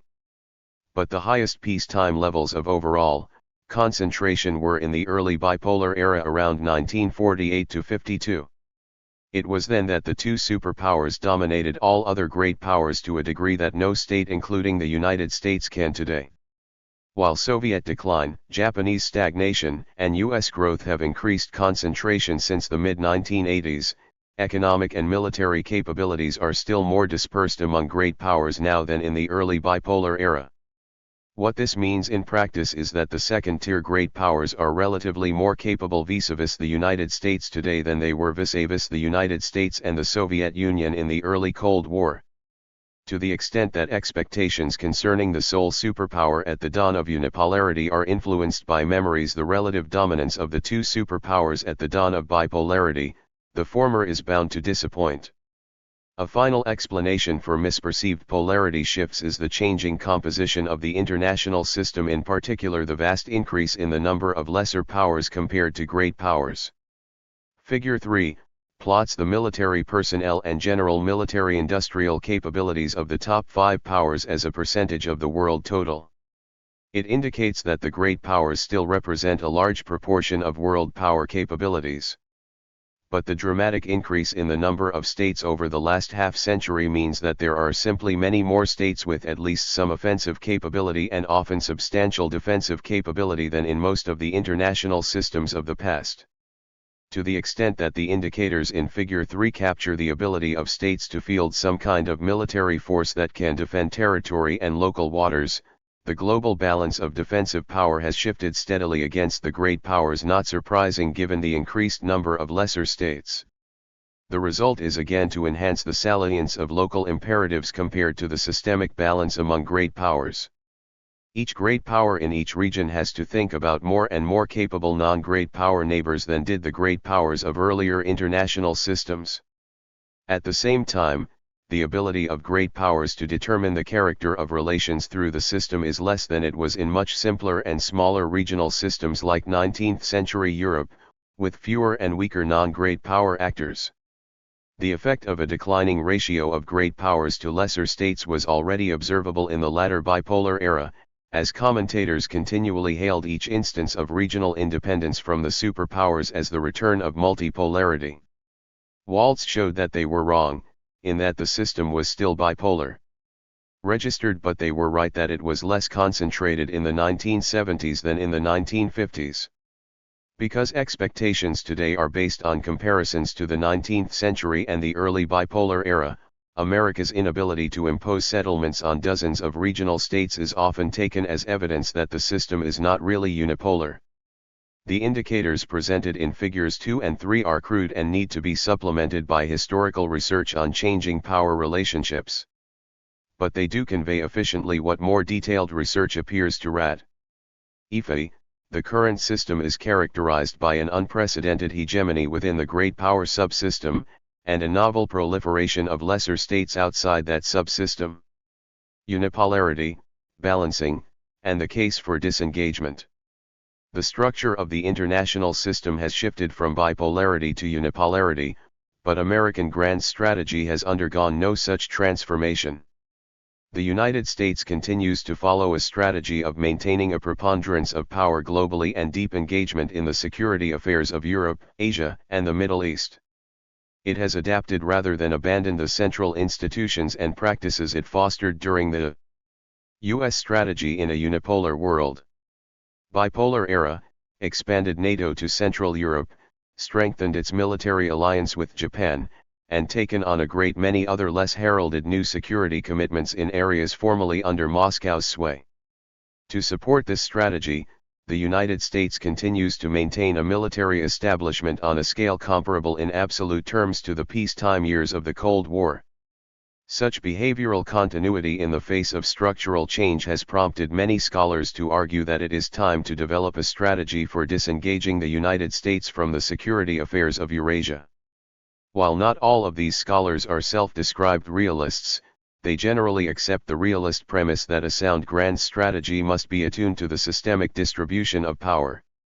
They differ on the details but agree on a central proposition: the risks of continuing the strategy of preponderance outweigh the risks of early disengagement. Their argument demands an extremely complex assessment of the costs and benefits of engagement.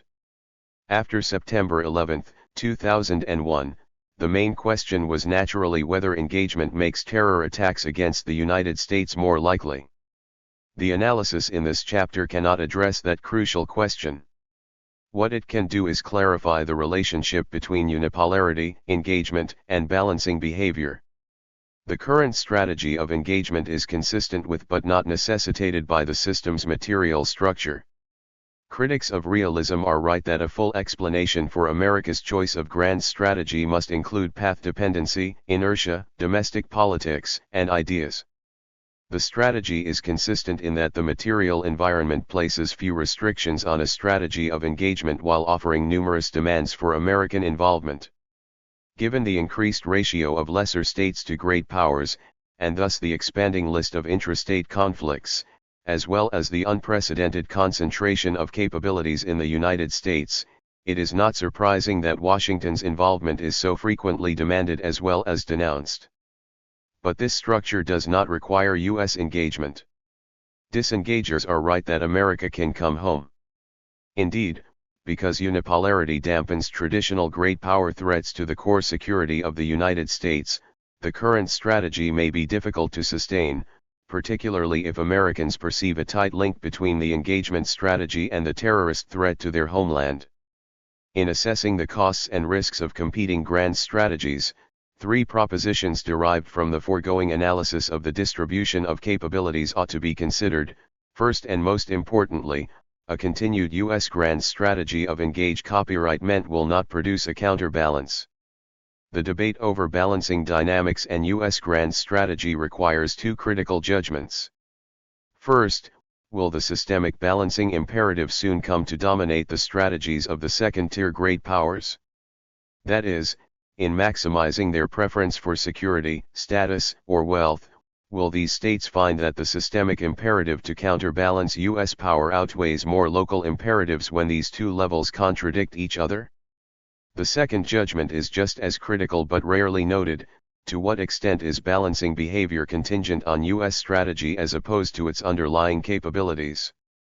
For America cannot choose to become less powerful, it can only decide how and where to wield its latent power. Disengagers must argue that U.S. engagement increases incentives for others to balance substantially over what they would do to counter disengaged U.S. potential. As Kenneth Waltz has shown, actors in a competitive system seek to emulate or undercut successful practices. Registered to some degree, America's preponderance will elicit such a competitive response no matter what it does. The question is whether engagement materially affects that response. I established that the distribution and location of material capabilities suggest that local imperatives will overwhelm the systemic resentment of American power in the concrete strategic choices of other major states. To be sure, American success will elicit strategies of emulation and competition from other states. But my explanation for the missing counterbalance suggests that these responses are not especially sensitive to U.S. strategy. Second, the strategy may affect levels of cooperation among great powers. Cooperation is hard among states in anarchy. Realists argue that cooperation is contingent on power, either a shared threat or hegemonic dominance. Liberals, institutionalists, and constructivists think cooperation does not require specific power configurations. These different theorigs have different explanations for post-1991 cooperation that are hard to evaluate on existing data. For realists, cooperation is an outgrowth of U.S. hegemony. The strength of institutions reflects the strength of the state that creates them. If realists are right, then disengagement decreases the leverage available to Washington to effect cooperation, and to build and run the institutions that make its dominance cheaper and more efficient. The United States uses the security dependence of other states to push through cooperative solutions on a variety of issues that favor its interests. 9. Disengagement reduces security dependence of others and reduces the incentives American policymakers can provide to other actors to forge cooperation. Many of these levers of influence were on display in the aftermath of the September 11 attacks. While the ultimate outcome of the anti-terror campaign will not be known for many years, the initial phase clearly showed the utility of engagement in fostering a coalition against the Taliban and Al-Qaeda in Afghanistan. Long-standing relationships with Uzbekistan, for example, coupled with a large supply of carrots and sticks vis-a-vis Russia, helped the United States quickly project power into Central Asia, one of the most remote spots in Eurasia. If the strategy of engagement does not directly generate increased terrorist threats to the U.S. homeland, then, on balance, it pays important dividends in responding to unexpected security threats. Third, the strategy affects the incentives for intragreat power balancing. I have argued that the absence of a counterbalance against American power is largely a structural result. The absence of competitive balancing among great powers in Eurasia may be a consequence of U.S. strategy. If America brought its forces home, its latent power would continue to figure in the calculations of other states. Still, the security problem would become more acute. Charles Kupchan argues that co-binding through institutions can create stable regional systems in Asia and Europe without direct U.S. engagement.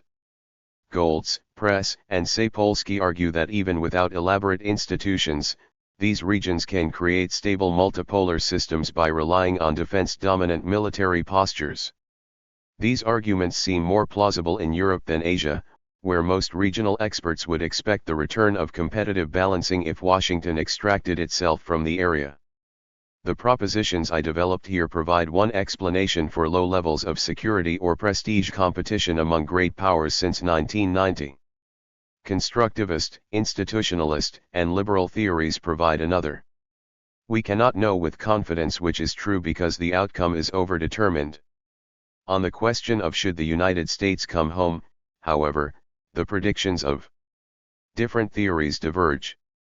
If most realist theories are right, the resultant multipolar regions would become much more competitive strategic environments. Competitive environments could foster more capable actors. Such an environment would affect domestic debates inside critical copyright states. Japan and Germany are prime examples over whether to create the capabilities and institutions of a great power. Again, the realist and constructivist/liberal explanations of these anomalous states would receive a real test if America came home. If American withdrawal sparked an arms race between Japan and China, for example, what sorts of new capabilities and strategies might emerge? In short, it is possible that disengagement could decrease relative U.S. power by creating a more competitive Eurasia that could incubate one or a few fearsome states in the future. Disengagement could thus produce the ironic result that the United States would have to re-engage, possibly under even more dangerous circumstances than are imaginable today. Conclusion. In this chapter I developed an explanation for the absence of competitive balancing among great powers after 1991 that has implications for the debate over U.S. grand strategy. An influential argument holds that a continued strategy of engagement will prompt a counterbalancing reaction on the part of other major powers, and therefore that the United States should disengage itself from the security affairs of Eurasia. Given that the initial U.S. response to the terror attacks on New York and Washington was a dramatically enhanced engagement strategy, this argument remains central to long-term strategic planning. If it can be shown that the international system is not teetering in a precarious disequilibrium and primed for counterbalancing, then the argument for early disengagement loses some force. I accepted as a starting point for analysis the assumption that relative power is important in explaining state behavior and should be considered when framing strategic choices. In order to evaluate the causal effect of such power considerations as rigorously as possible, I sought to isolate them by assuming away all the manifold changes in world politics since the 18th century except for changes in the distribution and location of capabilities. That is, the analytical procedure and the assumptions I employed were most favorable to the standard argument that current U.S. grand strategy contradicts the systemic balancing imperative. My main conclusion is that well-known realist theories of the relations among standard geopolitical variables, the number of states and the distribution, composition, and location of material capabilities predict that the systemic balancing imperative is very unlikely now to assume the salience it did in 17th to 20th century Europe, where balance of power theory developed. The balancing imperative, often a weak force in the past, will not soon dominate great powers' strategic choices in today's novel unipolar system. United States power is too great, too comprehensive, too far offshore, and too deeply enmeshed in the status quo to provoke a classical counterbalancing reaction. The greater salience of local over systemic imperatives in today's international system means that the United States can be engaged deeply in the security affairs of Eurasia without sparking counterbalancing efforts. Thus, the very feature of the unipolar system that causes many scholars to question its longevity, the ability of regional actors sporadically to defy the preferences of the major powers, actually works to prolong it. For all of these reasons, the United States could in all likelihood decline relative to other great powers for many decades without jeopardizing its ability to continue in its present strategic role in world politics. The fact that the United States can continue its current strategic course does not mean it should do so. For one thing, if Americans come to perceive a direct link between the engagement strategy and the terrorist threat to their homeland, then the strategy's cost will rightly be seen in a new light and the case for coming home will be strengthened. And some of the positive attributes of a unipolar system are not contingent on U.S. strategy. Whether or not the United States is engaged, there will be no anti-U.S. counterbalancing coalition and no challenge to U.S. primacy in the policy-relevant future. If, however, there is no direct link between the strategy of engagement and the attractiveness of the U.S. homeland as a target for terror, then the case for engagement is strengthened. By dampening security and status competition among second-tier great powers, the United States keeps Eurasia less competitive and thus less likely to breed tough, militarily powerful states.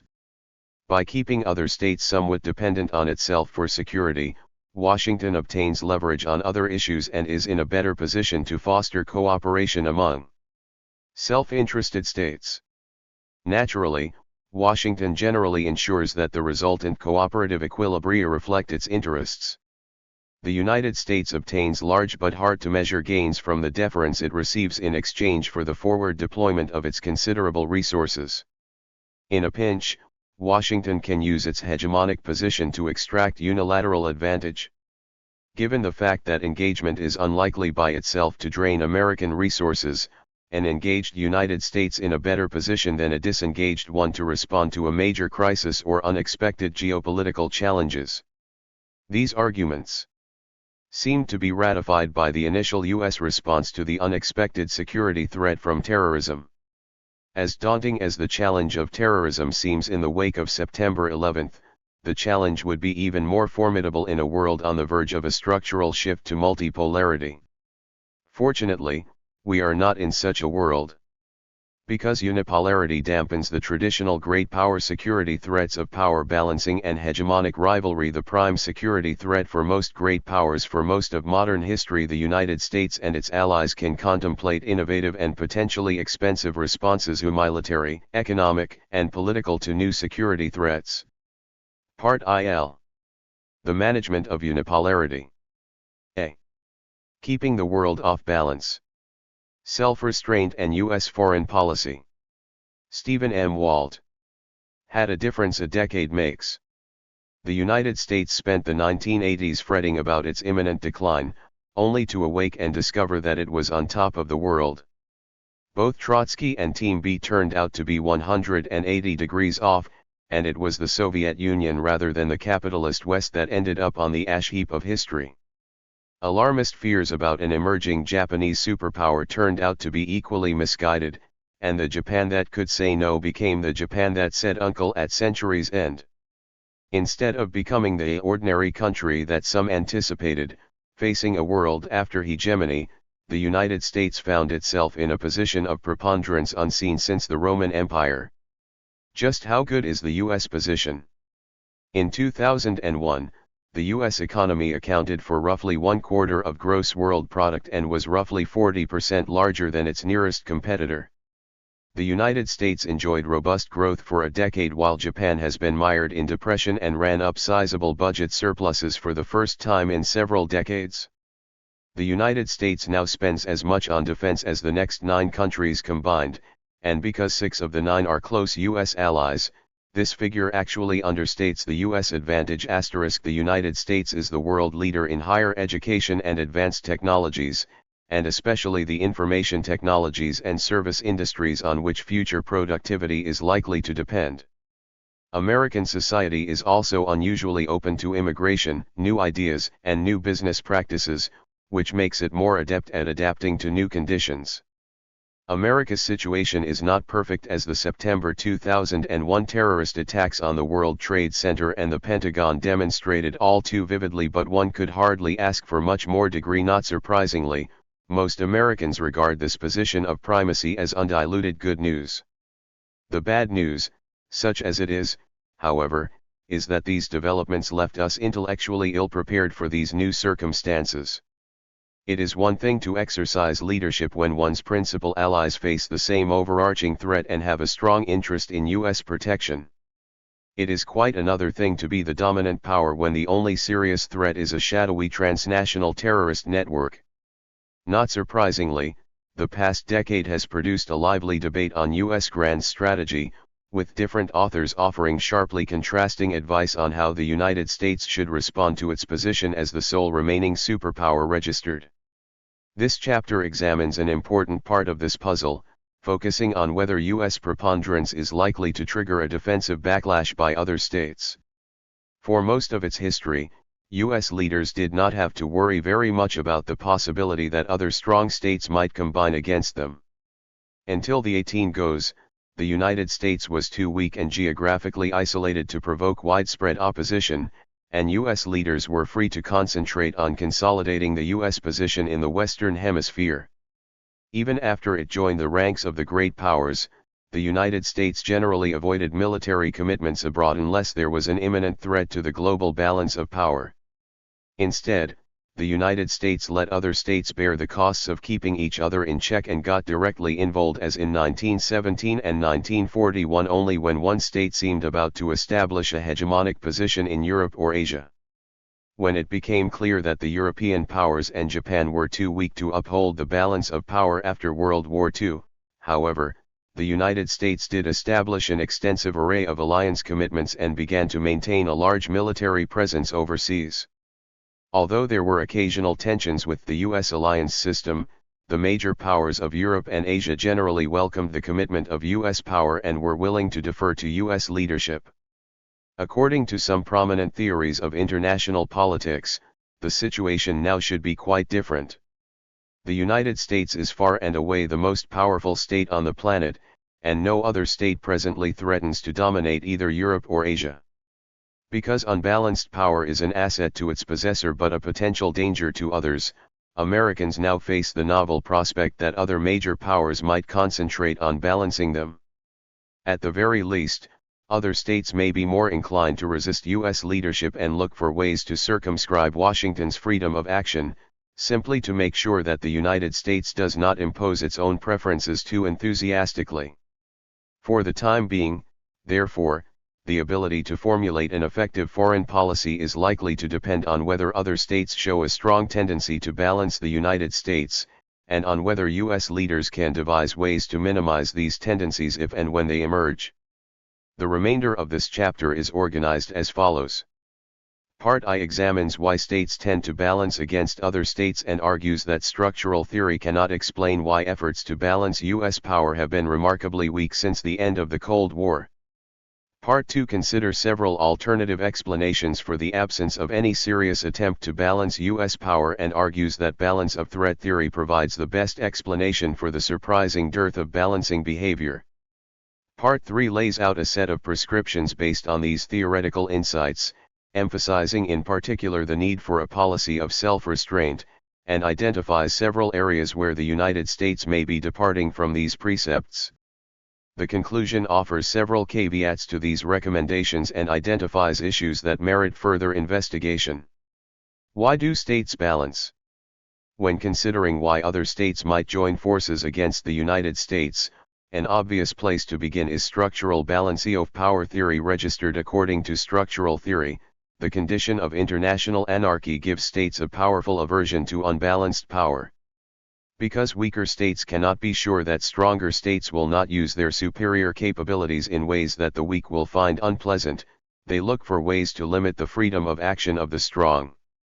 When the dangers that strong states pose seem especially clear and imminent, weaker states are likely to increase their own military capabilities, form defensive alliances, develop common military plans with their partners, or even initiate war in an attempt to shift the balance of power in their favor. Registered Yenjie balance of power theory focuses on the distribution of material capabilities, such as population, economic wealth, natural resources, military forces, etc.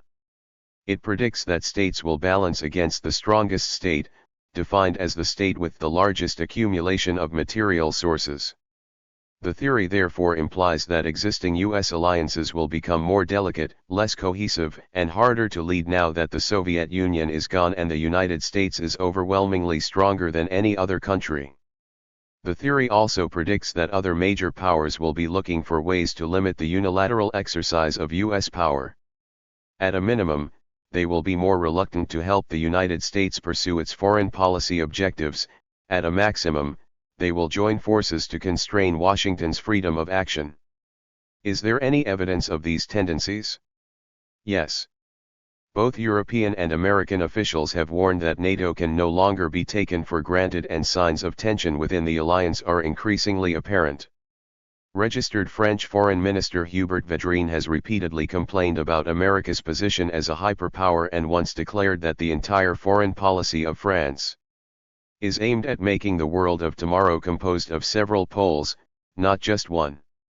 German Chancellor Gerhard Schroeder has offered a similar warning, declaring that the danger of unilateralism by the United States is undeniable. The recurring disputes of the past 10 years and growing doubts about the U.S. commitment have led NATO's European members to commit themselves to building an independent European defense force for the first time since World War II, despite predictable misgivings on this side of the Atlantic. This initiative has been accompanied by European calls for an EU seat on the United Nations Security Council, a proposal endorsed by Javier Solana, former Secretary General of NATO and the new European High Representative for Foreign Affairs. Taken together, these developments herald a weakening of transatlantic ties and the emergence of a more forceful European voice in foreign policy. At the same time, China and Russia have responded to U.S. preponderance by seeking to resolve existing points of friction and increasing other forms of security cooperation, an effort that culminated in the signing of a formal treaty of friendship and cooperation in July 2001. Although the treaty was not directed at any specific country, it was explicitly intended to foster a new international order, and Russian commentators described it as an act of friendship against America. Russian President Vladimir Putin has also called for increased cooperation between Russia and India and declared that India's emergence as a mighty, developed, independent state would be in Russia's interests because it would help create a balance in the world. Even lesser states are looking for ways to put a leash on the United States. As Venezuelan President Hugo Chavez recently put it, the 21st century should be multipolar, and we all ought to push for the development of such a world. So long live a united Asia, a united Africa, a united Europe. If one is looking for signs of balancing tendencies, in short, they are not difficult to find. Yet it is striking how half-hearted and ineffective these efforts have been. Disagreements and policy disputes are hardly a new development in U.S. relations with its principal allies, yet there have been no significant defections in the 10 years since the Soviet Union imploded. Russia, China, North Korea, and a few others have occasionally collaborated in order to signal their irritation with the United States, but their efforts fall well short of formal defense arrangements, and Russia seems equally interested in building close ties with the West. Responses to U.S. preponderance pale in comparison to the powerful coalitions that formed to contain Wilhelmine Germany or the Soviet Union. United States allies may resent their dependence on the United States and complain about erratic U.S. leadership, but the old cry of Yankee, go home is strikingly absent in Europe and Asia. Instead, the United States is still formally allied with NATO and has renewed and deepened its military relationship with Japan. Its security ties with South Korea, Taiwan, and several other ASEAN countries remain firm, and its relations with Vietnam are improving. United States relations with India are probably better than they were during much of the Cold War. No one is making a serious effort to forge a meaningful anti-American alliance, despite the enormous disparity of power in U.S. hands, and the September 2001 attacks may even have strengthened the U.S. diplomatic position in the short term. 6. Meanwhile, who are America's principal adversaries? Not the major powers of Europe and Asia, or even the rising power of China. Rather, America's recent enemies have been the isolated and impoverished regimes in Cuba, Iraq, Afghanistan, Libya, and North Korea, a set of regimes that possess little power and even less international support. With enemies like these, who needs friends? From the perspective of structural balance of power theory, this situation is surely an anomaly. Power in the international system is about as unbalanced as it has ever been, yet balancing tendencies, while they do exist, are remarkably mild. It is possible to find them, but one has to squint pretty hard to do it. The propensity to balance is weak, even though the United States has not been shy about using its power in recent years. How might we account for this apparent violation of realist logic? Why other states are not balancing the United States? The lack of a strong anti-American coalition has not gone unnoticed, and several scholars have recently offered several distinct explanations for its absence. Each identifies part of the reason why the world remains off balance, but none of these explanations is wholly convincing. Unipolarity.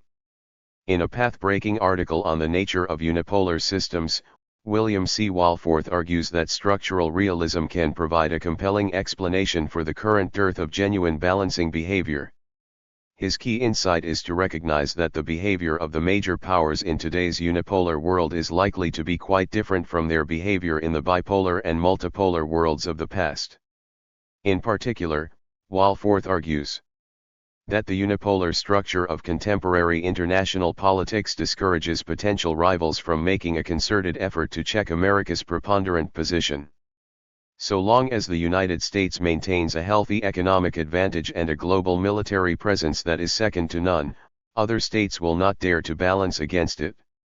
Potential rivals will be unwilling to invite the focused enmity of the United States, and key U.S. allies like Japan and Germany will prefer to free ride on U.S. protection rather than trying to create stronger military forces of their own.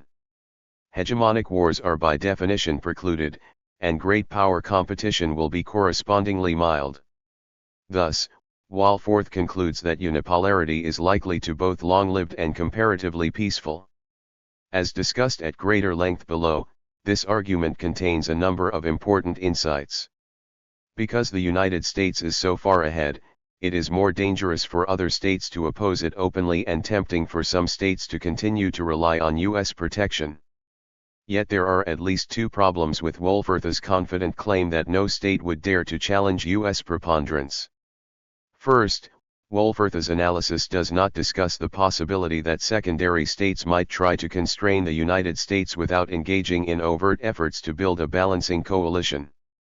Secondary states may be reluctant to openly combine against the United States, but there are a host of lesser actions they can still undertake in order to complicate U.S. calculations and constrain its freedom of action. For example, Russia may be too weak to pose much of a danger to the United States, yet its reluctance to cooperate in the wake of NATO's decision to expand eastwards made it more difficult for the Clinton administration to handle its recurring confrontations with Iraq and Serbia. Indeed, had Moscow been less eager to show Washington that ignoring Russian interests was not cost-free, it might have joined the West in pressuring Baghdad and Belgrade and helped the United States avoid the collapse of UNSCOM in 1998 and the Kosovo War in the spring of 1999. Different Western policies might also make Moscow more amenable to U.S. requests that it limit the sale of nuclear technology to countries like Iran and put a damper on the emerging Sino-Russian rapprochement. Similarly, even if China is unlikely to emerge as a true peer competitor for several decades, a combination of geography, technological acquisitions, and strategic innovation could enable a revisionist China to threaten U.S. interests in Asia. Its ability to do this will be affected, in part, by how much support it receives from other countries and by whether the United States can count on rapid and efficient help from its own allies in the region. Registered unipolarity may discourage active balancing against the United States for the reasons Walforth describes, but other states can still engage in low-level efforts to impede U.S. initiatives. 9. And we now know that unipolarity did not deter the Al-Qaeda terrorist network from attacking the United States, in order to demonstrate its opposition to the U.S. role in the Middle East and Persian Gulf and to bring the costs of these policies back home to America. Second, and following from the first point, Wohlforth's structural explanation does not consider whether the propensity to balance against the United States could be affected by the specific military forces that the United States acquires or the ways that the United States chooses to use them. The omission is significant, because today's unipolar structure imposes very few external constraints on what the United States might decide to do. The Cold War imposed a certain discipline on the conduct of U.S. foreign policy, but the absence of any serious rivals makes it easier for foreign and defense policy to be influenced by domestic interest groups, foreign lobbies, or ideological whims. Wohlforth is primarily worried that the United States might reduce its overseas role, and he downplays the possibility that the United States will overreach. Apart from exhorting U.S. leaders to preserve the U.S. lead and maintain existing U.S. overseas commitments, Wohlforth's otherwise impressive analysis does not offer much practical policy guidance. Institutions and the Western Order. An alternative explanation for the absence of anti-American balancing highlights the unique institutional arrangements binding the United States and its allies together. 2 degree. According to John Ikenberry, the Western Order has long rested on the willingness of the United States to commit itself to a set of multilateral institutions that limit its ability to either threaten or abandon its major allies. The permeable nature of the U.S. political system also gave potential balancers a variety of ways to monitor and shape U.S. policy, thereby reducing fears that the United States might use its power in ways that would threaten their own interests. These institutions, networks, and norms have broadened and deepened over the past 4 decades, and Ikenberry now sees them as akin to a formal constitution of the Western Order. Accordingly, he regards the Western Order as extremely robust and suggests that stability will be an inevitable feature of this system for many years to come. But where Wohlforth traces stability to the unipolar material structure of the current system, Ikenberry sees it as the historically contingent, path-dependent product of institutionalized arrangements made over the course of the past 5 decades. Ikenberry's account underscores the unusual durability of the U.S.-led alliance system, and the features he identifies account for some of its resilience since the Soviet Union collapsed. Yet the real question is whether the unique qualities of the Western alliance will persist now that the global distribution of power has been transformed by the disappearance of the Soviet Union. Institutions reflect the capabilities and interests of the states that create them, and these interests are likely to shift now that the structure of the system has been transformed. During the Cold War, the United States and its allies had common interests in many areas, and especially on the core issues of national security. Although disagreements arose over out-of-area issues or the fine details of NATO's military strategy, there was little disagreement about what the alliance was for or what its central mission were. Thus, the distribution of capabilities and the nature of Western institutions pointed towards a similar set of policies and commitments. Today, however, the distribution of power gives the United States less reason to commit itself to Europe, gives Europe less reason to be confident about U.S. support, and creates a greater chance for serious conflicts of interest between the United States and its longtime partners. NATO has persisted because Europeans still want the U.S. pacifier to remain in place, and because U.S. leaders have been willing to maintain that role even though there is no serious external threat to any of the European powers. But it is anyone's guess how long this commitment will last, and the Bush administration has made no secret of its desire to reduce the U.S. presence in Europe in order to devote more resources to other priorities. *4 The global war on terrorism is likely to provide the pretext for a further reduction in U.S. forces in Europe, thereby hastening NATO's evolution from a serious military alliance into a looser political confederation. In the end, Ikenberry's optimism rests on the belief that the existing institutional glue is sufficiently sticky to keep the United States and its allies together even if their interests begin to diverge. He may be right, but signs of strain are increasingly evident in the wake of NATO's haphazard interventions in Bosnia and Kosovo, and the Bush administration's non-negotiable commitment to missile defense, abandonment of the ABM Treaty, and continued disregard for its allies' opinions. The United States and Europe need not become enemies, but close friendship can no longer be taken for granted. European governments have been dismayed by the U.S. rejection of the Comprehensive Test Ban Treaty and the Bush administration's opposition to the Kyoto Protocol on global warming, the global campaign to ban landmines, the treaty to establish an international criminal court, and the verification protocol to the Biological Weapons Convention. The September 2001 attacks may have triggered a renewed sense of unity in the short term, but earlier differences have not been resolved and are likely to re-emerge over time. These trends are not simply a consequence of the particular objectives of individual leaders or political parties, they also reflect the new structure of world politics. The United States was committed to multilateralism during the Cold War because it needed Allied support and wanted to keep the Soviet Union isolated. Now that the Cold War is over and the United States sits perched on the pinnacle of power, however, it is loath to let its allies restrict its freedom of action and less interested in multilateral approaches. As one U.S. official explained the decision not to use NATO to wage war in Afghanistan, the fewer people you have to rely on, the fewer permissions you have to get. 6. Viewed as a whole, these trends cast doubt on whether existing Western institutions can hold the United States and its allies together, because institutions can do little if the members are no longer committed to them. Conflicts of interest between the United States and Europe are likely to grow with time, especially if states such as China eventually present a serious challenge to U.S. interests. The Soviet Union threatened U.S. and European interests alike, but a rising China would pose little direct threat to Europe. In the future, European states might even regard China as an attractive strategic partner. The point is not to warn of a dangerous Sino-European alliance, it is merely to underscore that institutions formed in one strategic context are less likely to endure once that context has changed. Fear of U.S. retrenchment. Other scholars discount the danger of an anti-American coalition because they believe that America's overseas presence is likely to diminish now that the Soviet threat is gone. Instead of worrying about U.S. dominance, in short, this view suggests that other states are more concerned that the United States might withdraw. Instead of banding together to keep the United States in check, therefore, most of the other major powers are happy to defer to U.S. leadership in the hopes of keeping U.S. forces committed in their regions. 9. There is some truth in this interpretation as well, although the United States has yet to liquidate any of its major overseas commitments and is likely to expand some of them as part of the campaign against global terrorism. The United States has also been extremely active on the world stage and has been willing to exercise its power unilaterally on more than one occasion. Other states may worry about a U.S. withdrawal, but there is little sign that it is doing so yet.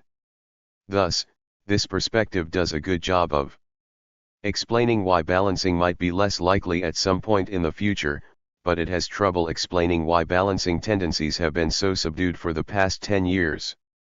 And if key U.S. allies really believe that a retrenchment is likely, one would expect to see more energetic efforts to develop their own defense capabilities, as opposed to the modest efforts seen to date. To summarize, each of these explanations offers useful insights into why other states are not balancing against the United States, despite its historically unprecedented concentration of economic and military power. But each tells only part of the story and none offers detailed advice for how the United States can remain an activist, preponderant power without eventually generating a countervailing coalition. Let us therefore return to the more general question of why alliances form and consider the U.S. position from a slightly different perspective. Balance of threat theory. The anomaly of states failing to balance U.S. power largely vanishes if we focus not on power but on threats *. Degree. As I have argued at length elsewhere, balance of threat theory helps explain why most of the other major powers did not ally against the United States after World War II, when the United States controlled nearly half of the world economy, had sole possession of atomic weapons, and possessed large conventional forces as well. It also goes a long way to explaining why balancing has not occurred to any significant degree today. Balance of threat theory argues that states form alliances to balance against threats. Threats, in turn, are a function of power, proximity, offensive capabilities, and aggressive intentions. Other things being equal, an increase in any of these factors make it more likely that other states will regard the possessors of these traits as threatening and begin to look for some form of protecting themselves. Gauging the balance of threats is not always easy, however. No one has yet devised a valid way to aggregate the different components of threat, and measuring each of these factors can be difficult in itself. As a result, it is sometimes hard to determine which of several possible threats is the most serious. Before World War II, for example, states in Central and East Europe did not balance vigorously against Nazi Germany because they also faced threats from each other and from the Soviet Union. When threats are diffuse or indeterminate, states are more likely to remain neutral or hedge their bets in other ways. When a particular state does appear especially dangerous, however, the optimal response is to get some other state to bear the costs of containing it. Thus buck passing is the preferred response to most threats. When there is no one to pass the buck to, however, major powers prefer to balance against the most threatening state rather than choosing to bandwagon with it. Bandwagoning is risky because allying with a threatening state requires trust in its continued benevolence. Because intentions can change, strong states usually choose to form defensive coalitions to contain the most threatening power, rather than trying to deflect the threat by joining forces with it. Taken together, the four components of threat go a long way toward explaining why other states have not done very much to balance against the United States. Moreover, balance of threat theory also subsumes the partial explanations offered by Walforth, Ikenberry, and others. Power in general, states with great power are threatening to others, because other states can never be sure how they will use these capabilities. As a state's power increases, moreover, other states will worry that it might be able to use its capabilities with impunity, and they will be likely to take action to prevent this. Up to a point, therefore, increases in a state's relative power will increase the tendency for others to balance against it. Thus, balance of power theory is not wrong, it is merely incomplete. Power is one of the factors that affects the propensity to balance, although it is not the only one nor always the most important. Of course, a state's willingness to balance depends in part on whether doing so is likely to be effective. This consideration explains why weak states are more likely to bandwagon than medium and major powers are, because they can do little to affect the outcome, they must seek the winning side at all costs. For by the same logic, a state could grow so powerful that other states might be reluctant to try to balance against it. The leading state's level of preponderance might fall short of true hegemony if it lacked the capacity to physically dominate the globe, yet other states might still decline to balance so as not to provoke the leading power to focus its superior capabilities on them. Moreover, the strongest power can also do more to reward states that choose to bandwagon, especially if it can persuade others that they will be rewarded if they flock to its banner. As noted above, the same logic underpins Walforth's claim that unipolarity will be durable and peaceful and thus provides some of the justification for a strategy of primacy. If the United States is big enough, the argument runs, other states will be dissuaded from challenging its position and may not even try to check its freedom of action. Thus, the relationship between power and balancing is curvilinear, states balance against power but only up to a point. If a state's power continues to grow beyond that point, other states will regard balancing as increasingly futile and will be less and less inclined to try it. Although this argument appears to challenge the neorealist claim that states tend to balance, it is not really a violation of the theory. As Waltz has noted repeatedly, states in anarchy must adopt policies of self-help. So long as power is not too heavily skewed, buck passing and balancing are the most promising self-help strategies. If one state does become preponderant, however, bandwagoning may be the rational response. Thus, the United States has long enjoyed a hegemonic position in the Western Hemisphere, both because its immediate neighbors have been too weak to challenge it directly and because other great powers have been preoccupied by events in their own regions. This argument implies that other states might be more likely to balance against the United States were its power to decline, which in turn suggests that the United States has ample incentive to preserve its material superiority. Yet several caveats should be acknowledged as well. First, this prescription makes sense only if one is fairly confident that the United States is well past the critical threshold beyond which other states are unlikely to balance. If the United States has not yet reached the point of inflection, then increases in power will tend to provoke anti-American coalitions. Second, power is only one of the elements that states consider when deciding whether or not to balance. As discussed below, the tendency for other states to join forces against the United States will increase if the United States acquires especially threatening capabilities or if it uses its power capriciously, rather than using it in ways that other states regard as beneficial to their own interests. Degree it makes sense not to balance a preponderant power if aligning with it brings tangible benefits, but if one is going to face its focused enmity anyway, one might as well try to organize the combined capabilities that can keep the dominant power at bay. Thus, it is not simply a matter of what the United States has, how other states respond will also depend on what they think the United States will do.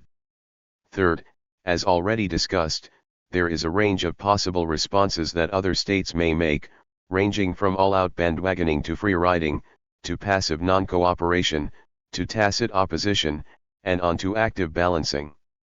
States may not want to attract the focused enmity of the United States, but they may be eager to limit its freedom of action, complicate its diplomacy, sap its strength and resolve, maximize their own autonomy and reaffirm their own rights, and generally make the United States work harder to achieve its objectives.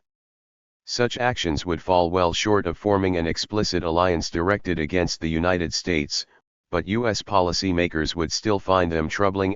By itself, therefore, the effects of power are probably shakatory. America's current preponderance does worry other states and provides a modest incentive for them to balance, but it may also inhibit their willingness to take direct action to bring the United States to heel.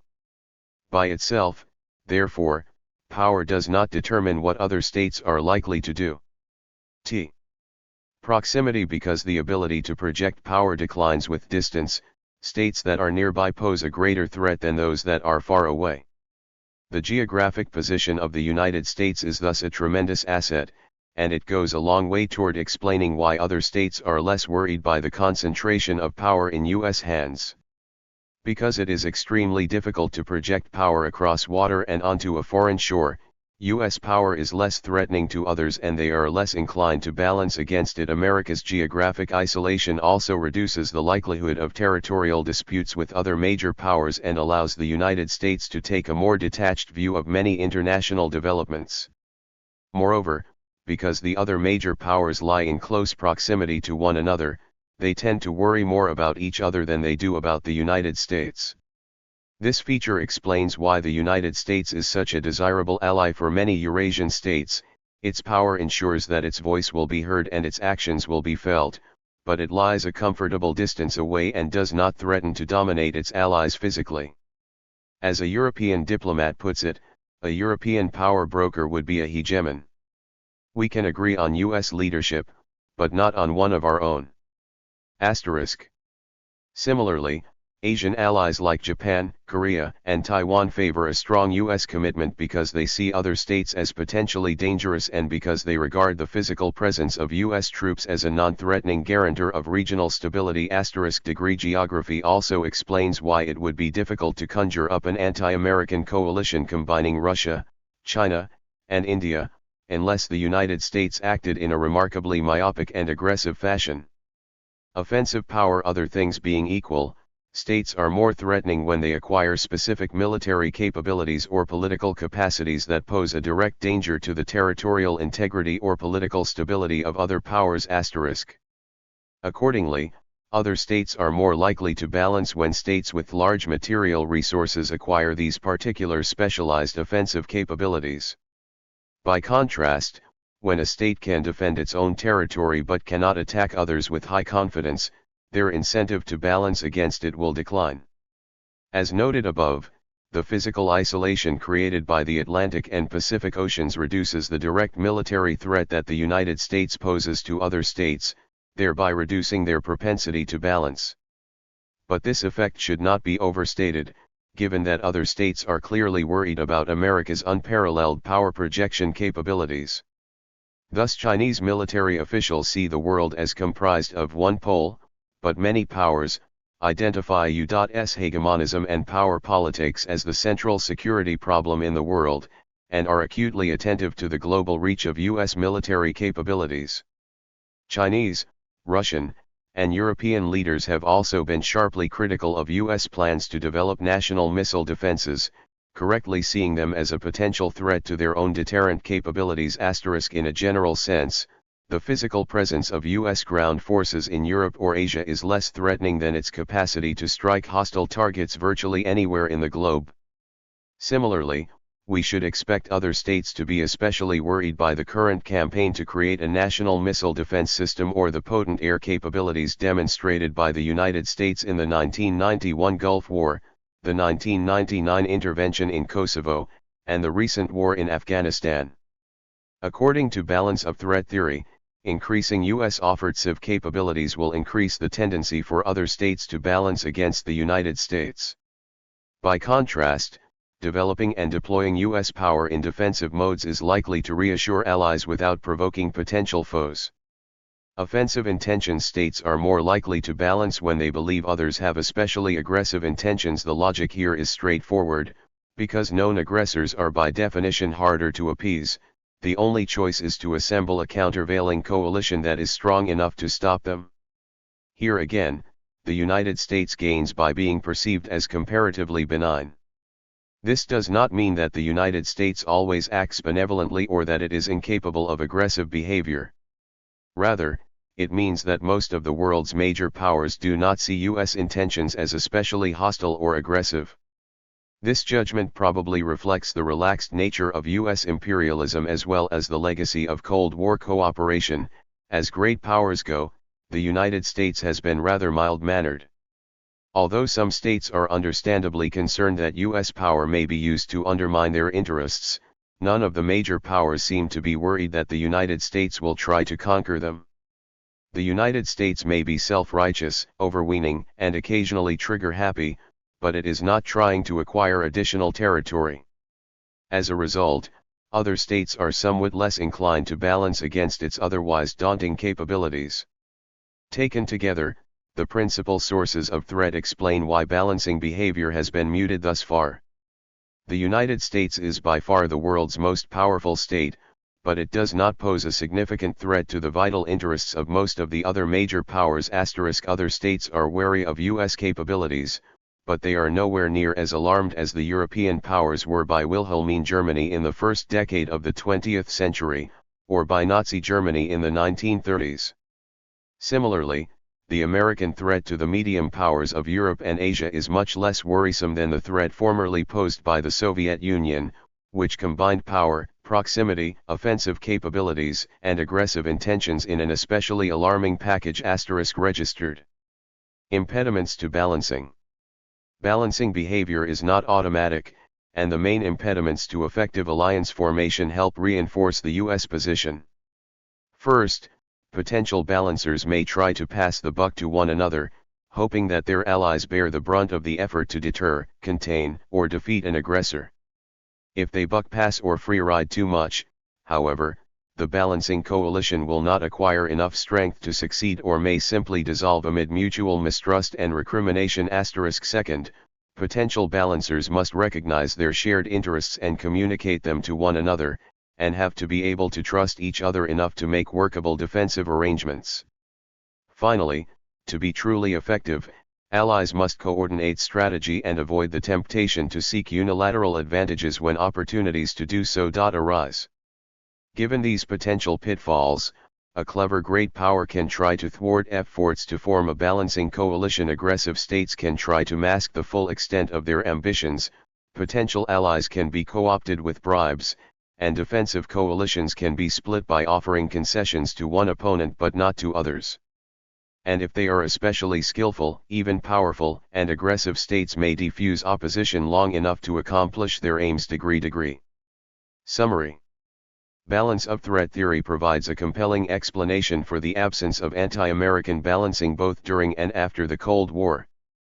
Balance of threat theory largely subsumes the alternative explanations for the lack of a strong desire to balance U.S. power, and the impediments just described explain why states that might wish to form an anti-American coalition will face significant practical obstacles.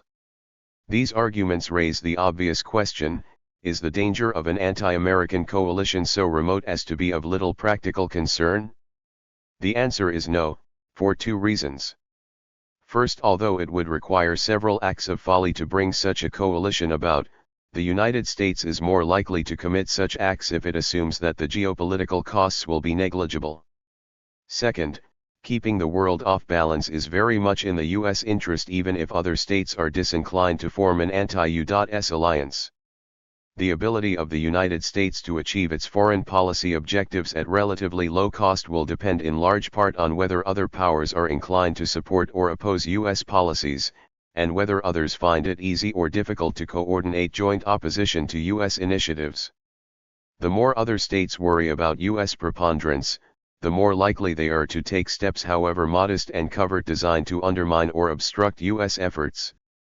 The United States is likely to be both more secure and better able to achieve its chosen ends if other states do not see its preponderant position as especially worrisome.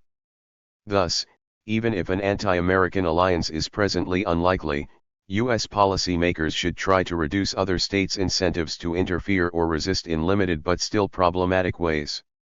Let us now consider how the United States can achieve that general objective. A strategy of self-restraint. The United States cannot alter its geographic position, and it cannot change the distribution of capabilities either rapidly or unilaterally. Accordingly, the recommendations set forth here assume that the United States will continue to hold its current position of primacy, and they focus on ways that it can diminish the offensive elements of U.S. power or attempt to convey benign intentions whenever possible. Maintain U.S. capabilities. As discussed earlier, the enormous disparity between the United States and the other major powers helps keep the world off balance. Because the U.S. possesses such large advantages, it can provide benefits for states whose interests are compatible with its own. If U.S. power were to decline significantly, other states would have less to gain from cooperating with the United States and less to lose by challenging it. United States strength. 141. 142 Stephen M. Walt. Can be a source of attraction and may even deter some adversaries from acting to thwart U.S. aims. Thus, maintaining its material superiority is the first step towards discouraging the formation of a countervailing coalition. Unfortunately, with great power comes great ambition, and usually, more than a little arrogance.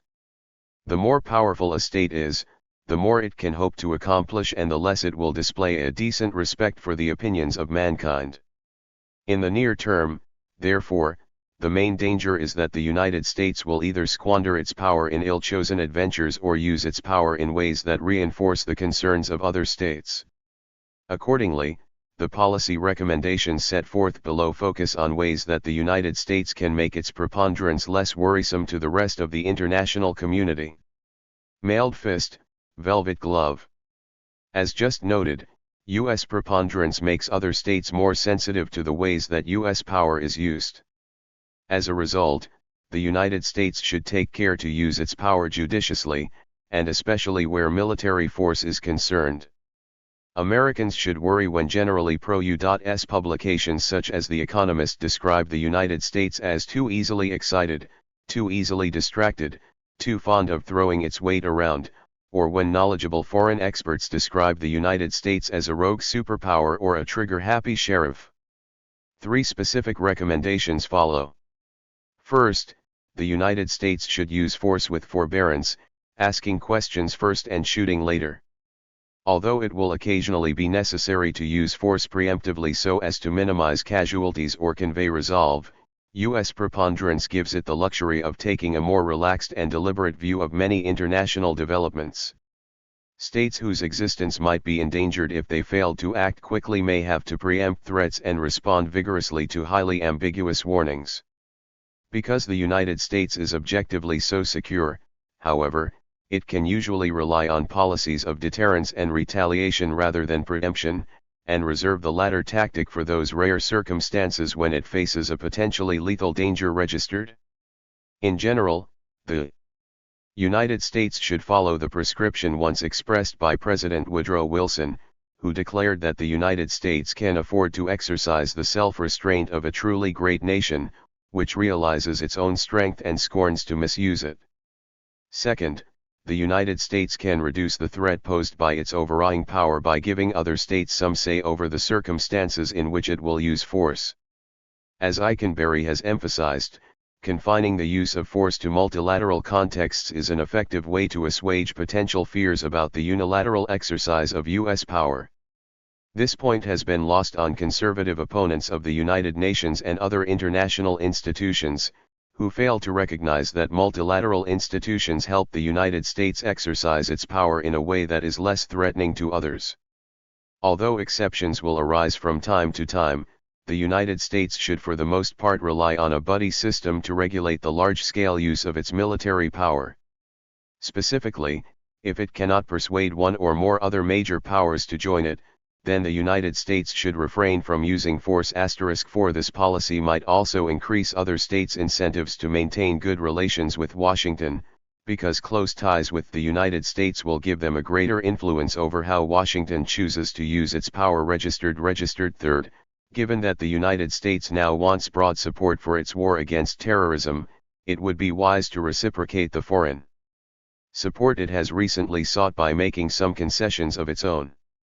Committing itself to a serious effort to negotiate a replacement for the Kyoto Protocol on global warming would be an ideal first step, and would go a long way to defuse lingering fears of U.S. unilateralism.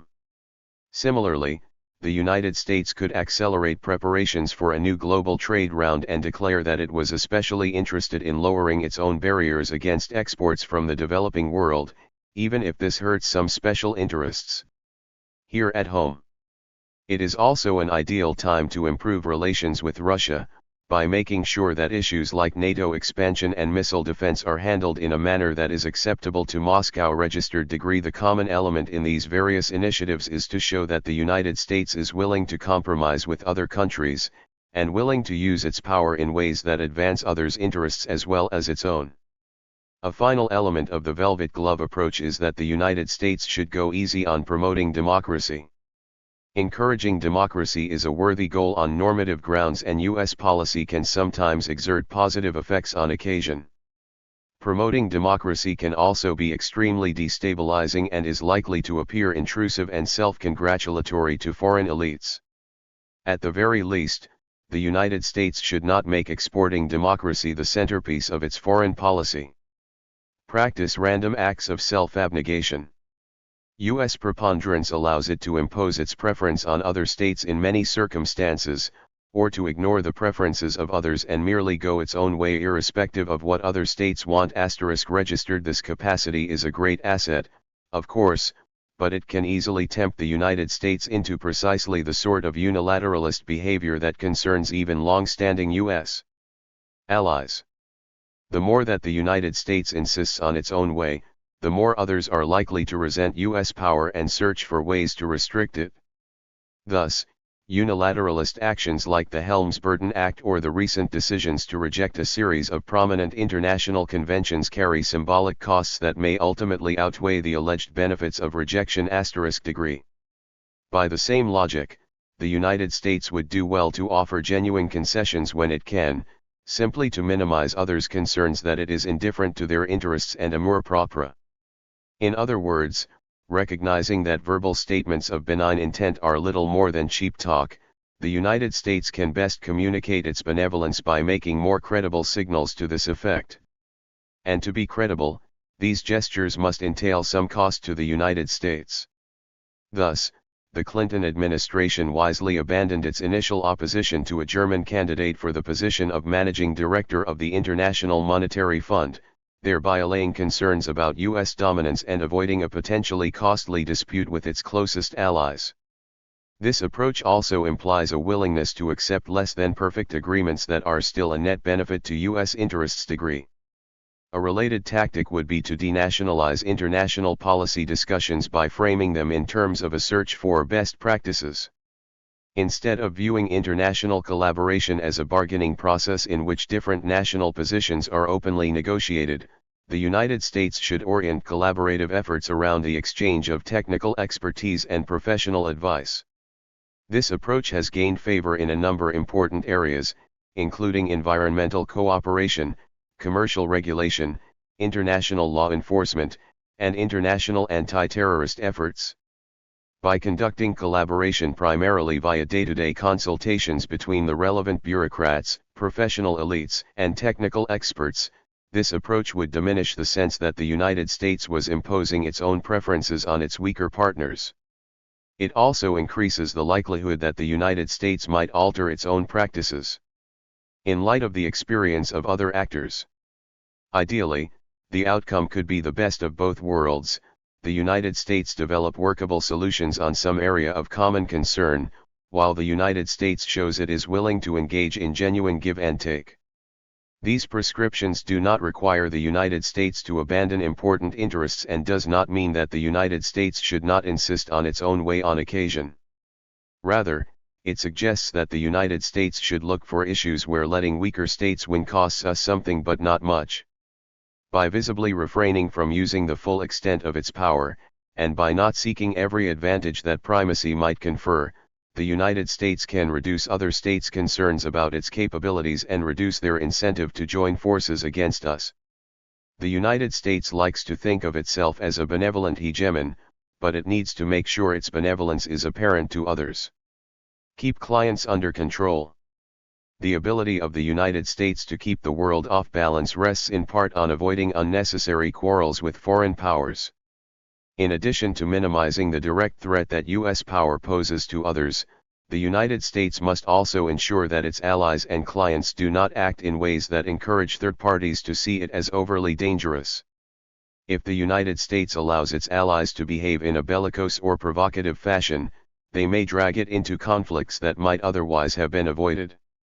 This problem will be especially acute when dealing with client states who enjoy high levels of domestic support in the United States, and it may actually be worse now that the Cold War is over.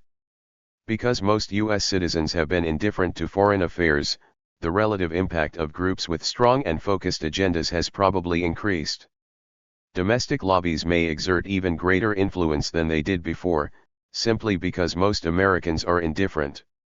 If U.S. politicians allow these domestic considerations to influence their policies, and especially if the desire to placate domestic lobbies dominates their strategic calculations, then the United States is in effect allowing its foreign policy to be made in Taipei, Miami, Jerusalem, or Warsaw rather than in Washington. Although America's present preponderance might lead some to conclude that there is little risk in backing these traditional clients, letting them determine U.S. policy may lead to conflicts that might otherwise have been avoided. Thus, if client states want to rely on U.S. protection, the United States must insist that they not take actions that could exacerbate its relations with others. Do not treat potential adversaries as a monolith. During the Cold War, the United States sometimes lumped leftist or Marxist regimes together and viewed them as part of an undifferentiated communist monolith. Although some U.S. officials held more subtle views, the general tendency to regard any leftist or socialist regime as a potential tool of the Kremlin often led to self-fulfilling spirals of hostility with these regimes. Because the United States has an important interest in discouraging other states from joining forces against us, it should guard against this tendency to lump states together and view them as part of some larger anti-American movement. To take the most obvious example, depicting North Korea, Iraq, Iran, and Libya as a set of anti-American rogue states, let alone an axis of evil, ignores the important differences between these states, blinds us to the possibility of improving relations with some of them, and encourages them to cooperate with one another even more. Registered similarly, Samuel P. Huntington's forecast of a looming clash of civilizations could become a dangerous self-fulfilling prophecy if it becomes the guiding framework for the conduct of U.S. foreign policy. Registered if we assume that cultural differences make non-Western states inherently hostile to the United States, we are likely to behave in ways that will reinforce these differences, and we will overlook opportunities to keep potentially hostile blocs divided. Even if there are significant obstacles to the formation of a strong anti-American coalition, does the United States really want to give other states a greater incentive to overcome them? This lesson is especially pertinent in the aftermath of the September 11th attacks. Although some U.S. officials favored a broad campaign against all terrorist groups, cooler heads have prevailed and the United States has thus far eschewed such a risky course.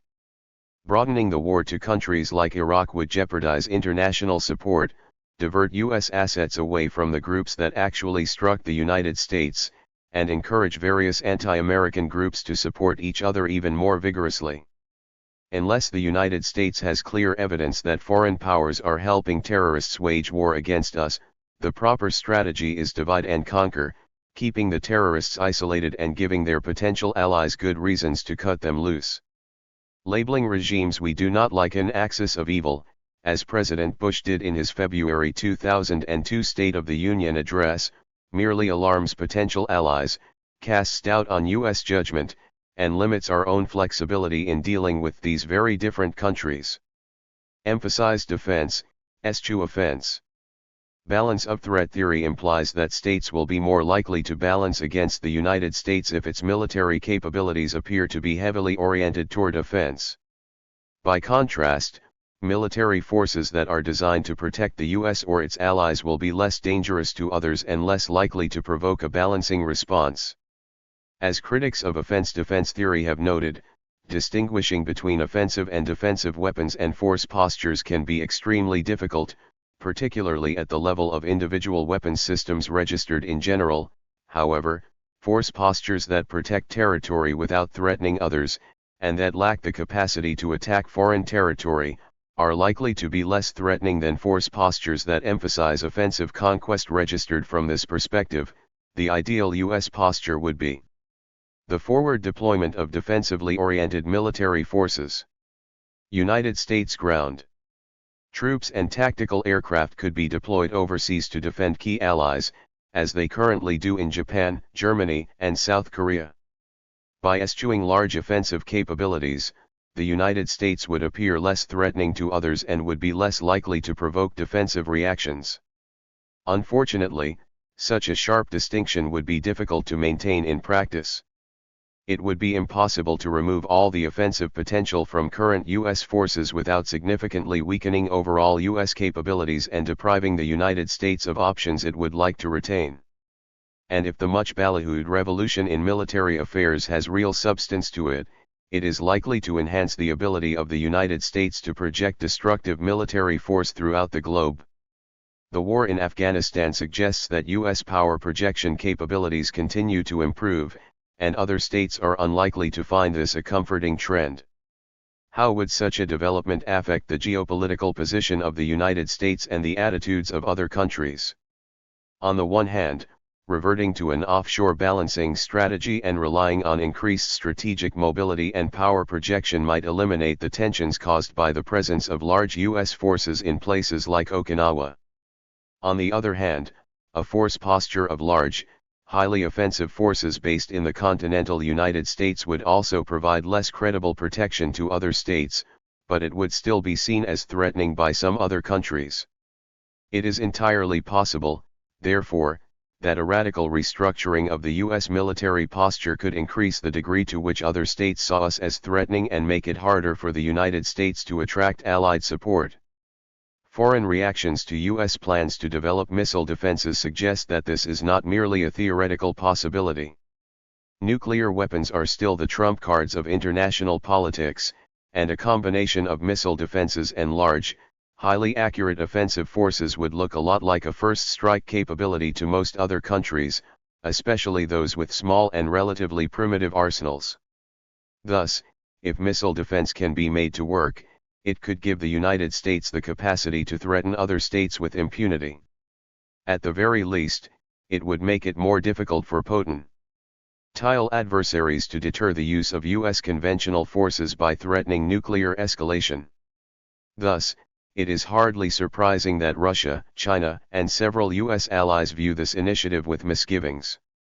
And it does little good to declare that the system is intended only as a defense against limited attacks by so-called rogue states, because other states cannot be sure that the United States will not try to expand the system at some point in the future. For all of these reasons, other states are likely to be alarmed by U.S. efforts to build even a limited version of NMD.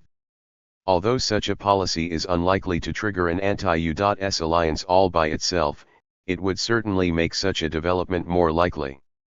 Defend the legitimacy of U.S. preponderance. Balancing behavior will be less likely if foreign elites hold positive images of the United States, share similar outlooks on most global problems, and in general regard U.S. preponderance as benevolent, beneficial, and legitimate. Not surprisingly, other states seek to portray the U.S. position as unfair and illegitimate, both to raise doubts about U.S. motives and to convince each other that a more balanced world would be preferable. Thus, Chinese officials habitually warn about the dangers of U.S. hegemonism, French elites complain about America's cultural impact, and the Iraqi government seeks to portray the United States as a heartless great power that is indifferent to the human sit that its far-flung foreign policy imposes on weaker states. In addition to the normal sorts of geopolitical competition, therefore, the United States must also defend the legitimacy of its own position. And this means being aware of how U.S. policy appears to other countries. The Bush administration may have been correct to reject the Kyoto Protocol, for example, but it was a diplomatic gaffe for the world's wealthiest country to declare that it was renouncing the treaty because it was not in economic best interests. For similarly, other states will rarely be persuaded when the United States justifies unpopular policies by declaring that U.S. national security is at stake, given that the United States is easily the most secure great power in modern history. In particular, the United States needs to improve its capacity to communicate effectively in the Arab and Islamic world. The hatred that provoked the September 11 attacks is partly a reaction to U.S. policy in the region and especially its reflexive support for Israel, but it is also fueled by a combination of myths and accusations promoted by anti-U.S. groups and governments. To overcome these misperceptions, the United States should launch a broad-based public information campaign in the region, using every instrument and channel at its disposal. In addition to preparing diplomats to engage with local media outlets like Al Jazeera, the United States should also increase its own Arabic language broadcasts and develop Arabic language websites to reach the growing internet-savvy populations in these countries. Fortunately, the United States possesses formidable assets in this sort of ideational competition. Not only is English increasingly the lingua franca of science and international business, but the American university system is now a potent means of co-opting and socializing foreign elites. Students studying in the United States become familiar with U.S. mores, while absorbing the prevailing U.S. attitudes about politics and economics. 78 Not all of them have positive experiences or end up adopting favorable attitudes toward the United States, but many of them do. The effects of America's dominant role in global education are reinforced by the pervasiveness of U.S. mass media. Although the shadow cast by American culture generates a hostile backlash on occasion, this element of America's soft power is probably a potent but relatively non-threatening weapon in the ideational struggle for the hearts and minds of foreign elites. Much of America's soft power rests on instruments and capabilities that are not subject to political control. Cultural diplomacy will be more effective when it is not part of an explicit propaganda campaign, and the socializing effects of being educated in the United States might vanish if the U.S. government tried to organize it for explicit purpose of co-optation. Nonetheless, the United States should probably consider ways to wage this war of legitimacy more effectively.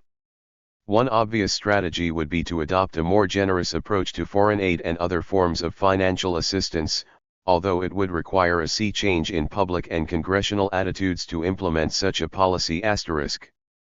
And because we still know relatively little about how social and political values are transmitted from one country to another, the impact of U.S. soft power is also a worthy topic for more sustained scholarly research. Conclusion: the formation of a cohesive anti-American coalition is not inevitable, and may not even be likely, but the likelihood that some states will try to balance against us will increase if the United States acts in ways that threaten their interests.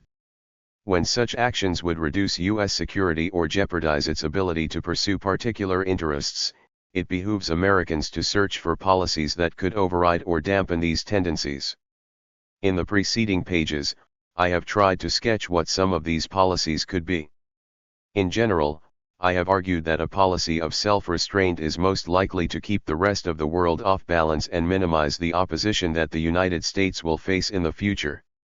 The central theme of the recommendations set forth above is the need to make reassurance a constant concern of U.S. foreign policy.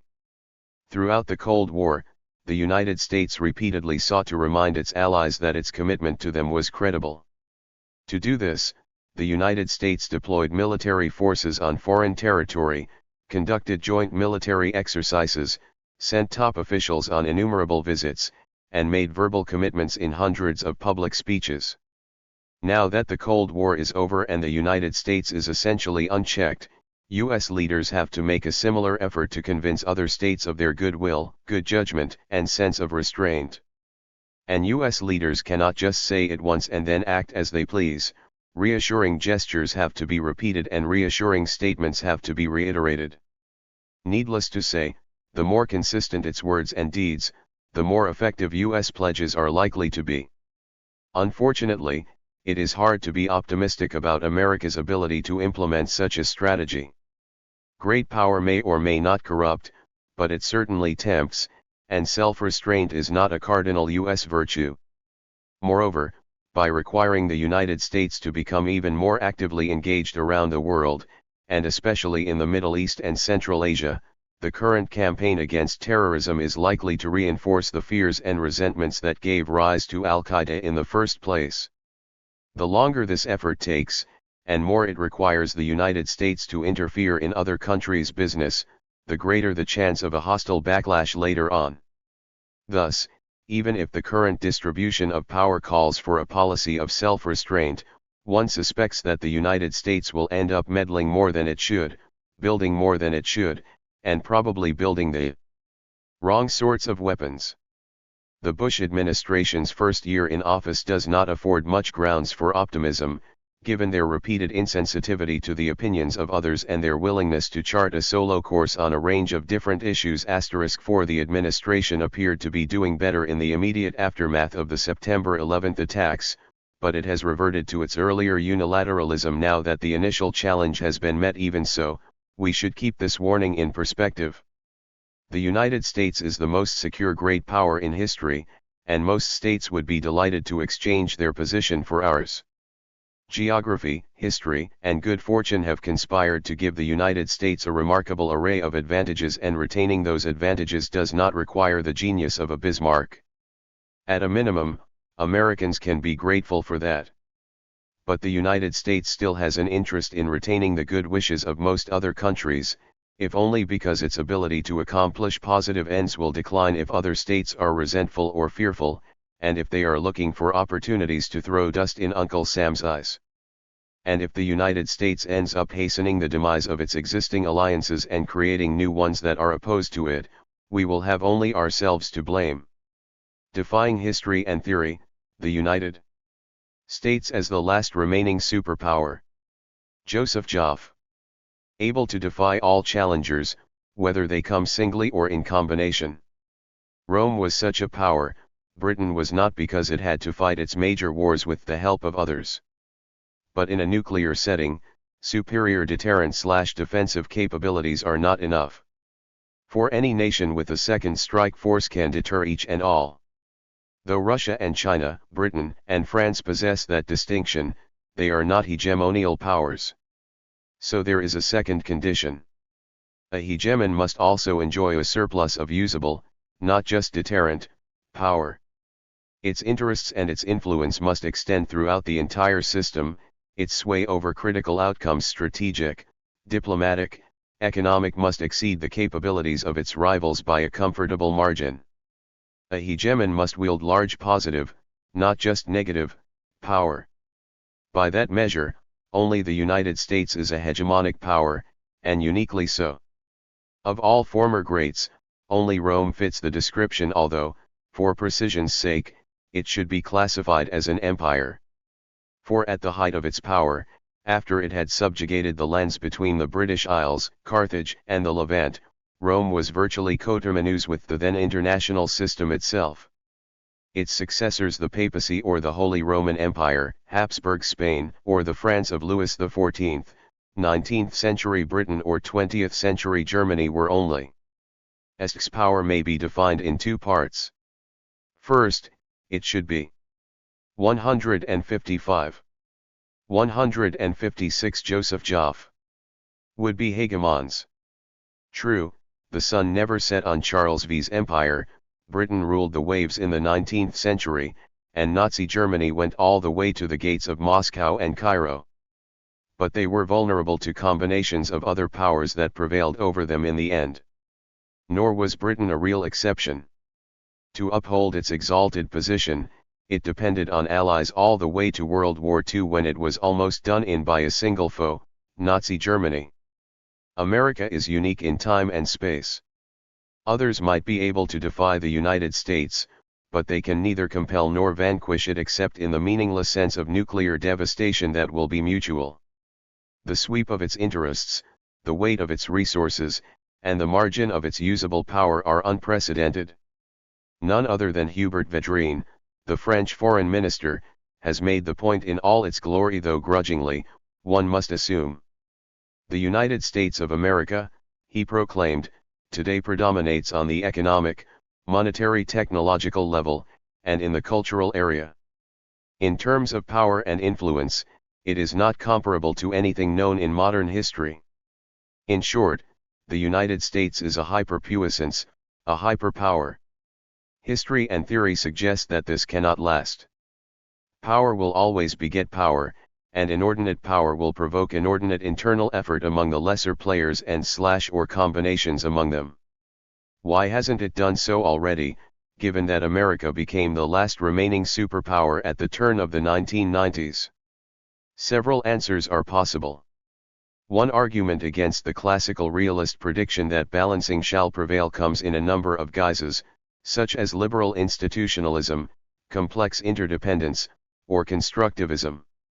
These are modern-day versions of older creeds: Kantian liberalism in the 18th, Engelian trade optimism in the late 19th, and international legalism in the early 20th century, as embodied in the League of Nations.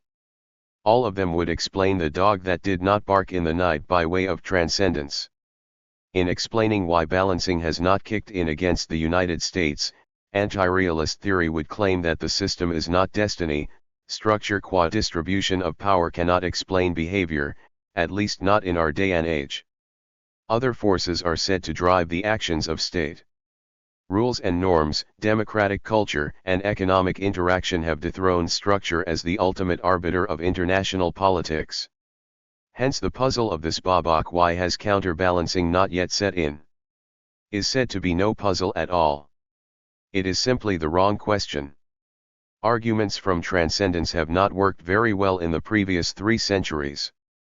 Indeed, since dawning of the democratic age, power politics, as the older realist moniker had it, was alive and well, while balancing has ranged from coalition build, defying history and theory, to global war. But that does not dispense with the inductionist fallacy: there is no immutability in regularity. So neoliberal theory certainly has a prima facie point: balancing against the United States has not set in, nor is the serious kind alliances, let alone war, visible on the horizon of political reality. Why not? History, the first cousin of international relations, provides a second possible answer to the puzzle: balancing takes time to ripen. Sometimes it happens very quickly. By 1792, much of Europe had taken up arms against the 3-year-old French Revolution, and by 1815, Europe's would-be ruler Napoleon was vanquished. In the case of Stalin's Russia, the renversement d'alliances crystallized within a year of Nazi Germany's defeat in 1945. These were instances of a very rapid response. But other reaction formations took much longer.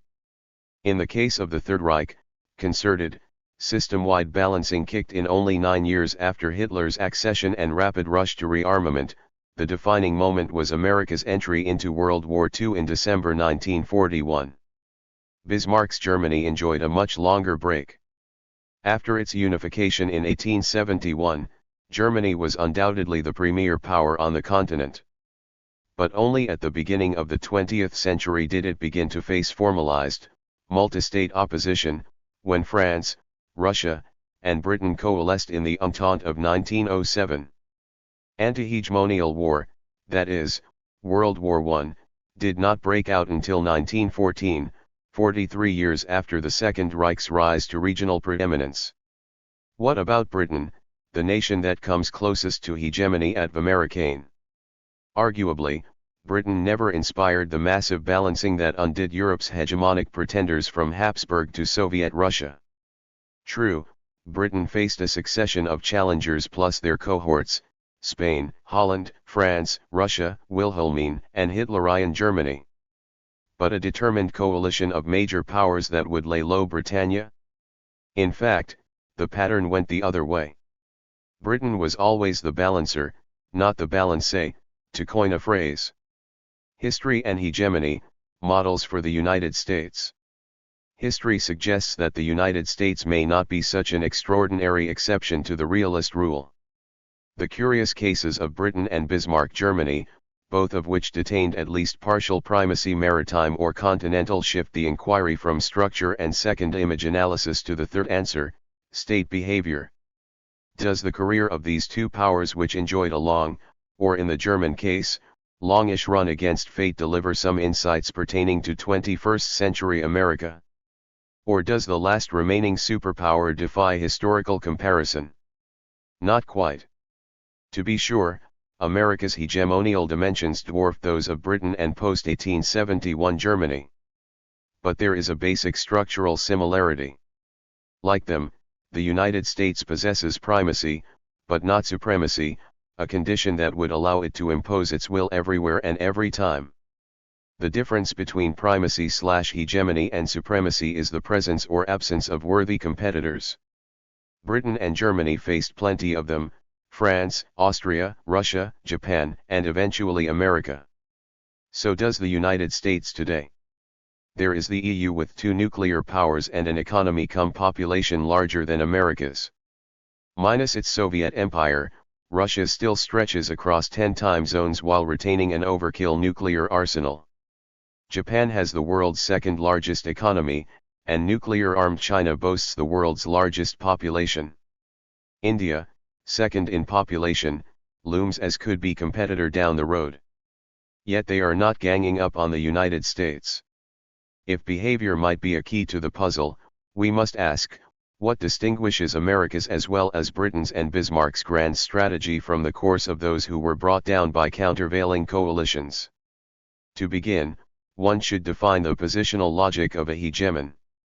An actor like the United States, who exceeds all the others in terms of invulnerability and influence, should want to secure a structure of power that perpetuates its exalted position. The last remaining superpower should strive to remain precisely that. How? This hegemon has only 3 choices. Choices 1 and 2 are merely theoretical, only 3 appears practicable. The first might be supremacy. Yet that ambition would stultify even a behemoth like 21st century America. Even a more modest variant of the supremacy gambit, keeping rivals from rising to the top, would defy contemporary realities. For keeping the others down ultimately implies preventive war, a very costly, if not suicidal approach in an age of second strike capabilities. The second choice would be the opposite of the first. A near-autarkic power, the United States could retreat into nuclear-armed isolation. This is equally unpromising because the United States would have to let go of those vital interests that transcend physical safety, renouncing its stake in order beyond borders. But once the United States had emerged from its 19th century cocoon, it has reflexively stressed milieu goals over possession goals, defining its well-being in terms of a compatible defying history and theory. National environment from the open door via the 14 points and the Atlantic Charter to making Europe whole and free again. That leaves only the third choice, keeping players 2, 3, 4. From ganging up against number 1, from undermining its interests and vitiating its preferences. The categorical imperative is this: act in such a way as to keep others from joining forces to balance or best you. Conceptually, the quest is for position rather than possession. Operationally, it breaks down into two variants, which could be labeled Britain and Bismarck. Turning from abstract structural logic to the hurly-burly of history, how do these 19th century models relate to 21st century America? Briefly, Britain's strategy was to capitalize on the great advantage of insularity to stay aloof from the quarrels of Europe, when possible, and to intervene, usually with others, against the would-be hegemonist of the day, when necessary. The game was to reduce the reasons for ganging up by pursuing extra-continental interests, or to break up the gang when it formed nonetheless. Bismarck's grand strategy was at the opposite extreme, not intermittent intervention, but permanent entanglement. To banish the nightmare of coalitions, the Iron Chancellor sought to cement better relations with all contenders than they might establish among themselves. As long as all these relationships converged in Berlin like spokes in a hub, Germany would be the manager, not the victim of European diplomacy. Consciously or not, the United States has adopted a grand strategy that is a bit of Britain and a good deal more of Bismarck. Balancing a la Britain. Henry VIII was the first to render his country's grand strategy explicit with the maxim cui adhero praeest prevail will those whom I support. By 1577, Elizabeth I was the umpire betwixt the Spaniards, the French, and the Estates, wrote an admiring chronicler. France and Spain are the scales in the balance of Europe, and England the tongue or the holder of the balance. In Winston Churchill's words, for 400 years the foreign policy of England has been to oppose the strongest, most aggressive, most dominating power on the continent.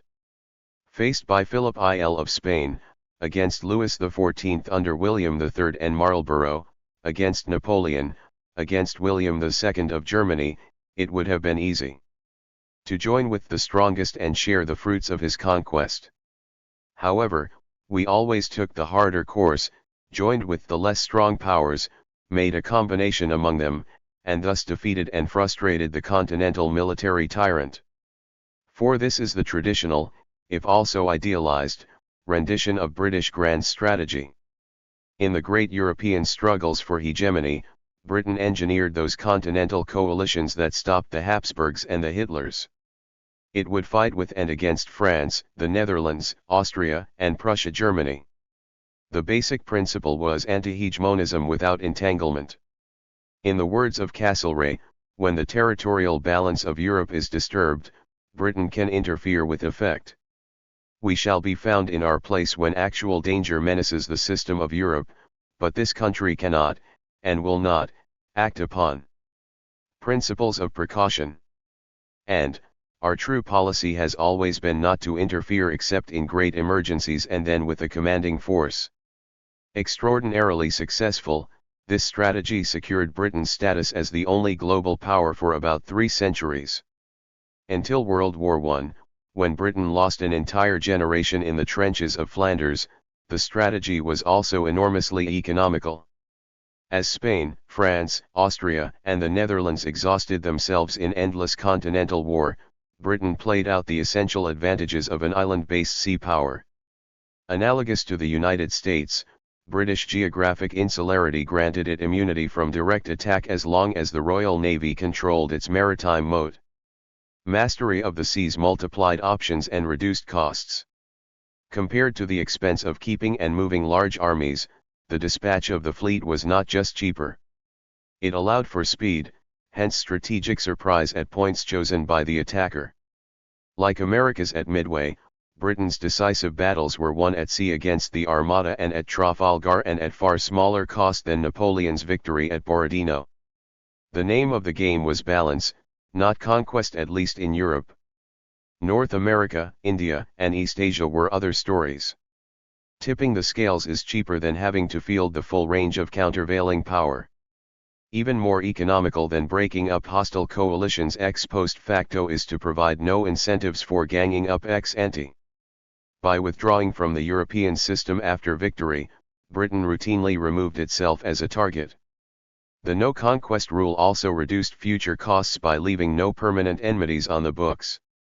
Unlike those arch-enemies France and Germany, Britain could thus maximize alliance options for the next round.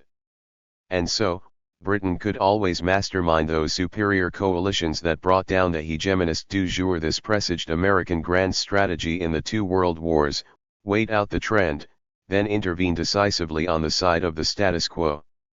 Bismarck's League of Peace. The opposite paradigm, and one more apropos for present-day America, was designed by Bismarck after Germany's unification in 1871. This new player was now the mightiest actor on the continental stage, akin to the US globally. What had become clear to Europe was that primacy had passed from France to Germany, notes the British historian John A. Grenville, and he quotes Disraeli to make the point: "You have a new world. The balance of power has been entirely destroyed." But precisely for that reason, the Second Reich was also the most vulnerable player in the great power game. Isolation à la Britain was impossible for Germany, encircled as it was by four great powers, one of which, France, permanently plotted revanche. Bismarck's enduring problem was Frederick the Great's Koch-Weimar de coalitions on a grander scale. Germany could best any challenger, but not fend off all at once. The solution to this existential problem was limned in Bismarck's fabled Kissinger Diktat. It was the creation of a universal political situation in which all the powers except France need us and, by dint of their mutual relations, are kept as much as possible from forming coalitions against us. Bismarck's metaphor for the Second Reich was the Bleigewicht am Stehhaufmännchen Europa, the dead weight in the tumbler doll that was Europe. The simile implied that Germany had to manage Europe's fragile equilibrium from the center. Berlin had to neutralize the forces that drove Russia and Austria toward collision in the Balkans, that threatened to embroil Britain and Russia in the arc of crisis running from Turkey to Afghanistan, and that might tempt either of the three to look for French help. How to generate the dead weight? For a few years, Bismarck tried going it alone à l'anglaise. But when he realized that Germany lacked both gravity and invulnerability, Bismarck contracted a lasting case of pactomania. The centerpiece was the dual alliance with Austria against Russia. 2 years later, that axis was embedded in a revived Three Emperors League with Russia, where each pledged benevolent neutrality to the others in a war with a fourth power, that is, France. Thus, Bismarck added the Saburov rule to the Kissinger Diktat. All politics, he told the Russian ambassador in Berlin, can be reduced to this formula: try to be in a threesome as long as the world is governed by the precarious equilibrium of five great powers. That is the true protection against coalitions. By 1883, Bismarck's alliances covered half of Europe, including Serbia, Romania, and Italy. Finally, after the Three Emperors League had collapsed under the weight of Austro-Russian rivalries in the Balkans, Bismarck struck a secret deal with the Tsar, the legendary Reinsurance Treaty of 1887. In it, each pledged benevolent neutrality in case the other was attacked by its main foe, Germany by France, Russia by Austria. What was the purpose of these contradictory, indeed, mendacious commitments? Bismarck did not construct his system in order to aggregate power, but to devalue it, balancing and stalemating a Britain, but in totally un-British ways. He dreaded the marriage of Germany's flanking powers. And so this intricate web would preserve Germany's position by making hostile coalitions, indeed, war itself, impossible.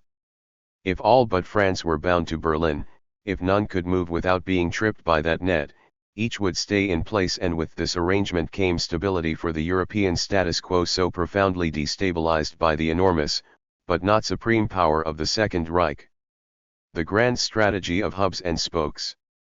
Recalling these two historical models helps to limn an answer to why the United States remains in the cozy position of an unchallenged number 1. America is bit like Britain and a lot like Bismarck's Germany, but on a global scale and with far more clout than either. To Britain's insularity and superior navy, the United States has added an unmatched air force and the greatest deterrent of them all, nuclear weapons. Though virtually neutralized as a weapon of the offense, this revolutionary technology has unhinged one mechanism of the balance of power. Nuclear weapons cannot be aggregated like the armies of yore. Even if Russia, China et al. Coalesced, the United States could still deter them as long as it can inflict unacceptable damage on each and all. In the conventional arena, numbers mattered; on the nuclear chessboard, it is the speed, reach, and invulnerability of retaliatory weapons and CSI systems. Ganging up in the nuclear age does not threaten America's core security. Indeed, because they can deter all comers, nuclear weapons are an isolationist stream. Nuclear weapons explain in realist structuralist terms why the classical balance of power has not kicked in against the United States. It does not and cannot work, at least not in an existential way. But unlike yesterday's Britain, the United States no longer has the isolationist option. Britain was not really part of the European great power system. By pursuing overseas expansion, Britain rarely offered a target for countervailing alliances on the continent. Contemporary America is more like Bismarck's Germany writ large. Its interests and its presence span the globe. The United States is always in harm's way. Nor can the United States rely on the other great powers to stalemate each other. Hence there is little opportunity for synergistic intervention at the margin. The United States plays the British game only regionally when it masterminds a coalition against Saddam Hussein in 1990 or the Afghan Taliban regime in 2001.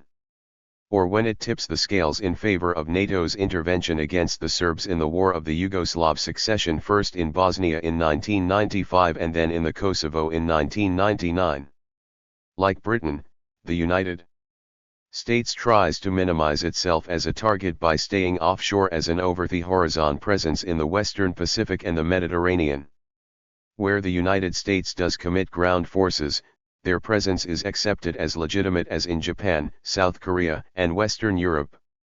A critical exception to this rule was a contingent of 6,000 U.S. troops in Saudi Arabia since the Gulf War.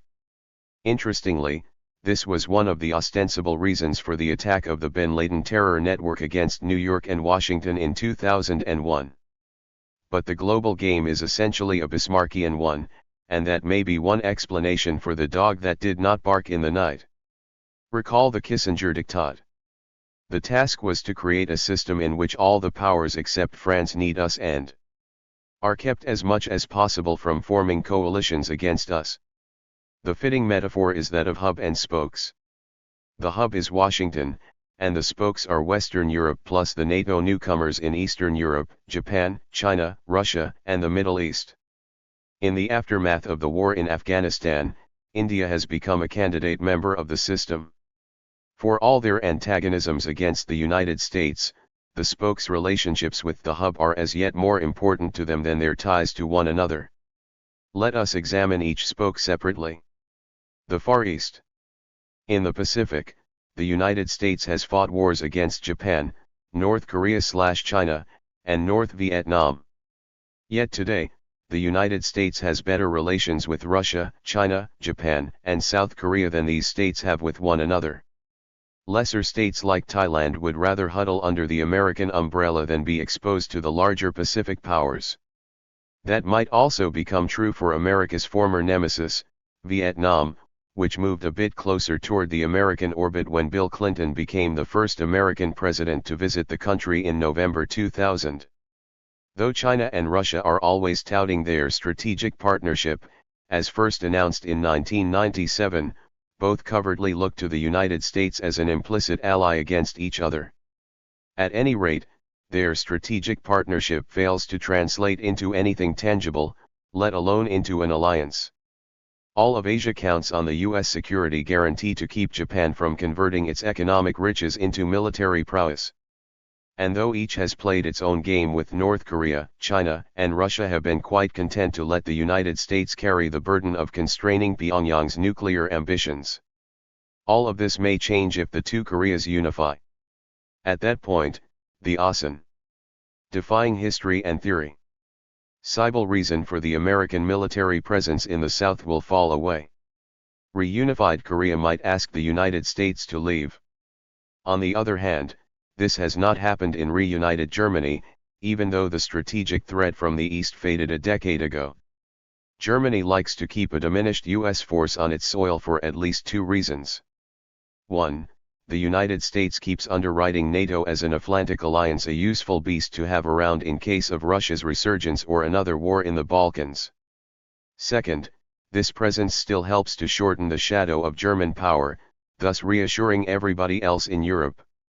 As Foreign Minister Fischer put it, the withdrawal of the US force might open a security gap. Europe might then be forced into a role that it would neither be able nor willing to assume. 2. Korea might be animated by analogous calculations. The Middle East. In the most labile region of the world, the United States inserted its spoke 40 years ago by ending the imperial careers of Britain and France during the Suez War of 1956. Now everybody but Iraq and Iran looks to Washington to help sort out their ancient quarrels. While the United States dispenses side payments in the form of economic and military aid to its various clients, it tacitly guarantees everybody's security against everybody else. As its revolutionary fervor wanes, Iran might rediscover the traditional geopolitical interests that underwrote the Shah's alliance with the United States. Indeed, situated between a Russian colossus in the north and a revisionist Iraq to the south, Iran's natural extra-regional partner is America. When the PLO and Jordan made peace with Israel in the mid-1990s, the signing took place in the Rose Garden of the White House. In its quest for statehood, the PLO has sidled up to the United States in order to gain leverage against Israel. When a crisis threatens to get out of hand, as did Intifada II beginning in 2000, both Israelis and Palestinians take their complaints to Washington, hoping to have Mr. Big exact concessions that neither could extract on its own. When local culprits like Iraq needs chastening, the United States takes the lead, as it did in 1990, or again in 2002. Bismarck could not even have dreamt of such a successful hub-and-spokes operation in 19th century Europe. The point is again a realist one. It is structure qua power that allows the United States to play this game so successfully. It isn't just America's good offices that draw key regional players to the Washington hub. If it were, the EU would be so much more successful at gaining a foothold in the region. But it is only number one that can back up its mediation, as Bismarck could not at the Congress of Berlin in 1878, with tangible military guarantees and side payments. Brokers must be not only honest, but also muscular. Europe. Western Europe has been linked to the Washington hub since 1945, if also for reasons that have lost their force since the end of the Cold War. Since de Gaulle, who came to power in 1958, France has pursued a half-hearted balancing strategy against the United States, trying to turn the EU into a competitive orbit. The game always falls short of real rivalry. Britain, Germany, Italy, even France need the United States as security lender of last resort, as balancer against a resurgent Russia as well as against each other. It is quite useful to have an extra-continental player in the game who is bigger than each and all, but also more of an elephant than a Tyrannosaurus rex. Also, Europe is a very long way from an e pluribus unum and thus not very good at producing public goods like security. After 3 years of Europe's humiliation by the Serbs, it was American cruise missiles that sobered up Messrs. Karadzic and Milosevic. Ditto in the Kosovo engagement of 1999, when the European NATO members only took to the air after the United States had come around to leading the posse. Ditto during the anti-terror war in the wake of the attack on September 11, when only the United States could have mustered the clout to harness a worldwide coalition against the culprits. Stung by its impotence in the Balkan Wars, Europe has decided on an intervention force of 60,000 soldiers by 2003 that might operate independently of the United States in peacekeeping or police operations. Given the exigencies of training, rotation, and readiness, this force would actually have to grow by a factor of at least 3. For effective autonomy, Europe would also have to acquire an additional triple capability: long-range intelligence and assessment, long-range projection forces, long-range precision munitions. This task contends with declining post-Cold War defense budgets. But assume Europe puts its money where its mouth is. This leaves the EU with the biggest question of them all: would it want to intervene alone, that is, without a reinsurance policy underwritten by the US cavalry, so to speak? In a setting that actually entailed peace enforcement, that is, real war fight. Defying history and theory. Sensible policy makers would want to have a plan B with an American component. But if the United States is to be in on the crash, it would naturally want to be in on the takeoff. And so the tie must hold. Post-Soviet Russia and Eastern Europe. After the self-dissolution of the Soviet Union in 1991, Washington managed to recruit Boris Yeltsin's Russia into its orbit, proffering the same option to his successor Vladimir Putin. It was George Bush who eased Moscow's fall from empire, while running interference for Helmut Kohl as he fumbled his way to reunification. It was Bill Clinton who defined the terms of Russia's association with the Western Alliance, who controlled Russia's access to IMF funds. The United States also manned the gate through which Poland, Czechia, and Hungary could march into NATO. Evidently, Russia will not want to play second fiddle to the United States forever. But as Russia regains its former power, Europeans, especially the Poles, the easternmost members of NATO, will once more fully appreciate the value of the Atlantic security tie. For the first time ever, Warsaw now sees its future in an embrace of Germany, which can make or break its entry into the EU. But in terms of physical security, nothing can replace the United States in the minds of the Poles and other East Europeans.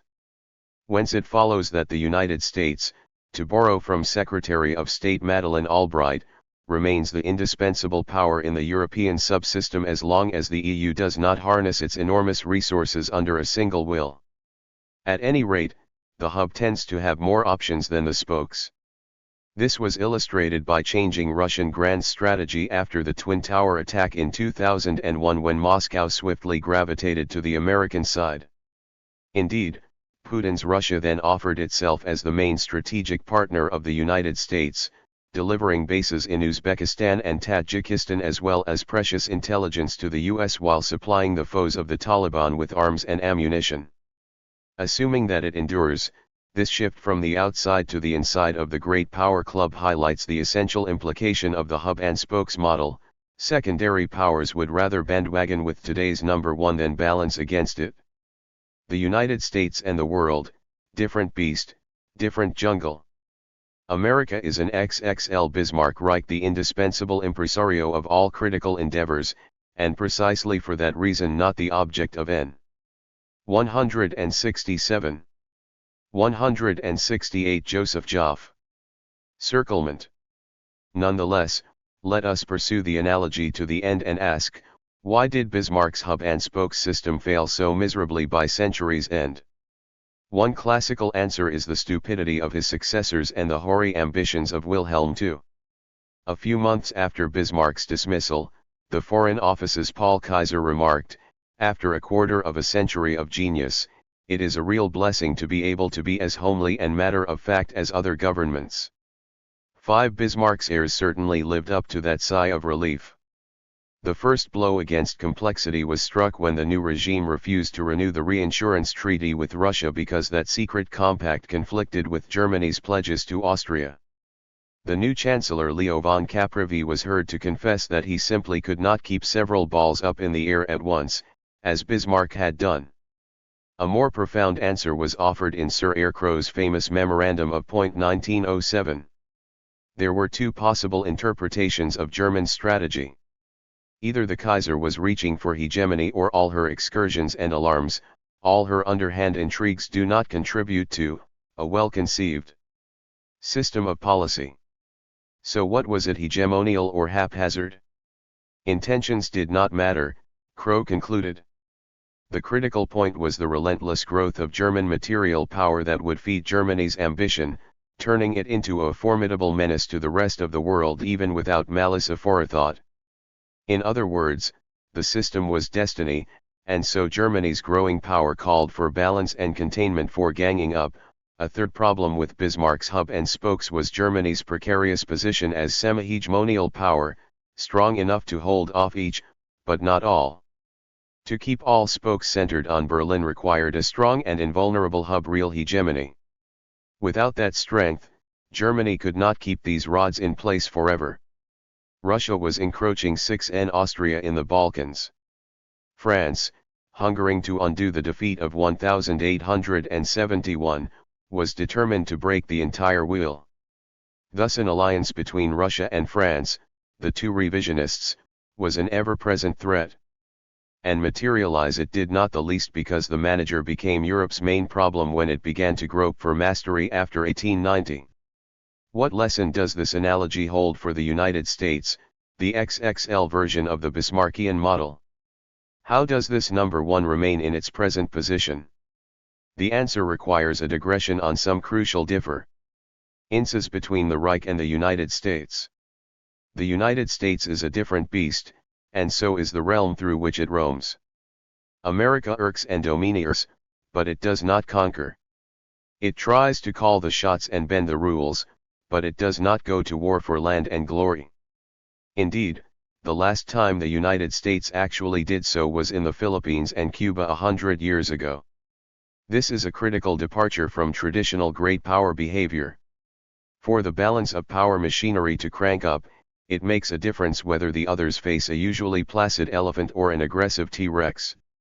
Rapacious powers are more likely to trigger hostile coalitions than nations that contain themselves, so to speak. In the old days, counter-alliances formed so rapidly because expansion and war was the full-time job of the world's potentates. The contrast with today is not a matter of superior American virtue, as a long string of interventions from Latin America to the Middle East amply confirms. The stakes have changed. Why doesn't the United States follow in the footsteps of Charles, Louis, et.al.? Setting aside war for strategic resources like oil and water in the Middle East, or population wars as in Africa, what is the point of conquering land and people? Land in the developed world spells not riches, but more agricultural surpluses and hence higher support payments and taxes. Machiavelli thought it easier to acquire gold with good soldiers than vice versa. But as Saddam's soldiers found out in Kuwait City, the money was gone whisked away at the speed of a modem. Population as such has also been devalued in the post-agrarian, post-cannon fodder age.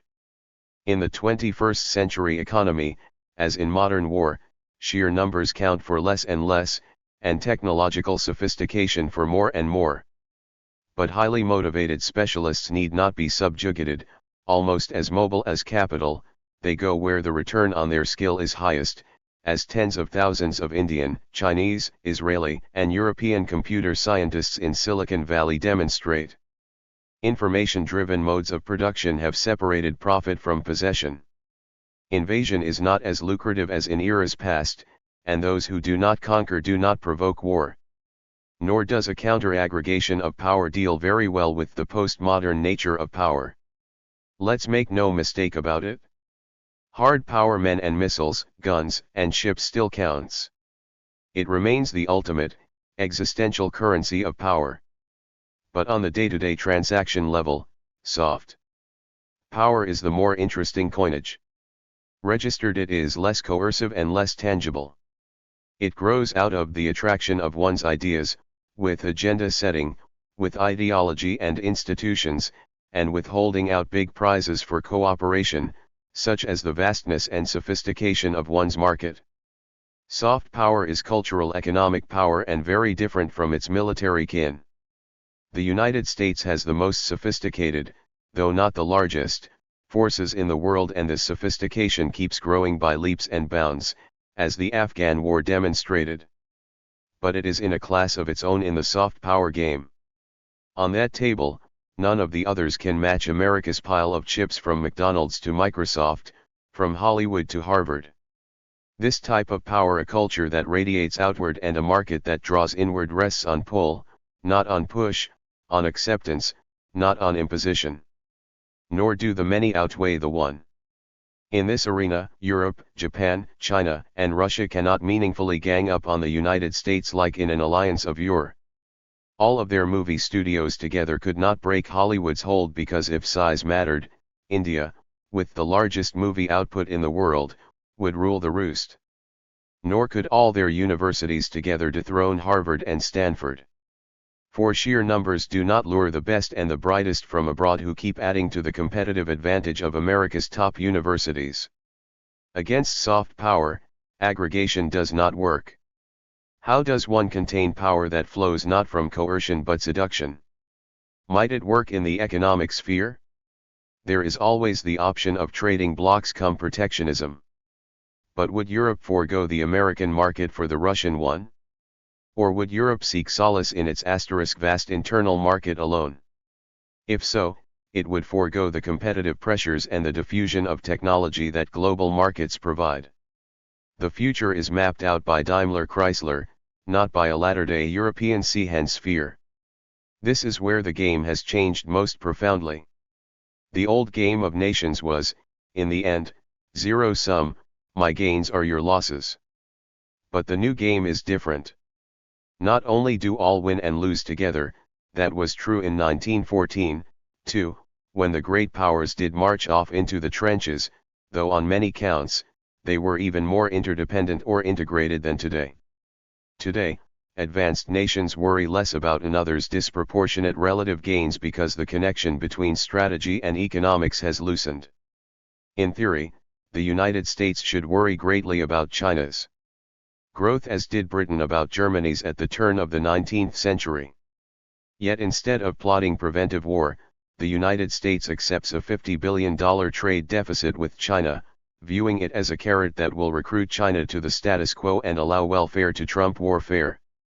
Britain and Napoleonic France blockaded each other's trade because the strategic imperative dwarfed the economic one in their battle for sheer survival.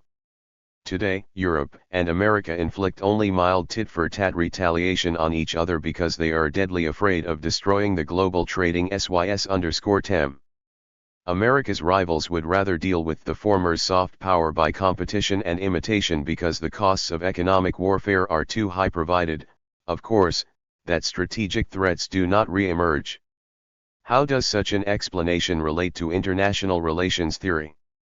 Is it a third image/realist or a second image/neoliberal model? It is both, but structure qua distribution of power still matters most. The United States, though endowed with a surfeit of soft power, could not play out its unique role unless ensconced at the apex of the hierarchy with a vast margin of usable resources that help it to act as hub and enforcer of the rules. As in the domestic arena, rules and norms ultimately depend on order, hence on the pacifying impact of power. And so, United States soft power cannot be divorced from its hard power. Otherwise, the EU, blessed with a rich civilization and a U.S-size economy, would be unequal in terms of global influence. Yet it is not because it must do without the ultima ratio. The spread of America's soft power across the globe cannot be explained apart from the country's victory in the Second World War and the Cold War. Second, this specific currency of power trumps its more violent variants only where strategic threats are muted, if not mooted. International terrorism, it should be noted, is not a strategic threat. The same goes for other variables of second image analysis. The new modes of production, the devaluation of territory, population, and mass manufacturing certainly play a role in softening the classical balance of power game. And so does the expansion of the democratic and post-national realm. But these benign features depend on the stability that rests on a hierarchy of power and the absence of existential threats. Only where these threats have waned, as in the Berlin-Berkeley belt, do postmodern and neoliberal values thrive. Yet where these threats persist, as in the Belgrade-Baghdad-Beijing belt, regular spasms of violence have racked the Balkans, the Middle East, and Africa. In this segment, both democratic development and the logic of mutual gain remain victims of the Hobbesian calculus. At worst, the outcome is strife; at best, as in East Asia, it is a neoclassical balancing system where rising and status quo powers vie for a new distribution of power, with war always lurking in the background. The no-conquest rule informing American grand strategy is a second image variable, too. As argued earlier, balances form more rapidly against a T-Rex than against an elephant. In explaining the elephantine nature of U.S. behavior, neoliberal theory might fall back on the Kantian vision. It would postulate that liberal democratic polities, of which the United States is the foremost exemplar, are inherently peaceful. But such an answer is at best only a partial one.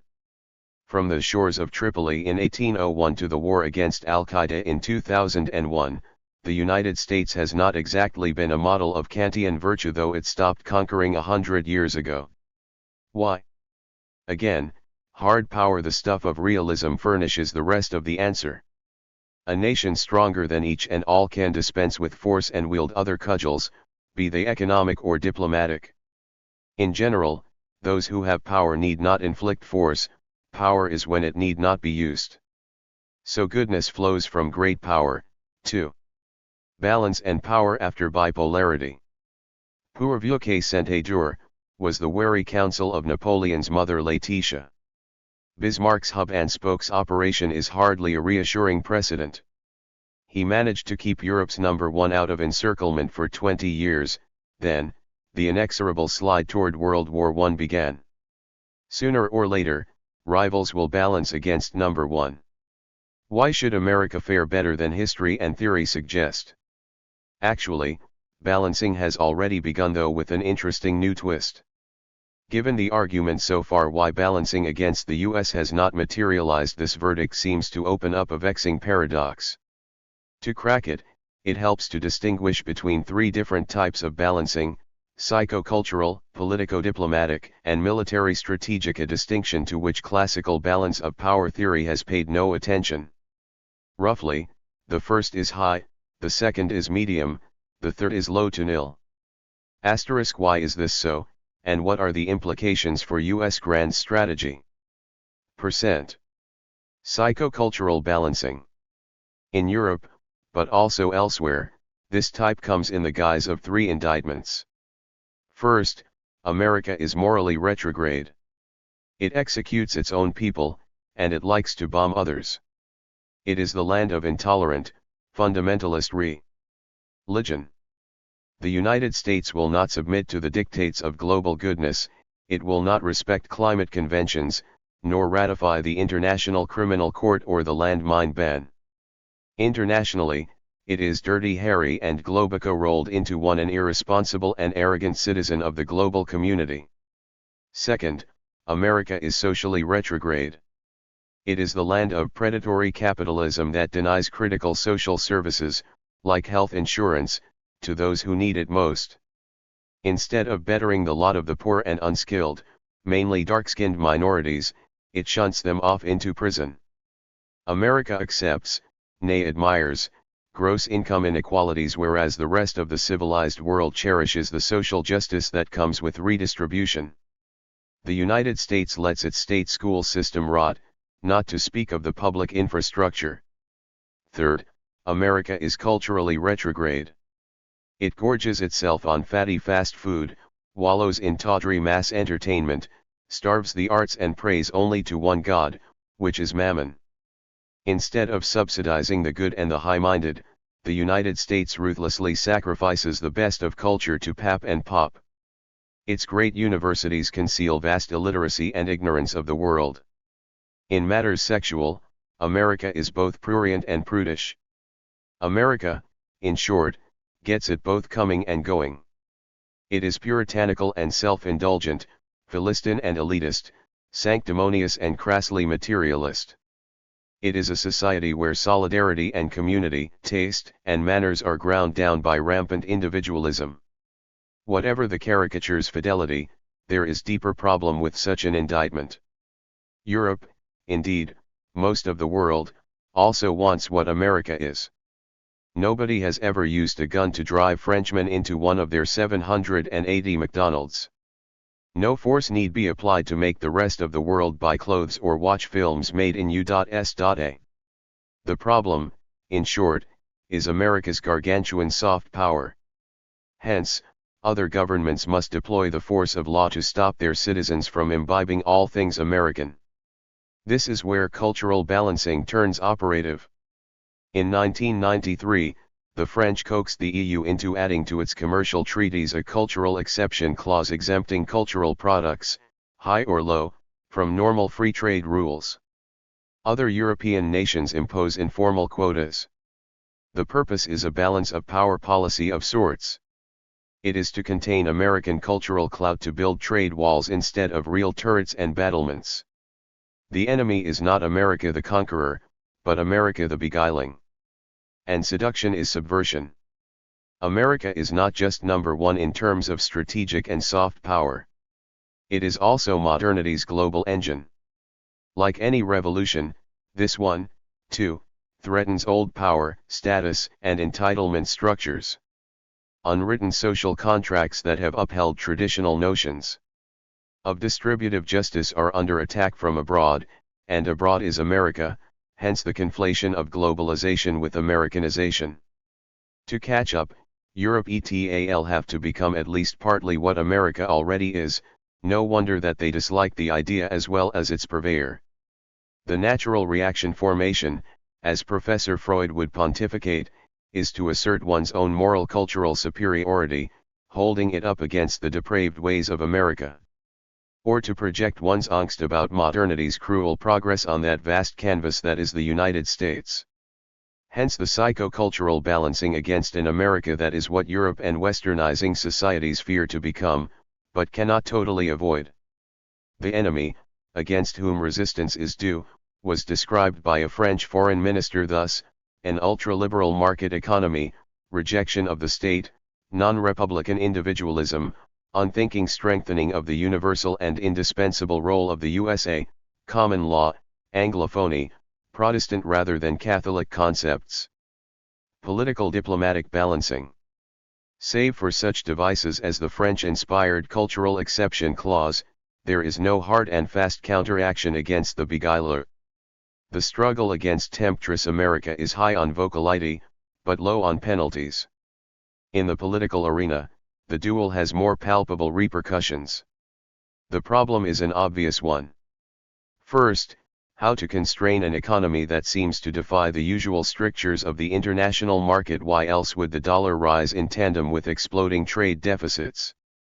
Second, how to contain an America that dominates the diplomatic field from Pyongyang to Jerusalem, from the WTO to the IMF, from the heavens above to the grounds below? In the political realm, the demise of bipolarity did have consequences.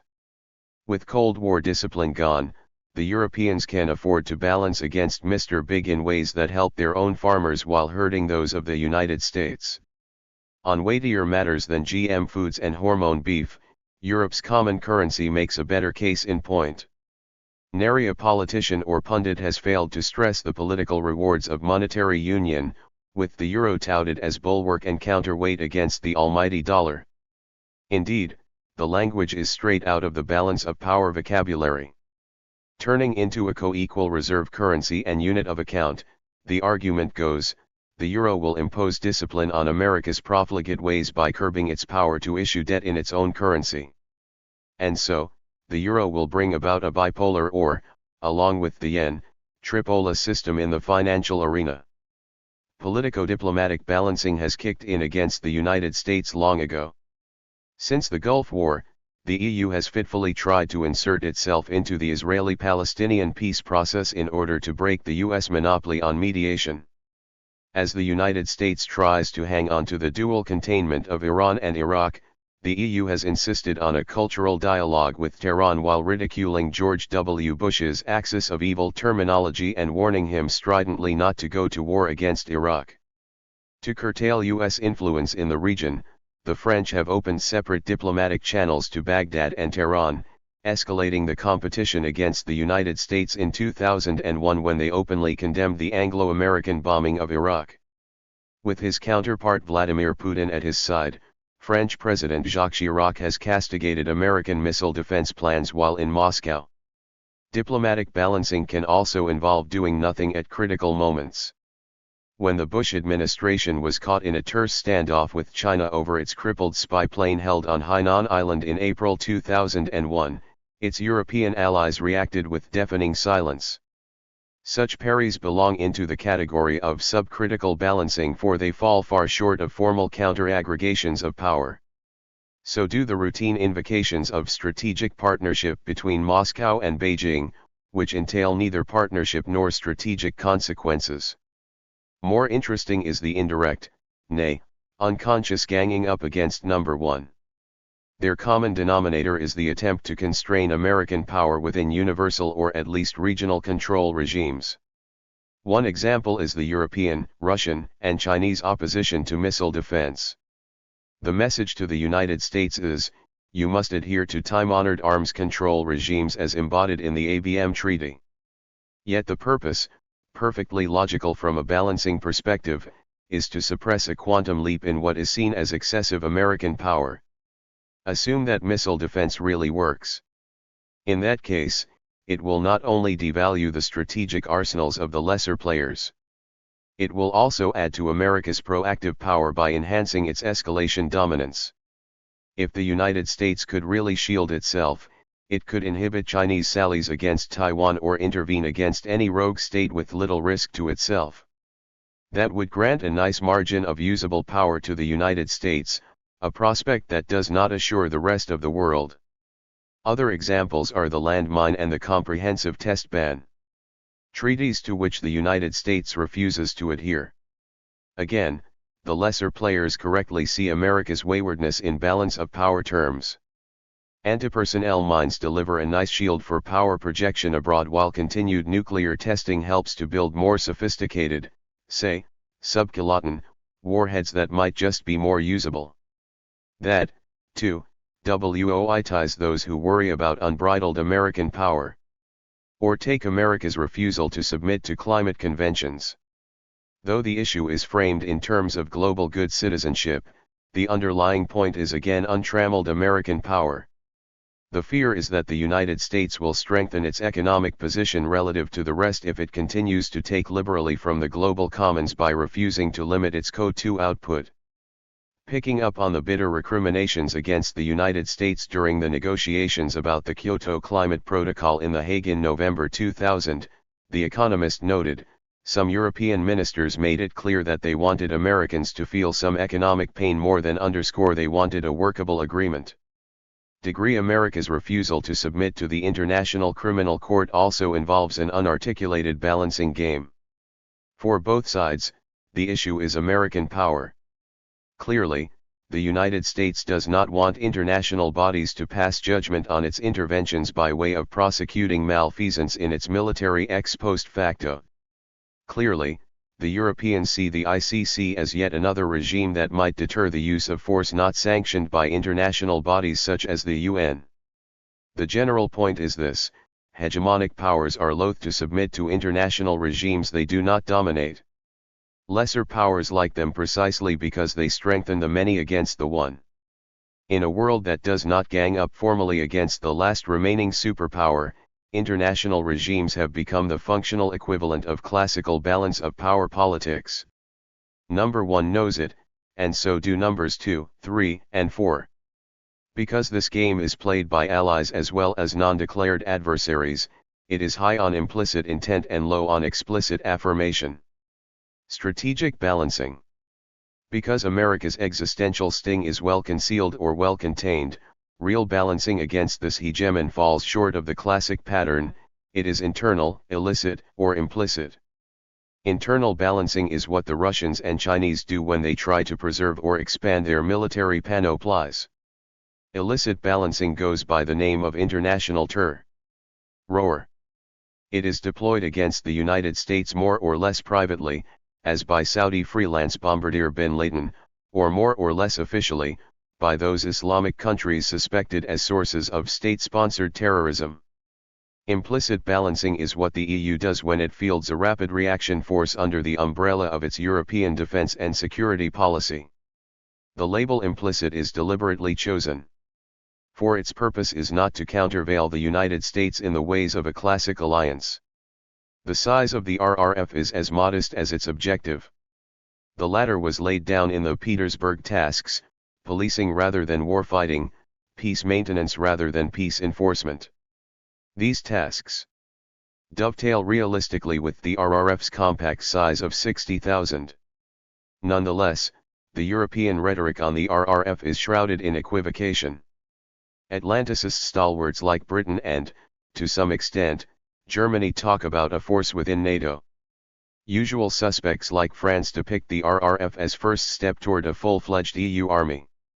One French official, speaking anonymously, has put it with Gallic acerbity, the train is already moving. NATO is not on board. It is not the engine. It is not even in the tender or even in the passenger compartment.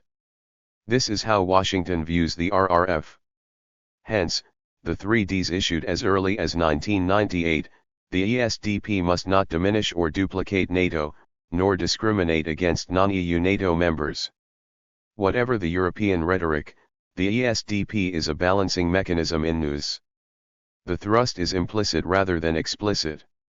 Its purpose is not to oppose the United States outright, but to enhance Europe's relative power vis-a-vis the United States with an asset that might increase European autonomy and/or diminish US preponderance. As such, the RRF is a perfect example for neo-ganging up. It unfolds within, not between alliances. It is not a duel here and now, but a down payment on the future. Implications for US grand strategy. Why, then, is there no real balancing against the American hegemon? The short answer is twofold: America's surfeit of soft, especially economic, power can be contained only at enormous welfare costs to the containers, that is, by self-isolation. It can only be devalued by superior competitive performance. America's hard power, on the other hand, need not be balanced in the traditional way because this peculiar hegemon behaves like an pachyderm rather than a T-Rex. This beast inspires discomfort, not existential angst, pace Messrs. Saddam, Milosevic, and bin Laden. This assessment may not be reassuring to others. After all, great power creates balancing incentives willy-nilly. An elephant, no matter how benign, is no pussycat. For America's rivals and friends, the critical issue is not the history or virtue of this beast, but its behavior. Setting aside those rogue states which have been the routine targets of American hard power, why should numbers 2, 3, 4, want to remain willing participants in America's hub-and-spoke scheme? Bismarck's prescription was, maintain a constellation in which all the powers except France need us. But his creation failed in the end because it was so precarious. Battered by unyielding conflicts among the other great powers Bismarck could not control, it ultimately fell under the weight of Germany's soaring ambitions. Bismarck could only hope for a stalemate, and he had little else to invest in the game than manipulation, maneuver, and mendacity. His main assets were negative payoffs: stick to the status quo so as to avoid worse great power war. He was, in modern parlance, no institution builder. He did not engineer international structures that would give all the other players positive incentives to stay in the game. This is where a critical difference between the United States and the Bismarckian Reich emerges, and with a crucial normative lesson to boot. In the second half of the 20th century, America was an institution builder, as illustrated by a whole alphabet soup of acronyms: UN, IMF, GATT, OEEC/OECD, NATO, World Bank, WTO, PFP, plus a host of subsidiary Cold War alliances like ANZUS, CETO, and CENTO. The United States best rode the world as provider of public goods that cemented America while serving the needs of others. Previous hegemons were in business for themselves. Whence it follows that numbers 2, 3, 4 will prefer cooperation with number 1 to anti-American coalitions as long as the United States remains the foremost provider of global/regional public goods. The essence of public goods is that anybody can profit from them once they exist. That gives the lesser players a powerful incentive to maintain the existing order and to accord at least grudging acceptance to the purveyor of those benefits. Conversely, it diminishes their incentives to gang up on him. The current system does not abound with alternative powers that would uphold international security or financial stability. While the others surely resent America's clout, they have also found it useful to have a player like the United States in the game. Europe and Japan regularly suffer from America's commercial hauteur, but they also suspect that the United States is the ultimate guarantor of the global free trade system. Britain and France were only too happy to let American cruise missiles bludgeon the Serbs to the negotiating table. Ditto 4 years later in the Kosovo War. The Arabs hardly loved the United States, but they did cooperate when George Bush mobilized an international posse against Saddam Hussein in 1990 because they could not contain him on their own. And so again in 2001 when Bush the Younger harnessed a worldwide coalition against terrorism. When lesser powers cannot deter China in the Straits of Taiwan, or persuade North Korea to denuclearize, it is nice to have one special actor in the system who has the will and the wherewithal to do what others wish, but cannot achieve on their own. Indeed, he is indispensable. In the language of public goods theory, there must always be somebody who will recruit individual producers, organize the startup, and generally assume a disproportionate burden in the enterprise. That is as true in international affairs as it is in grassroots politics. Charles, Philip, et.al. sought to conquer, the United States has built institutions, which is another word for public goods that is the difference. Even brilliant statesmen like Bismarck or Disraeli never thought much beyond Germany or Britain. Bismarck's purpose was not to do good for Europe, but for Germany. Nor did he devise systems that would transcend the narrow purpose of stalemating power for the benefit of the country in the middle. But the genius of American diplomacy in the second half of the 20th century was building institution structures that would advance American interests by serving those of others. Why pay the bill? By providing security for others in Europe, the Middle East, and the Pacific, the United States has also bought security for itself. Stability is its own reward because it prevents wars, arms races, nuclear proliferation, conflicts that spread. Enlarging NATO, though costly to the American taxpayer, brings profits to both Poland and the United States because anything that secures the realm of liberal democracy benefits its leading representative. Shoring up the World Trade Organization, even when it pronounces against Washington, is still good for America because, as the world's largest exporter, it has the greatest interest in freer trade. Are the costs of public goods production intolerable? The problem is that the bulk of the world's great institutions was built during the Cold War when it was clearly in the interest of number one to shoulder the burden and sign the checks. Since then, it is no longer so clear that the 1. United States puts more resources into international institutions than it seeks to draw from them. America's old penchant for free trade is now diluted by preferences for managed trade, which is a euphemism for regulated trade. If it cannot achieve consensus, the United States will act unilaterally, as with the Helms-Burton sanctions bill, or bilaterally, as with Britain in the low-level bombing war against Iraq. If Congress does not like certain UN policies, it will withhold membership dues. If the United States sees a promise in Star Wars, Mark II, it will withdraw unilaterally from existing arms control treaties. In 1990, Bush the Elder diligently harnessed a coalition against Iraq. In 2002, Bush the Younger went into the same arena with the message, follow or not, the United States will act. The risk is evident, as the United States diminishes its investment in global public goods, others will feel the sting of American power more strongly. And the incentive to discipline Mr. Big will grow, as it has in the course of the Bush II administration. For the United States to prevail where Bismarck failed, the choices are all too clear. Primacy does not come cheap, and the price is measured not just in dollars and cents, but above all in the currency of obligation. Conductors manage to mold 80 solo players into a symphony orchestra because they have fine sense for everybody else's quirks and qualities because they act in the interest of all. Their labor is the source of their authority. And so a truly great power must do more than merely deny others the reason and opportunity for ganging up. It must also provide essential services.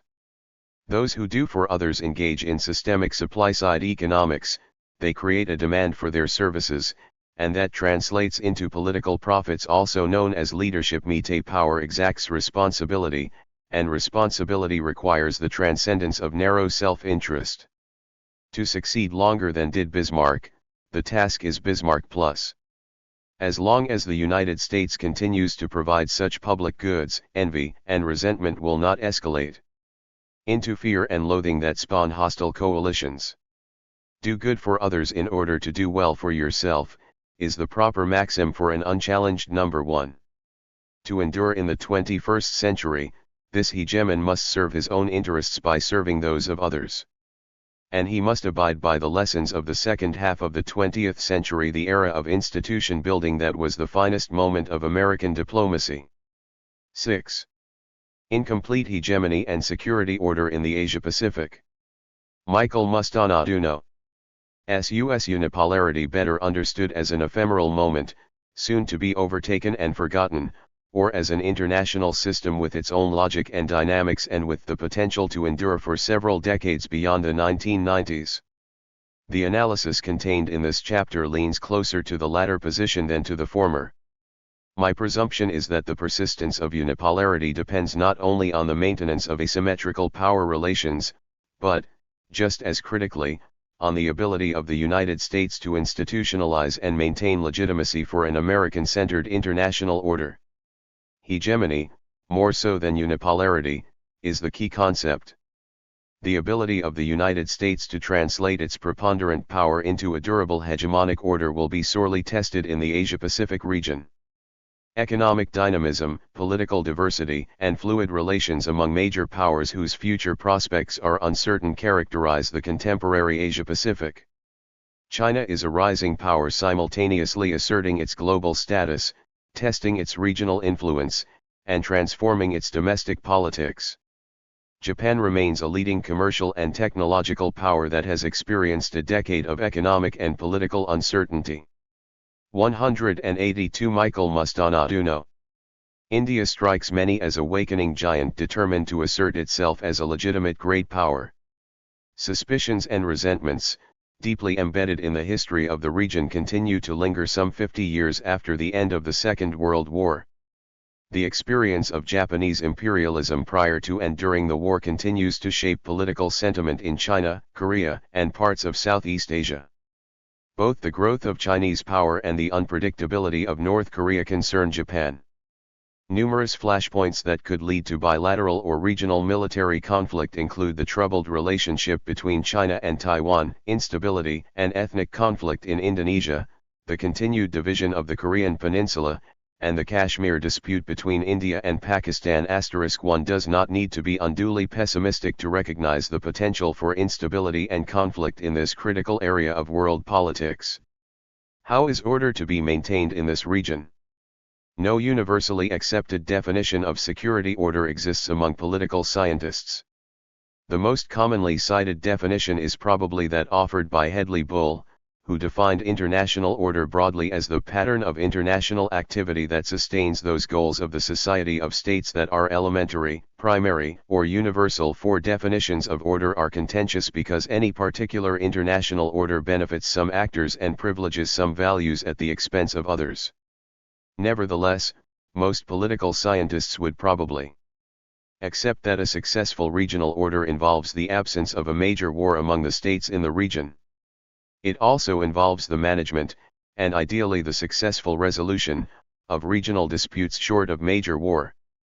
Finally, order necessitates the peaceful accommodation of international change, or, as T.V. Paul and John Hall put it recently, the success of an international order is predicated on the extent to which it can accommodate change without violence.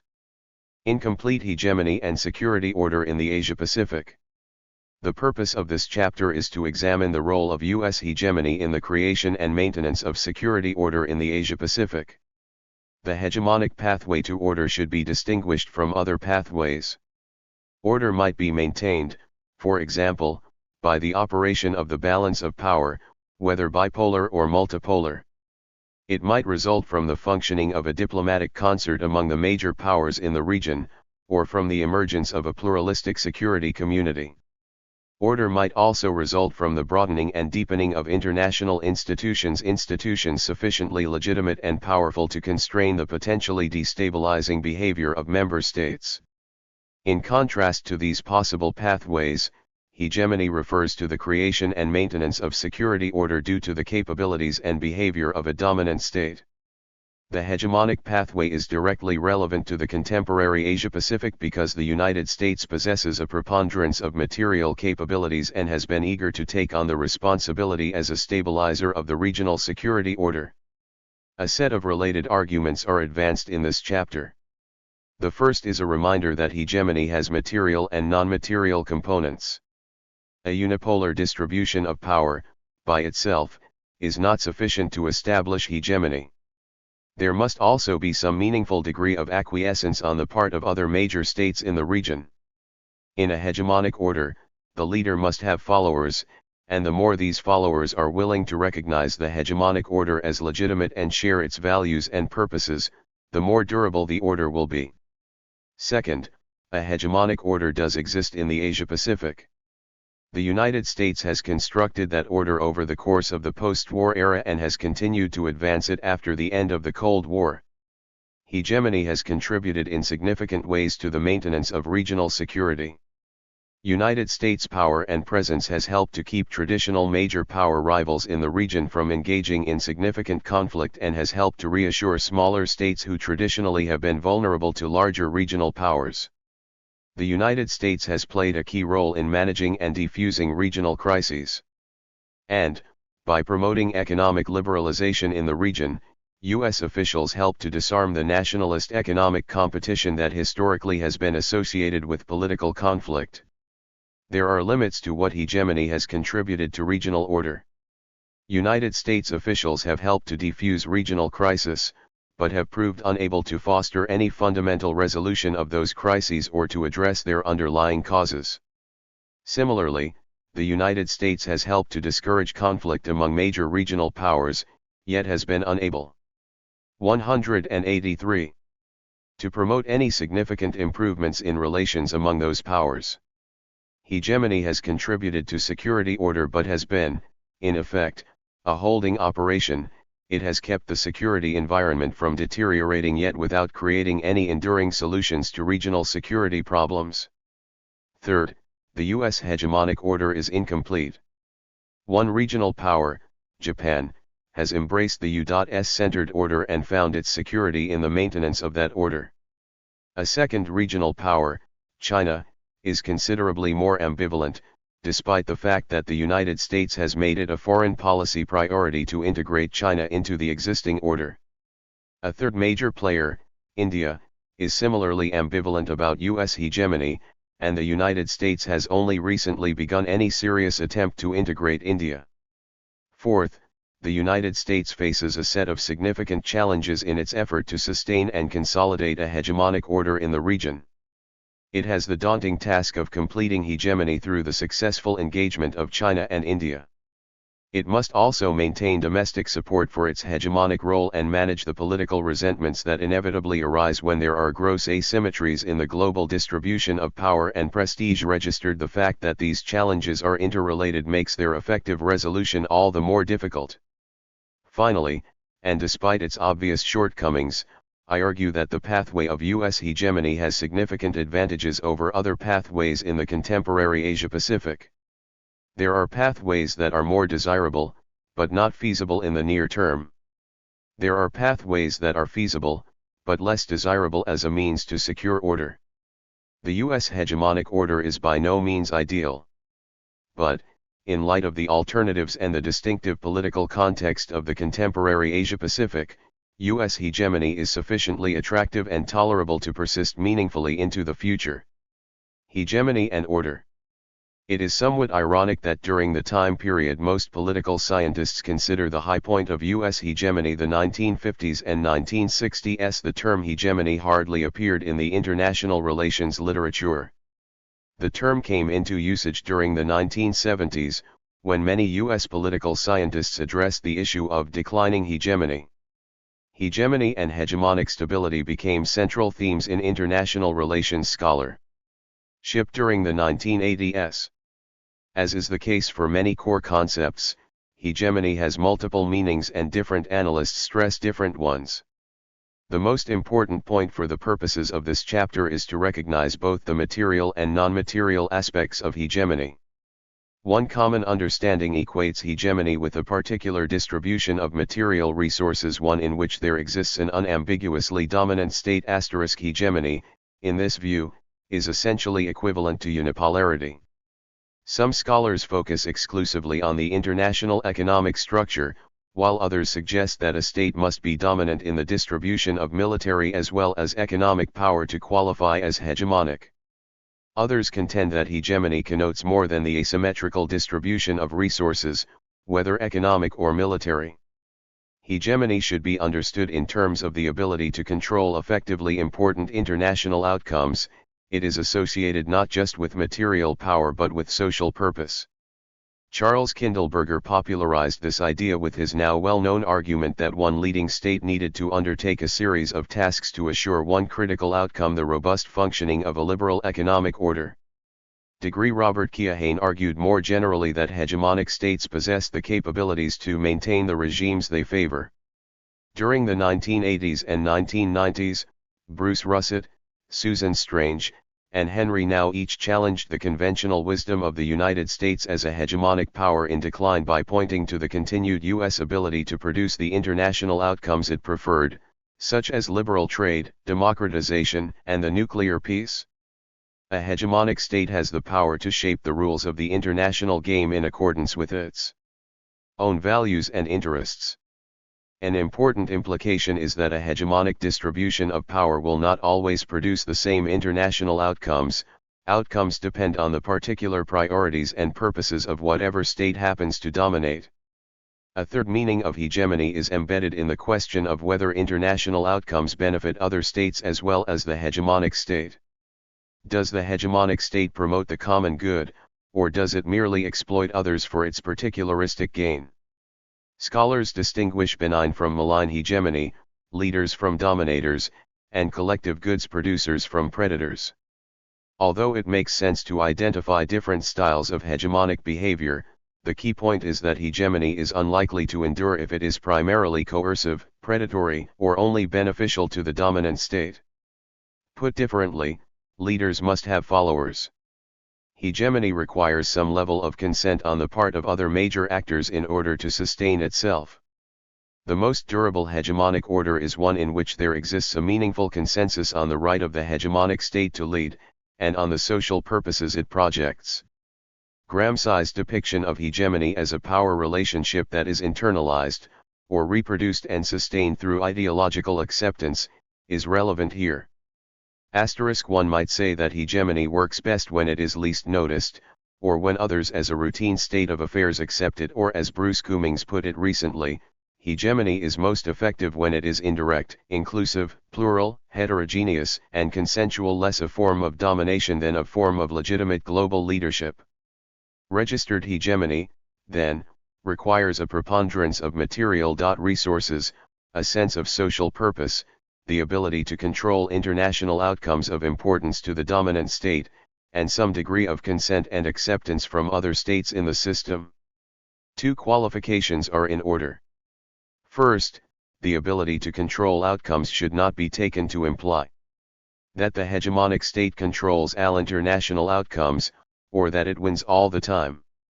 Registered no state enjoys that luxury, and to establish that as the threshold for hegemony is simply to create a straw man. But in a hegemonic system we should be able to identify, as Russett does, a set of key international outcomes that are consistent with the preferences and purposes of the dominant state. The hegemonic state should be pivotal in setting the rules of the game, even if it does not prevail in every particular conflict. Second, some degree of consent from other relevant states does not imply that we should expect to see unbridled enthusiasm or public displays of affection for the hegemonic order. In a system of sovereign states in which prestige matters domestically and internationally, it is natural to expect government officials to express reservations or protests about the accumulation of power in the hands of a single state. But for French or Chinese officials to complain in a public setting that the United States is a hyperpower, or to assert that a unipolar world is a dangerous one, is not the same as forming a balancing coalition against U.S. preponderance. Registered. Although public criticism may be a precursor to serious opposition, the more important issues to consider are whether other states are actively resisting the hegemonic order, and to what extent they accept the purposes of the hegemonic state as legitimate and even internalize them as their own. The gradual emergence of the U.S. hegemonic order. The United States emerged as a great power during the late 19th and early 20th centuries. It came out of World War I as the world's leading source of manufactured output, financial credit, and foreign direct investment. The dramatic growth in U.S. economic power, juxtaposed to the relatively modest role the United States played in interwar economic diplomacy, prompted Kindleberger's often cited phrase that the United States was able but not willing to lead the world economy during the Depression years. The relative economic power of the United States increased further during World War II, and of course following that conflict the United States did assume a more prominent global role both militarily and economically. United States officials consistently envisioned international order and their global role in ideological as well as material terms. World War II was fought not simply to adjust the balance of power among leading states, it was also importantly a struggle against fascism, an ideological competitor to democracy and liberalism as organizing principles for political life. The commitment of U.S. officials to a fundamental transformation of the domestic political economies of the defeated powers reflected the deep conviction that fascism was evil and had to be eliminated as an alternative path to political order. A similar sentiment, of course, informed the U.S. crusade against communism. United States hegemony during the Cold War was never complete in that the Soviet Union posed a geopolitical challenge and represented a viable ideological alternative. It is tempting, in light of the contemporary political context, to underestimate the appeal that communist ideology held, particularly in the so-called Third World, during the 1950s and 1960s. Until the 1980s, U.S. officials felt the best they could do was to contain communism so that it did not penetrate and undermine the capitalist and democratic order under construction in various parts of the world. The end of the Cold War in 1989 represented not just the demise of the Soviet Union as a superpower challenger to the United States, but also the demise of the ideological alternative it presented for domestic and international political order. Another, albeit softer, challenge to U.S. hegemony emerged as the Cold War ended. Japan and the United States, close military allies during the Cold War, by the 1980s also became significant economic competitors in possession of the world's two largest economies. Japan's economic challenge was comprehensive and multifaceted. The ability of Japanese firms to outcompete their U.S. counterparts in merchandise trade was only the most visible manifestation. Japan also challenged the United States for control at the frontier of advanced technologies with military as well as commercial applications. And, during the 1980s, the two countries traded places, with Japan becoming the world's largest creditor and the United States the world's largest debtor. The Japanese challenge was, in a particular sense, ideological as well. The widespread view in academic and policy circles was that Japan's economic success was based on developmental capitalism, an alternative, Asian way to organize a capitalist political economy.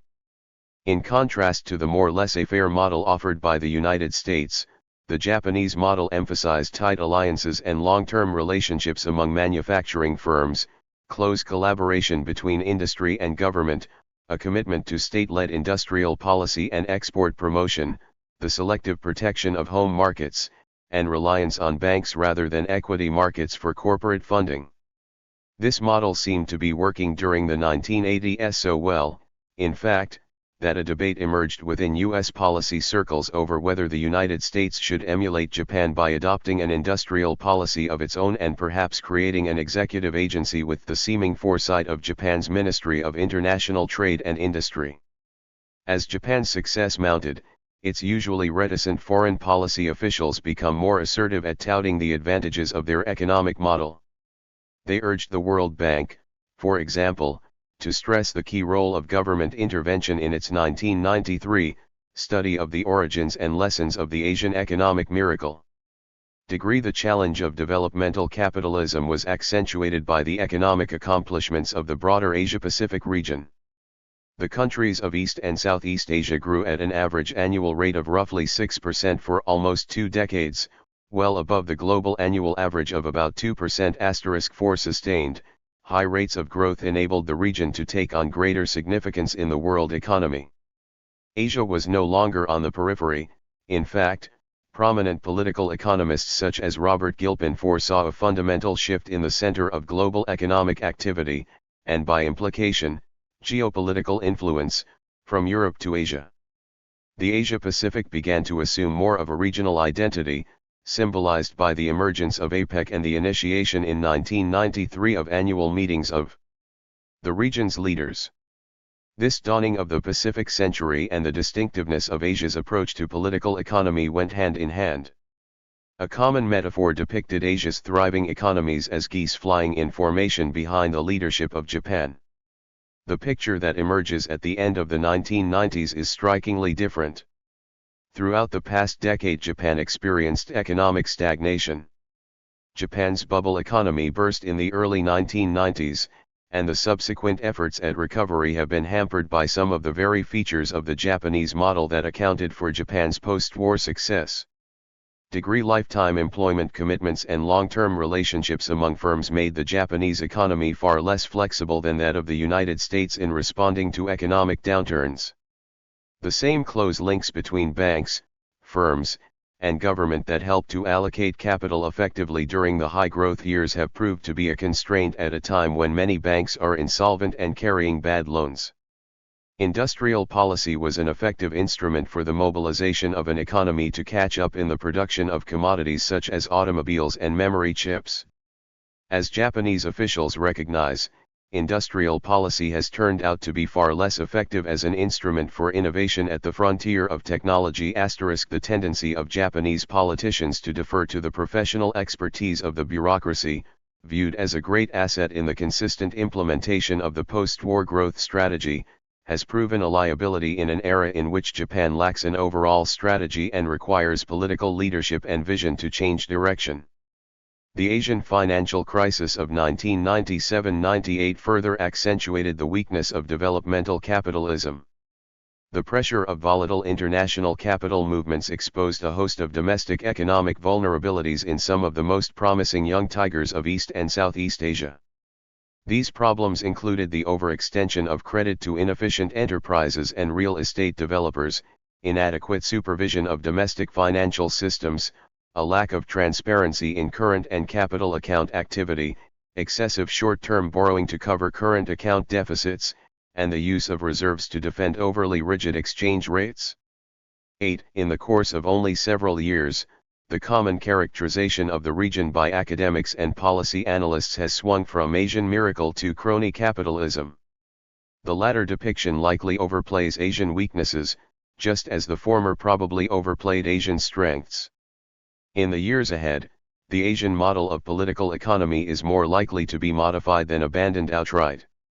Japan's stagnation and the financial crisis should not be taken to imply either Asia's economic collapse or the triumph of the American form of capitalism. These seminal events of the 1990s do suggest, however, that the Asian model no longer carries the ideological appeal it enjoyed previously as a superior form of capitalist development. The geopolitical position of the United States is also strikingly different at century's end. At the end of the Cold War, the U.S. position in global terms appeared to be one of military dominance and relative economic decline. 10 years later, the military superiority of the United States has probably increased. Even though the Cold War has ended, U.S. defense spending has remained at the average levels of the Cold War and continues to dwarf that of any other state, allied or not. The U.S.-led interventions in the Persian Gulf at the beginning of the 1990s and especially in Kosovo at the end served as uncomfortable reminders, even to America's closest allies, of the sizable disparity between the United States and other countries in intelligence gathering capacity, defense technologies, and power projection capabilities. the United States simultaneously has recovered a position of relative economic superiority. Its economy thrived through the 1990s as those of its major competitors struggled. United States-based firms and the economy as a whole have taken greater advantage of the revolution in information technology than have the economies of other states. What appeared at the end of the 1980s to be a struggle for technological supremacy between Japan and the United States appears, a decade later, to have been resolved in favor of the latter. The Asian crisis accentuated the U.S. relative advantage. The U.S. economy proved less vulnerable than many had expected to the contagion effect of the Asian downturn. And, U.S. markets are recognized as crucial by countries seeking to export their way out of decline, while Japan has taken criticism from within the region and beyond for its reluctance to stimulate regional recovery by opening its markets and maintaining the strength of its currency. Some 50 years after the end of the Second World War, the United States finds itself atop a unipolar distribution of material capabilities. As William Walforth recently emphasized, U.S. preeminence is unprecedented. Never in modern international history has the leading state 191 been so dominant economically and militarily. Among today's major powers, only the United States retains the full array of great power attributes: military, economic, and what Joseph Nye and others have termed the soft power attributes of ideological or cultural power. The idea of an international structure dominated by the United States may be reassuring to some and is obviously distasteful or threatening to others. But the preponderance of the United States in material capabilities should not be taken to imply U.S. control over all or even most international outcomes. Even a cursory glance at international events during the 1990s suggests the limits to U.S. power over outcomes. Saddam Hussein remained in place in Iraq, other Western nations undermined U.S. economic sanctions, and adversaries in the Middle East and in the Balkans continued to defy U.S. crafted initiatives to resolve their differences. The attacks of September 11, 2001, also dramatically suggested limits on the ability of the United States to secure its own territory in the face of a weaker yet determined adversary. Yet, it is also the case that crucial outcomes in world politics, for better or worse, are increasingly consistent with U.S. core values as a status quo power. The United States prefers, and currently enjoys, peace defined as the absence of serious conflict among major global powers. The general trend in favor of liberalized trade and financial markets reflects U.S. preferences. The extreme statism of command economies, along with the moderate statism associated with developmental capitalism and import substitution industrialization, has fallen out of favor. The attributes of political governance favored by the United States are not universally practiced but have a far greater appeal than they have had in the past. During the 1990s, U.S. officials adopted a geopolitical strategy designed to preserve and extend preponderance. That strategy included efforts to discourage the rise of great power challengers, the selective use of international institutions to reflect and spread U.S. core values, and engagement in key regions where economic power and 3. potential geopolitical influence are concentrated. The two most important regions are Europe and Asia. In Europe, U.S. strategy has centered on the maintenance and expansion of NATO to promote regional stability and discourage great power challengers. United States officials supported German unification on the condition that Germany remain in NATO and have encouraged European defense initiatives only to the extent that they remain subordinate to NATO. The U.S. hegemonic strategy for Asia takes a different institutional form but reflects similar grand strategic objectives. Incomplete hegemony in the Asia-Pacific.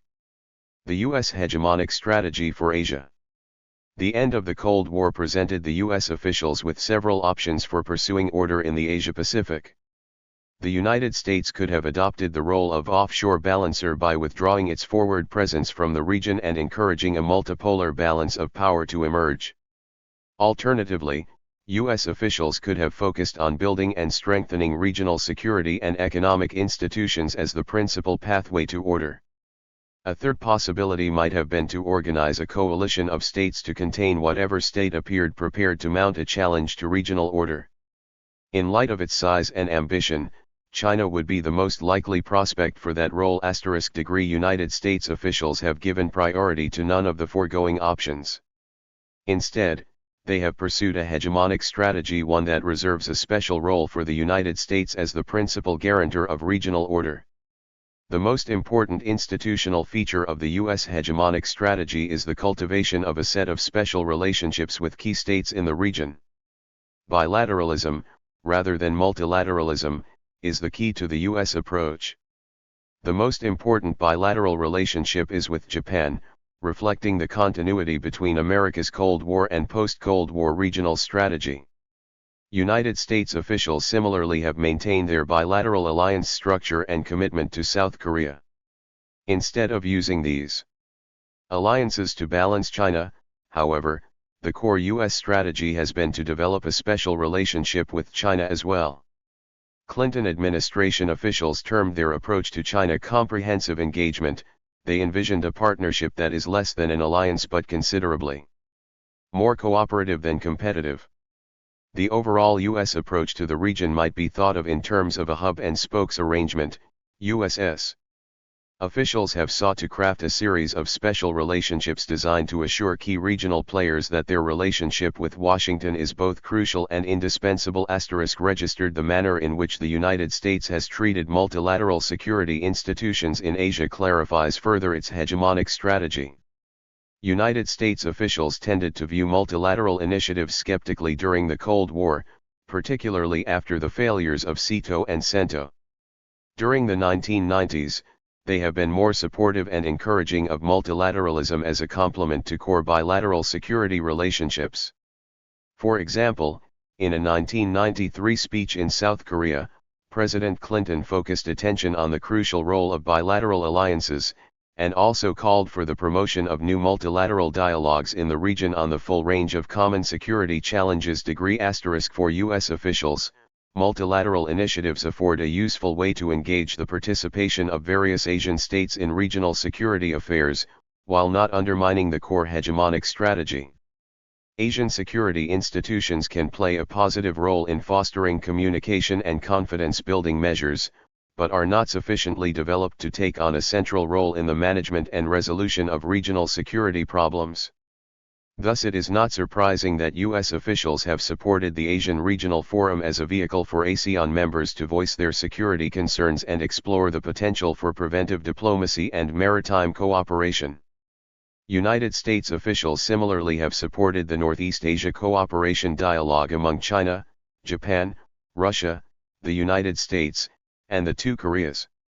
NEACT offers the United States a safe way to involve Japan and Russia in regional security dialogue, as well as an opportunity to defend and explain U.S. bilateral alliances with Japan and South Korea to suspicious Chinese and Russian officials. Registered United States officials clearly view multilateral initiatives as supplements to, not substitutes for, core bilateral security relationships. In times of crisis they turn not to these regional institutions but prefer instead to rely on U.S.-led diplomatic efforts and institutional structures that the United States can more comfortably control. In the North Korean nuclear crisis of 1994, the United States relied on ad hoc diplomacy and established a new entity, KEDO, to implement its agreement.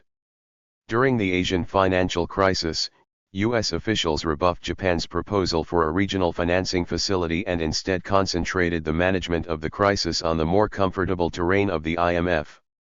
The U.S. intention to serve as the principal source of regional order is symbolized and reinforced by its forward military presence.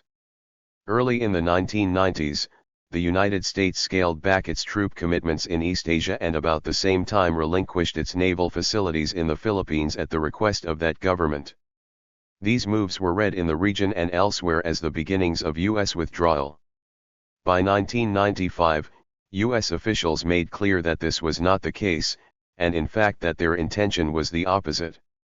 The United States planned, in the words of the Pentagon's East Asia Strategy document, to maintain a forward political and military commitment to East Asia of indefinite duration. This included the stabilization of the U.S. troop presence in the region at about 100,000. The United States also intended to maintain its dominant position in maritime East Asia. United States alliances with Japan and South Korea provided secure access in Northeast Asia. In Southeast Asia, the U.S. Navy would rely on places, not bases. By the end of the 1990s, U.S. officials had concluded access agreements for naval facilities in Indonesia, Malaysia, Singapore, and Brunei, along with a status of forces agreement with the Philippines. A final component of the U.S. hegemonic strategy might be called a commitment to a forward economic presence in Asia. United States officials have consistently and aggressively promoted the spread of liberal international economic policies in Asian states inclined to be more comfortable with the practices of developmental capitalism. Economic openness plays into U.S. economic interests, particularly given U.S. competitiveness in the export of services, agriculture, and advanced technology. It plays into U.S. security interests since U.S. officials have consistently held that liberalism and economic interdependence promote more peaceful and cooperative political relations. It is not surprising that U.S. officials have reacted negatively and decisively to initiatives that seem to suggest closed regionalism or managed trade. In the early 1990s, the United States opposed, and worked hard to assure that Japan would oppose Malaysia's proposal for an East Asian economic group that would exclude the United States. United States officials expressed concern at the highest levels and hinted that exclusionary economic arrangements in East Asia might force the United States to re-evaluate security commitments. The role of the United States in APEC has been to push member states more decisively and quickly in the direction of liberalization. United States officials have promoted trade liberalization bilaterally in negotiations, especially with Japan, China, and South Korea, and multilaterally through the WTO. They have pushed financial liberalization in Asia under the auspices of the Washington Consensus developed and implemented by the IMF and World Bank. Hegemony and regional order, contributions and limits. The United States has crafted a hegemonic strategy for the Asia-Pacific to serve its own geopolitical and economic interests. Yet, in the process, U.S. hegemony is also making important contributions to regional order. Hegemony has promoted order, but it is also important to recognize the limitations of U.S. hegemony as the principal mechanism for regional order.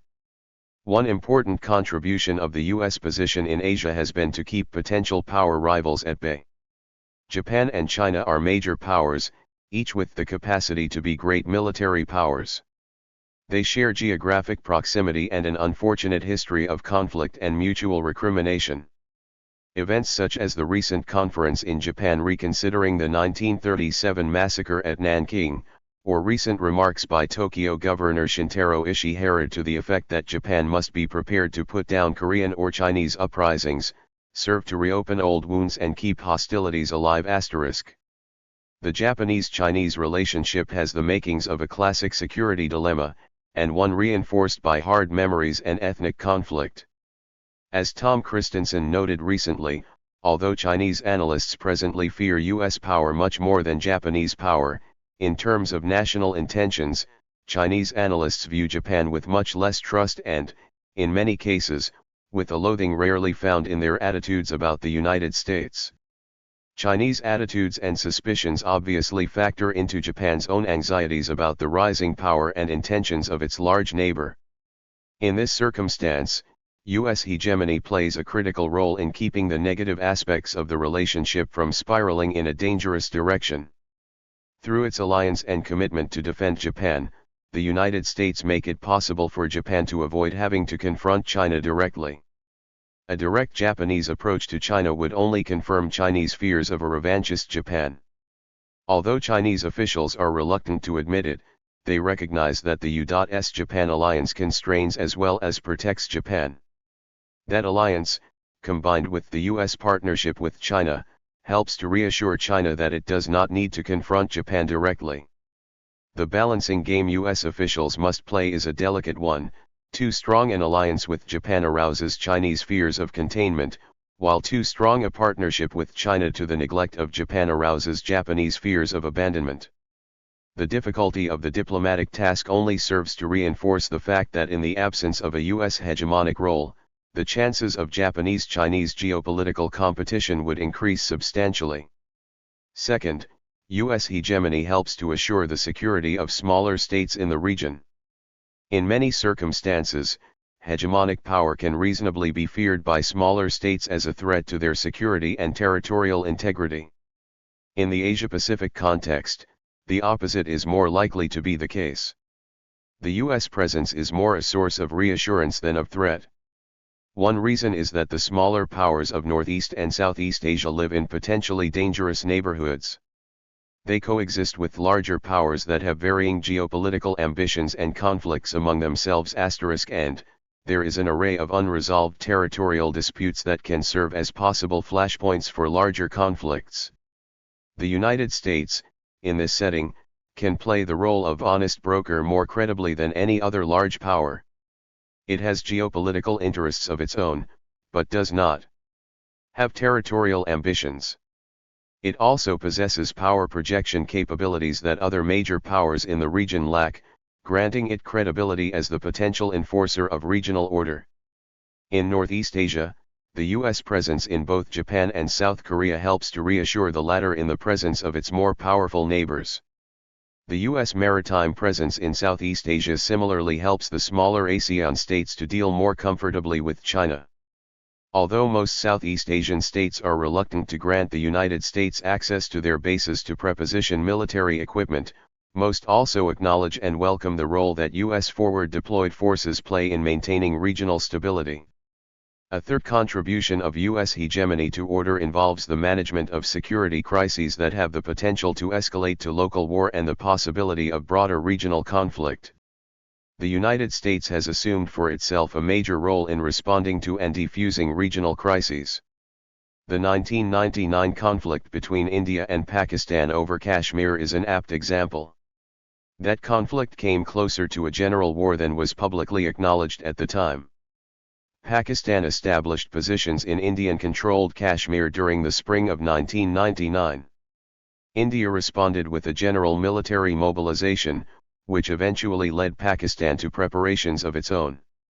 Although neither side expected a full-scale war, the potential for these two nuclear powers to stumble into one was not insignificant.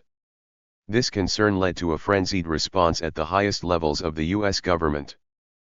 President Clinton intervened personally and stayed in regular phone contact with the leaders of both sides, urging each to show restraint and respect the sanctity of the line of control. Most analysts credit Clinton with a significant success in persuading Pakistan Prime Minister Sharif to withdraw his forces. 7. United States officials similarly have taken the lead role in seeking to discourage North Korea's nuclear ambitions. They fear that a nuclear North Korea would damage non-proliferation norms generally and within the Asia-Pacific region. An important concern is that a nuclear North Korea, in the context of Russia and China's existing possession of nuclear weapons, would create incentives for Japan eventually to reconsider its non-nuclear status. United States officials crafted the arrangement in 1994 in which North Korea agreed to a nuclear moratorium in exchange for economic assistance provided by the United States, South Korea, and Japan through KEDO. Asian states did not respond in a decisive manner to North Korea until the United States engaged and took the lead. In 1999, the United States again promised economic concessions, this time to induce North Korea not to conduct tests of its long-range missiles. The North Korean test program was especially alarming to Japan. In August 1998, North Korea sent a missile directly over Japanese airspace. United States officials recognize that the North Korean threat is immediate for its Asian allies, and more remote with regard to the U.S. homeland. It took the initiative nonetheless to develop a concerted response among Washington, Seoul, and Tokyo, and urged Moscow and Beijing to use whatever influence they could to restrain North Korea. The United States has also intervened in the increasingly tense standoff between China and Taiwan. The goal of the Clinton administration was to deter China from seeking a military solution and to dissuade Taiwan from provocative acts of independence. China fired missiles close to Taiwan in March 1996, in anticipation of Taiwanese elections. These actions were meant to intimidate Taiwan and had the temporary effect of stalling shipping in the Taiwanese Straits. The United States responded by dispatching 2 aircraft carriers and about 14 other warships to the area. The United States intended through its strategy of calculated ambiguity to deter possible Chinese aggression and simultaneously to signal its willingness to maintain a close partnership with China. It prepared to take similar steps early in 2000, as China once again escalated its rhetoric in anticipation of another Taiwanese election registered 4th. U.S. hegemony has contributed to regional order by helping to stave off in the Asia-Pacific the kind of nationalist economic competition that plagued the world economy during the 1930s. The potential for beggar-thy-neighbor policies certainly existed during the late 1990s. The Asian financial crisis was a profound shock that plausibly could have led to closed markets, competitive devaluations, and a downward spiral of trade and growth. The management of this crisis was found in Washington rather than Tokyo. During the crisis, the U.S. Federal Reserve eased interest rates to assure global liquidity and maintain high growth in the United States. As the crisis eased, the United States fueled recovery by taking in the huge flood of exports from emerging economies as well as from China and Japan.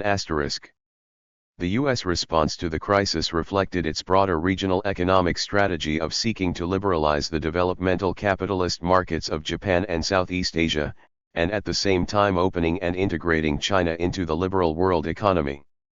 It is important to recognize the limitations of hegemony as a means to promote regional order. In its essence, the U.S. hegemonic project in the Asia-Pacific is more a holding action than a progressive strategy for improving security relations. It is an effort to stabilize a status quo that reflects U.S. dominance. Although U.S. officials have worked hard to keep relations among major powers in the region from deteriorating, it is not clear that they have envisioned a plan for resolving the long-standing tensions in those relationships. In fact, since the United States does not want to encourage a balancing coalition against its dominant position, it is not clear that it has a strategic interest in the full resolution of differences between, say, Japan and China or Russia and China. Some level of tension among these states reinforces their individual need for a special relationship with the United States. United States officials have managed and defused regional crises in Asia without any fundamental resolutions of the underlying disputes. The series of U.S. initiated economic concessions to North Korea, for example, are more an effort to buy time than a plan to transform the politics of the Korean Peninsula. United States diplomacy toward the China-Taiwan dispute also proceeds in this spirit. And, U.S. attempts to proceed more aggressively to solve regional disputes are not always welcome. A Clinton administration offer to build on the success of crisis management and mediate the ongoing dispute over Kashmir was rebuffed by India, which felt that U.S. diplomacy in the past had sided too closely with the position of Pakistan. There are also limits to what hegemony can accomplish in regional economic relations. The United States played a vital role as market of last resort during the Asian crisis, a role that no other state within or outside the region was prepared to play. But, by itself, the United States simply can't engineer enduring prosperity in the region. First and foremost, the United States needs the active cooperation of Japan. The inability or unwillingness of Japan to pull out of its stagnation or to open further its economy will be a continuing source of pressure on the regional economy regardless of whatever initiatives the United States takes. The economic collapse of Japan, or of China, within the context of the Asian crisis would have posed a stabilization challenge beyond the capacity of any single state, even with the support of international institutions, to manage effectively. United States hegemony is incomplete. The limits of U.S. hegemony as a pathway to order must be recognized in a different sense as well. A complete hegemonic order, I argued earlier, requires not just preponderant capabilities but also some meaningful degree of acquiescence on the part of other states, especially major ones, in the maintenance of that order. At the end of the first post-Cold War decade, the United States finds that it has forestalled any serious challenges, individual or collective, to its hegemonic position. It also has earned the strong support of one major power in the region, but has some distance to cover to obtain the acquiescence of two others. The strong alliance between Japan and the United States developed during the Cold War has persisted after the Cold War. This was not a foregone conclusion. Many analysts, neorealists in particular, anticipated at the end of the Cold War that Japan would distance itself from the United States and adopt a more independent and perhaps assertive foreign policy. Kenneth Waltz argued in 1993 that Japan was on the verge of transformation, all that remained was for it to reach for the great power mantle. Degree 4. But Japan has not done this, at least not in the sense anticipated by Waltz.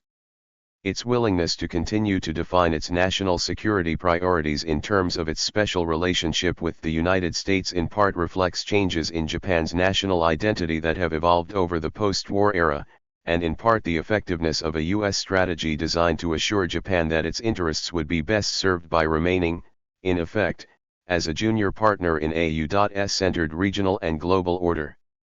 This is not to suggest that Japan's continued acquiescence can be taken for granted. On the contrary, the uncertainty and fear of abandonment inherent in any alliance relationship is pronounced in the post-Cold War strategic context, since there is no longer any central strategic threat to provide a core rationale for the alliance. United States officials appreciated the need, by the middle of the 1990s, to play down bilateral economic conflicts and focus attention instead on repairing and expanding their bilateral security relationship with Japan.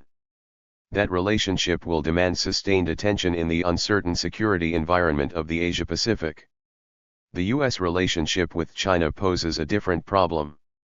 On one hand, it is by no means certain that China is committed to mount a revisionist challenge to U.S. hegemony. China's interest in economic modernization, and in particular its inclination to integrate more fully into the institutions of the capitalist world economy such as the WTO, suggest otherwise. On the other hand, it is equally clear that China remains uncomfortable playing a subordinate role in a U.S.-centered order. Chinese rhetoric, in particular its stated commitment to foster a transformation from U.S. hegemony to a multipolar world, is designed to reinforce this point. A key problem for U.S. officials is that China defines its geopolitical interests partly in material terms and partly in terms of status.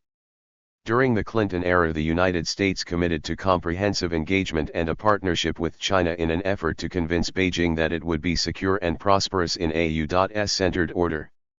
The Bush administration has been less willing to embrace China as a partner, yet still eager to enlist Chinese cooperation in U.S. economic and geopolitical initiatives. United States officials, in overall terms, have achieved limited success. Their strategy has not yet managed both to satisfy China's economic interests and accommodate its desire for respect and airs it as a legitimate great power. If, in the case of China, the United States has reached out with mixed results, in the case of India, the problem is similar, but the U.S. effort during the first post-Cold War decade proved fairly minimal. India, like China, perceives itself as a rising power with legitimate security concerns and a claim to major power, and eventually great power, status. International prestige is as important to India as it is to China, and from India's perspective, the United States treats it more as a less developed country than as an emerging great power. United States officials lecture India on its nuclear proliferation and reluctance to sign the Comprehensive Test Ban Treaty, even as the U.S. Senate rejects that same treaty. India also poor. Incomplete hegemony and security order in the Asia-Pacific. Seems that the United States favors China excessively and unfairly in terms of economic and diplomatic attention. This is especially irritating because India, like the United States, is a large multicultural democracy. India and the United States also share an emerging economic interest in that both are at the forefront of the development of Internet and other information technology. The United States, despite its overall commitment to regional stability and the evolution of its hub-and-spoke security strategy in the Asia-Pacific, has been slow to seize the initiative and improve bilateral relations with this key regional power. The Clinton visit to India in March 2000, remarkably, the first by a U.S. president since 1978, was an important initial step in the right direction, though considerably more work remains to be done. *Registered Can U.S. hegemony endure? United States officials speak on an engagement with the Asia-Pacific region of indefinite duration and imply that hegemony is sustainable over the long term. Many scholars are skeptical and point to growing discomfort and discontent about U.S. dominance in a unipolar setting expressed by actors in the region. Registered United States hegemony clearly cannot last forever. But it did endure through the first post-Cold War decade. Can it be sustained for another decade, perhaps two? No one can say with certainty, but it is possible to point to a set of related challenges that U.S. officials must address effectively if the hegemonic pathway to order in the Asia-Pacific is to be sustained and strengthened. Even those most confident in the durability of unipolarity suggest that the United States must play its cards right in order to sustain it. Registered. A first challenge is that of completing hegemony. This is no easy task. It involves integrating China and India while simultaneously maintaining the support of Japan. The United States does enjoy some advantages. It can count on the fact that all three powers have an interest in a regional stability that allows prosperity to grow. None would welcome a nuclear arms race or war on the Korean peninsula or Indian subcontinent. None have a strategic interest in Japanese economic collapse, or political chaos and fragmentation in China with its attendant refugee flows and environmental problems. United States officials also hold strong cards in the effort to integrate China and India economically.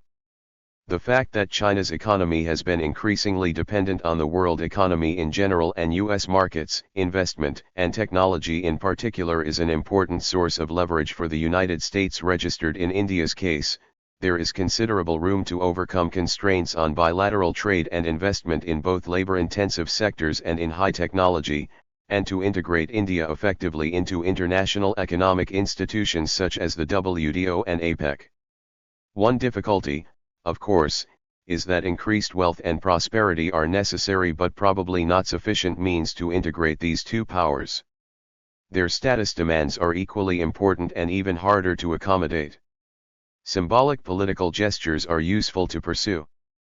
But U.S. officials will quickly be forced to address the need to share decision-making authority substantively as well as symbolically.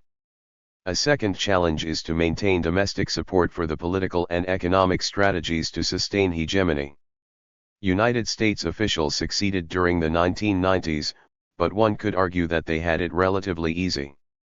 They managed to defuse security crises without being drawn into a major military role.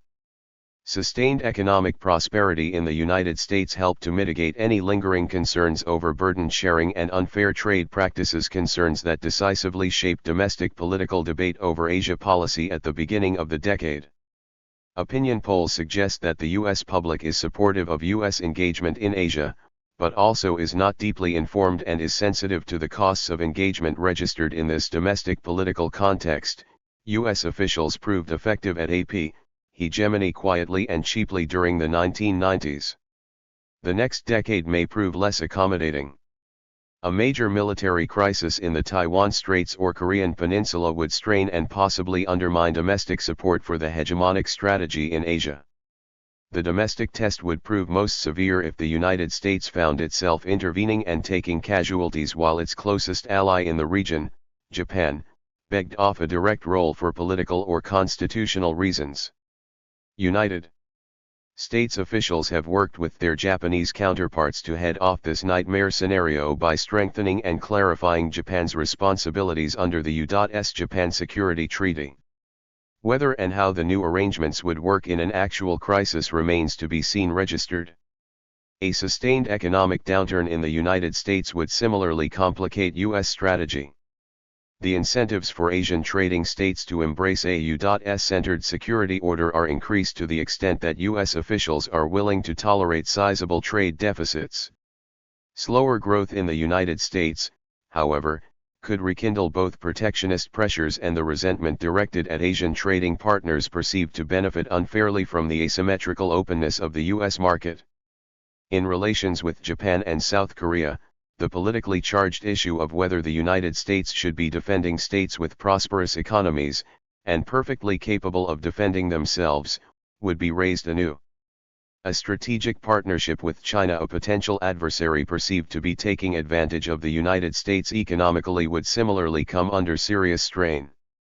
United States officials face more generally the domestic challenge of maintaining support for comprehensive engagement of China, which is necessarily a long-term strategy. An alternative approach to China policy began to crystallize by the end of the 1990s. Members of the so-called Blue Team, a loose collection of academics, members of Congress and their staffers, and some intelligence and military officials, promote the view that China is a rising and already hostile power destined to threaten vital U.S. interests.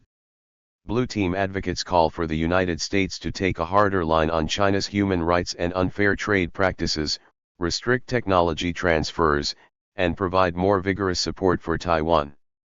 They have the potential in U.S. politics to mobilize human rights activists, the Taiwan lobby, opponents of religious persecution, and foreign policy conservatives.